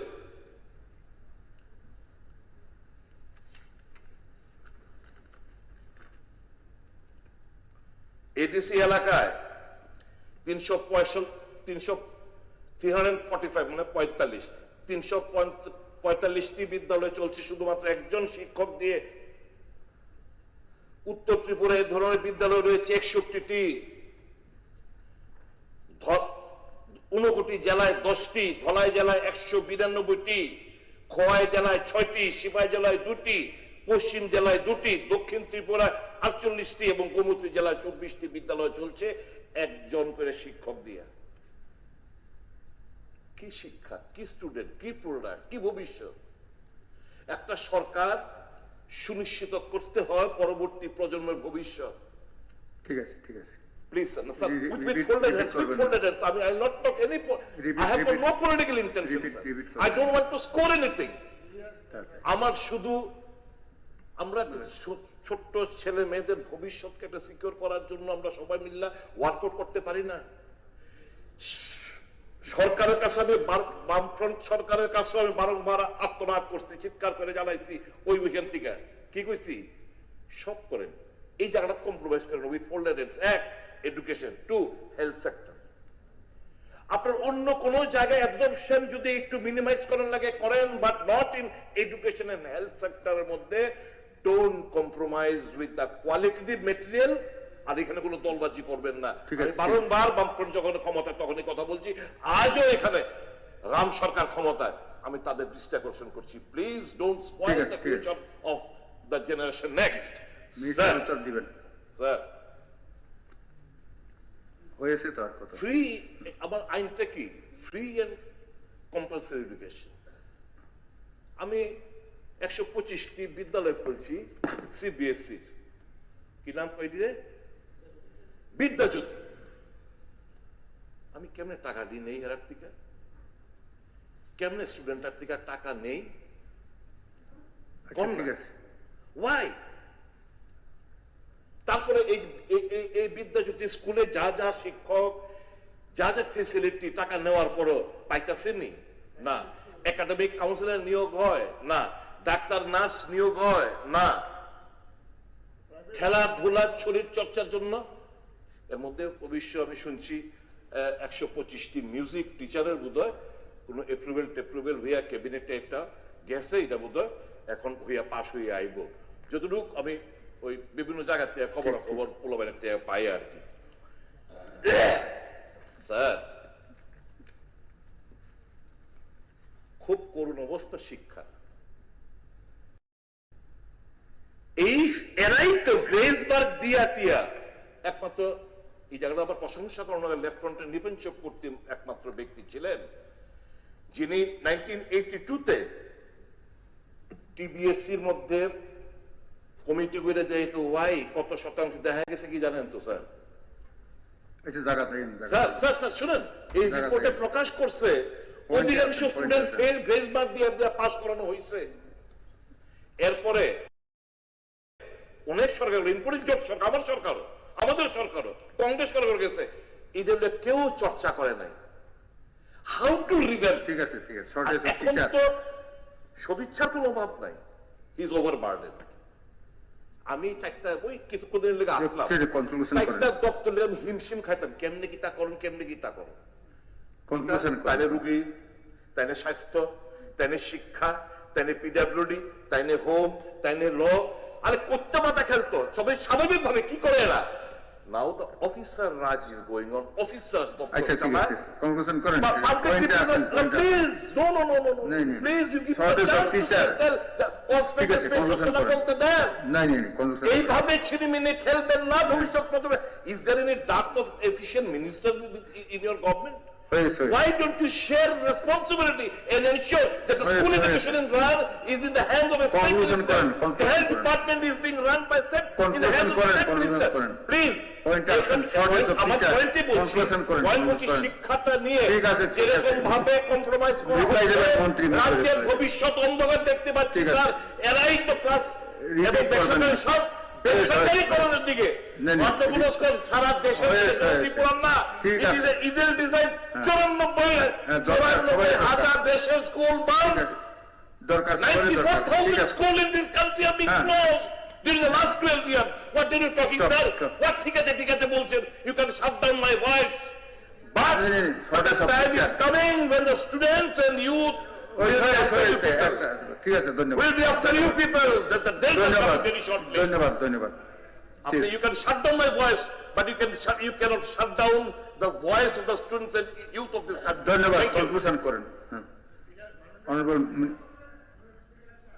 এই কথার প্রসঙ্গে একটা কথা বলবো, প্রাইভেট স্কুলগুলা যেমনি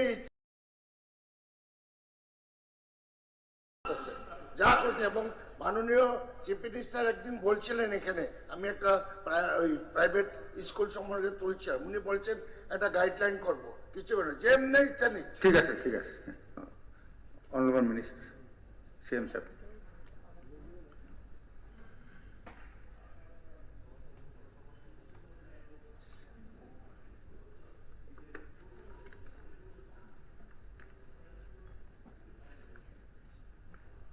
মাননীয় অধ্যক্ষ মহোদয়,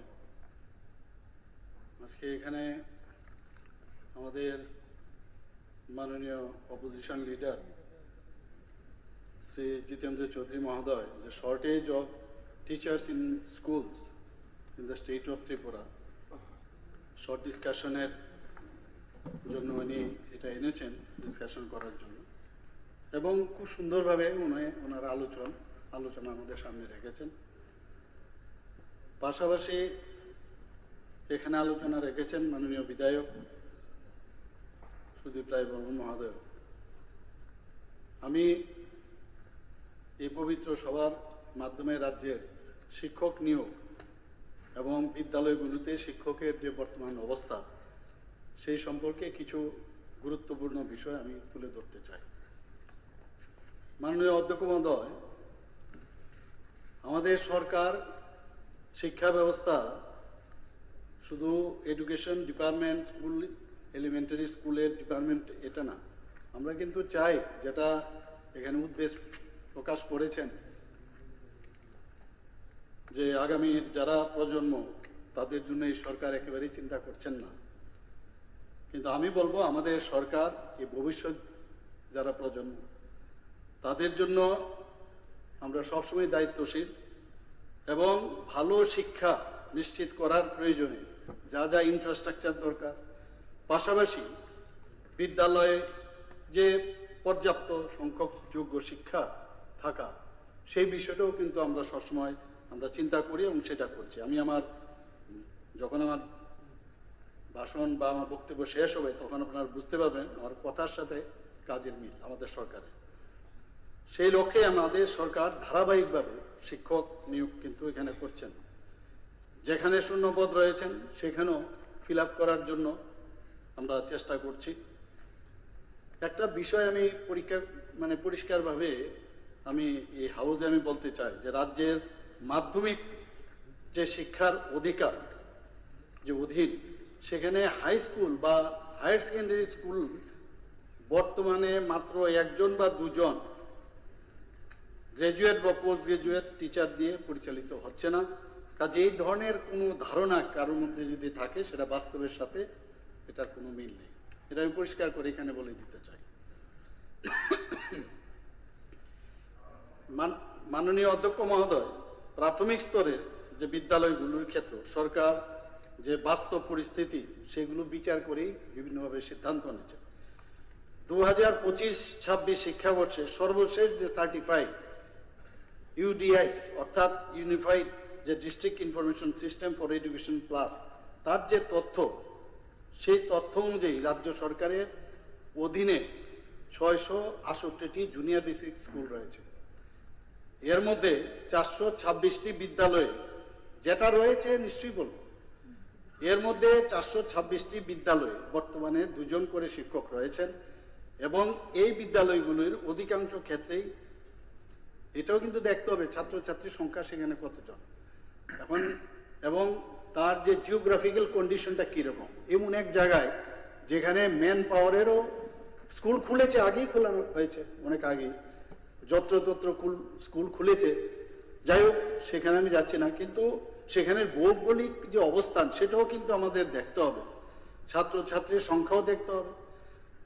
এবং যখনই আমরা শিক্ষকদের পোস্টিং দিই সেখানে কিন্তু যে পিপুল এবং টিচার যে রেশিও, যেটাকে পিটিআর বলা হয়, সেটাও কিন্তু আমরা বিবেচনা করি এবং শিক্ষকের যোগ্যতা সেটাও কিন্তু দেখেই সরকার বা আমাদের ডিপার্টমেন্ট স্কুল এডুকেশন দপ্তর সেগুলো নজরে রাখে।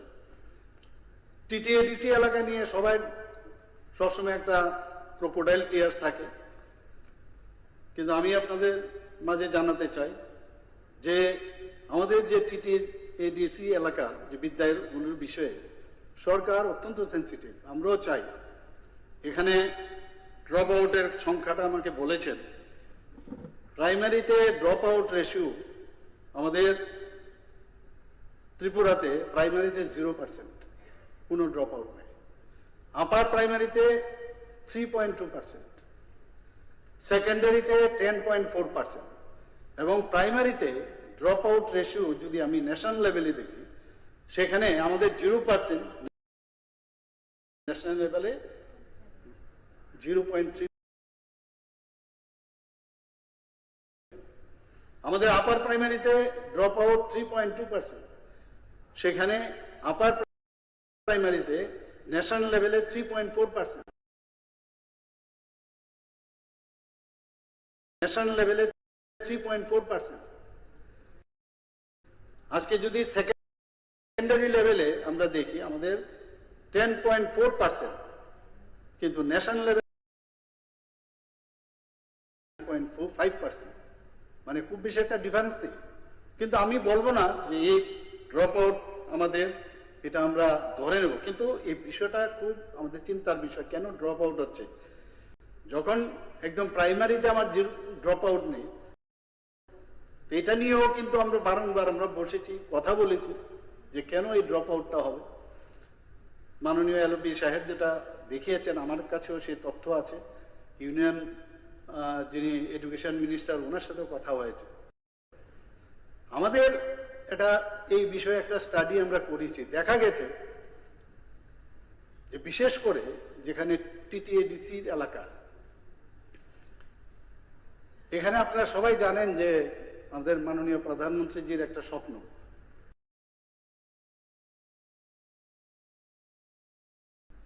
যে একলব্য মডেল রেসিডেন্সিয়াল স্কুল কিন্তু 21টার মতো অনুমোদন দিয়েছে, আরো দেওয়ার কথা আছে। যেগুলো স্টার্ট হয়েছে 12টা, খুব ভালো চলছে কিন্তু সেগুলো আমার কাছে যা খবর। তো এই যে স্কুল এর আগে যত্রতত্র যে খুলেছে, সেটা খোলার কারণে পাশাপাশি কিছু প্রাইভেট ইনস্টিটিউশন তারাও কিন্তু ওই সময়ই কিন্তু খুলেছে প্রাইভেট ইনস্টিটিউশন। সেখানে দেখা যায় তাদের সব সুযোগ সুবিধা, জামা কাপড়, শিক্ষা সব দেয়। ওরা কি করে? তখন ওই ইনস্টিটিউশনগুলোতে চলে যায়, প্রাইভেট ইনস্টিটিউশন। এখন আমরা এর জন্যই আমরা ডিসিশন নিচ্ছি আগামী দিনে, নিশ্চয়ই হয়তো আপনাদেরও পরামর্শ নেব, এই ড্রপ আউটটা কেন হবে বলা আর বাস্তব ক্ষেত্রে গিয়ে এটাকে করা, এগুলো কিন্তু শুধু আমরা ট্রেজারি বেঞ্চের এরা বসে আমরা করব আর খালি আপনারা কিছু করবেন না, আপনাদেরকে নিয়ে আমরা কথা বলতে পারি। এই বিষয়গুলো যেহেতু উঠেছে, আমি বলছি আমরাও ভাবছি যে 1 কিলোমিটার বা 2 কিলোমিটার বা বেশি হলে 3 কিলোমিটারের মধ্যে যেখানে স্টুডেন্ট টিচার্স রেশিও যেখানে কম আছে, এমন একটা স্কুল আমরা বেছে নেব যে একটা জায়গার মধ্যে আমরা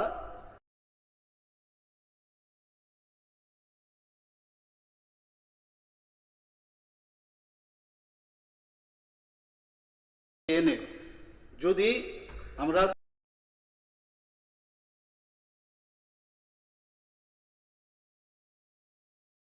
রেসিডেন্সিয়াল স্টাইলে যদি কলেজ স্কুল করা যায়, তাহলে ড্রপ আউটের সংখ্যাটা কমবে। আমি জানি